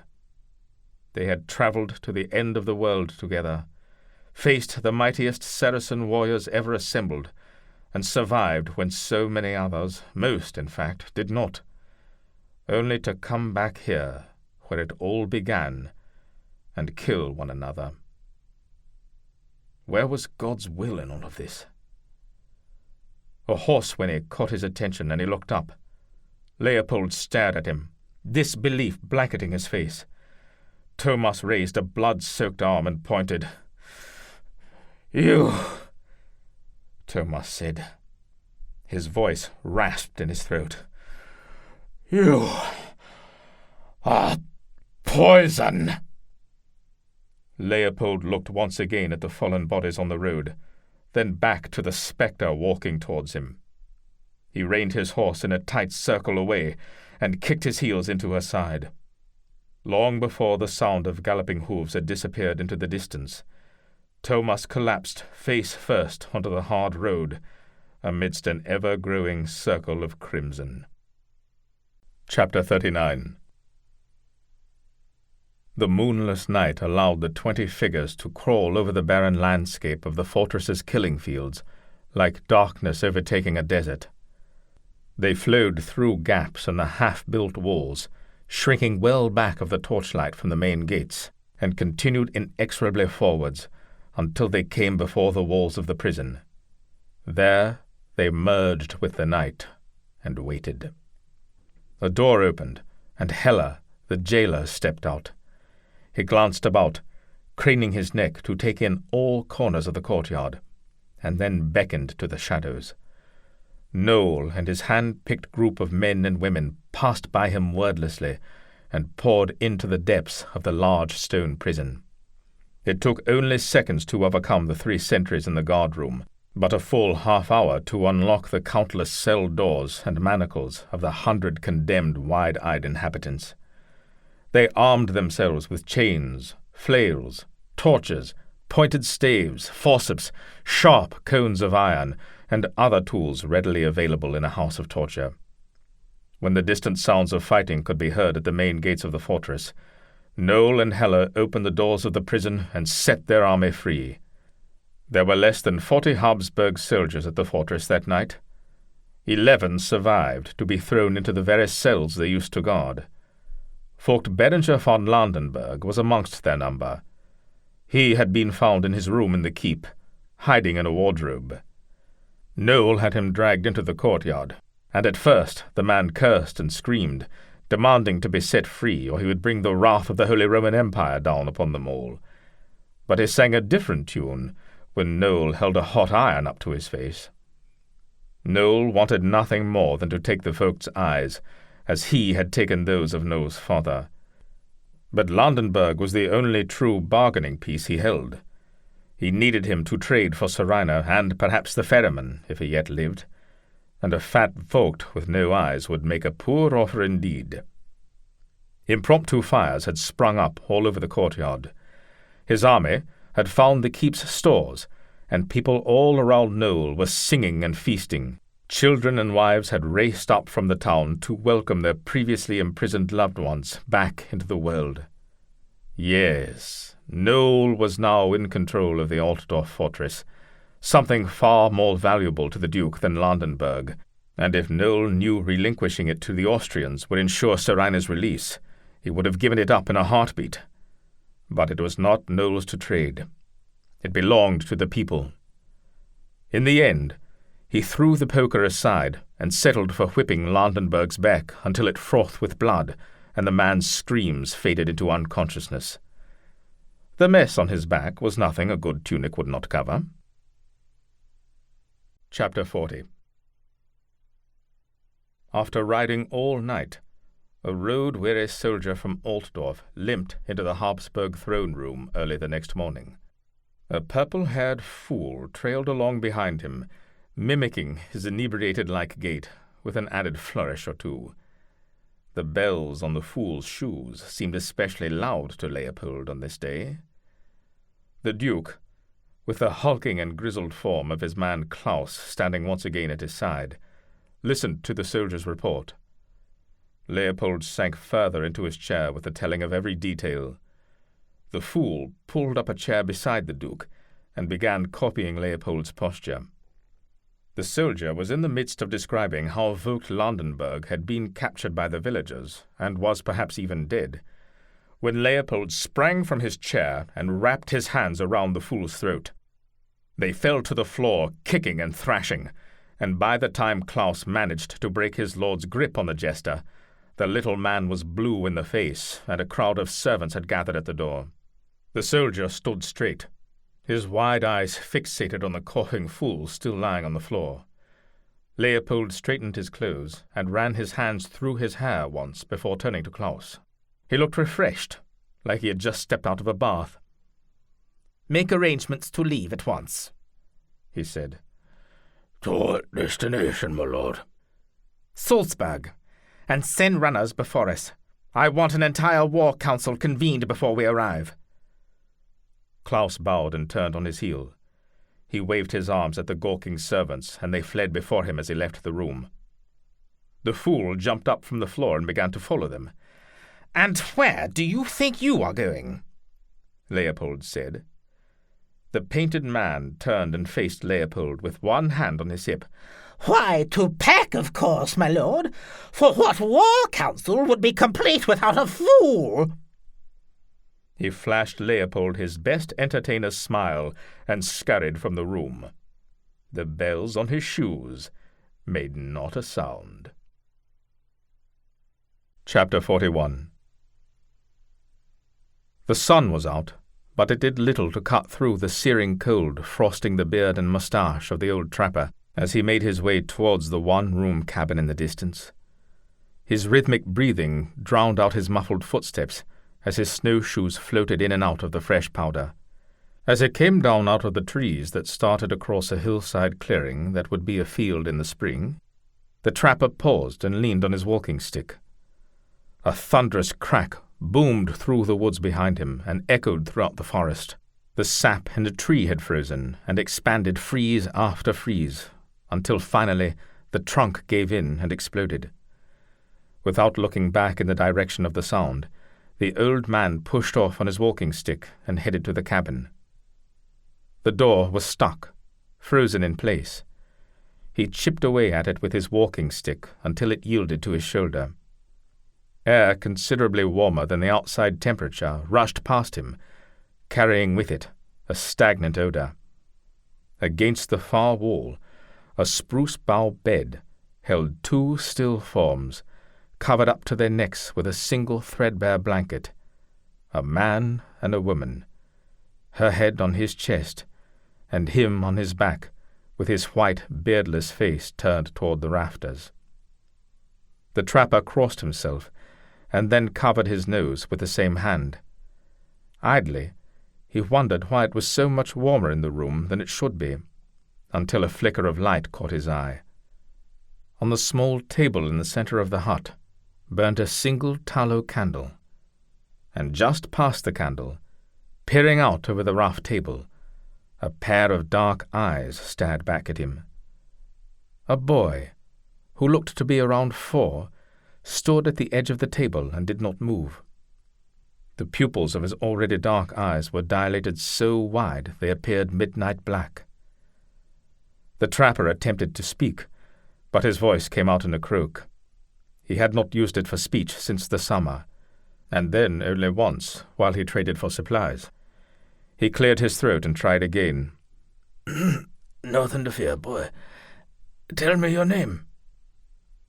The dark eyes narrowed and bored into the trapper's own for so long the trapper thought the boy could not understand him. He was about to try again, but in French this time, when the boy's chest heaved and he finally spoke in a voice as dry as the trapper's own. Thomas? How long you've been here like this? The boy turned to look at the figures on the bed. He pointed at them. They look cold, so I covered them. Might be they are still sick. The trapper's eyes followed the frail little arm to look at the gaunt figures embracing on the handcrafted bed. The fever got them long before the cold ever did. The old man crossed himself again and averted his gaze. The cold cannot reach them any more, Thomas. Thomas came awake with a jerk that sent a spasm of pain racing down the length of his arm and under his ribs. The old trapper's face hovering above him faded and was replaced with Seraina's. Her auburn hair fell across one of her green eyes, and he could make out the light freckles on her sun-browned skin. She smiled and held a cool hand to his forehead. She smelled of violets and spoke words he did not understand, but were comforting. His body became heavy, and staring up at her, he fought hard to keep his eyes open, wanting nothing more than to remain lucid in the moment. But within seconds, her skin and hair blurred together, and those brilliant eyes faded like stars on a cloudy night.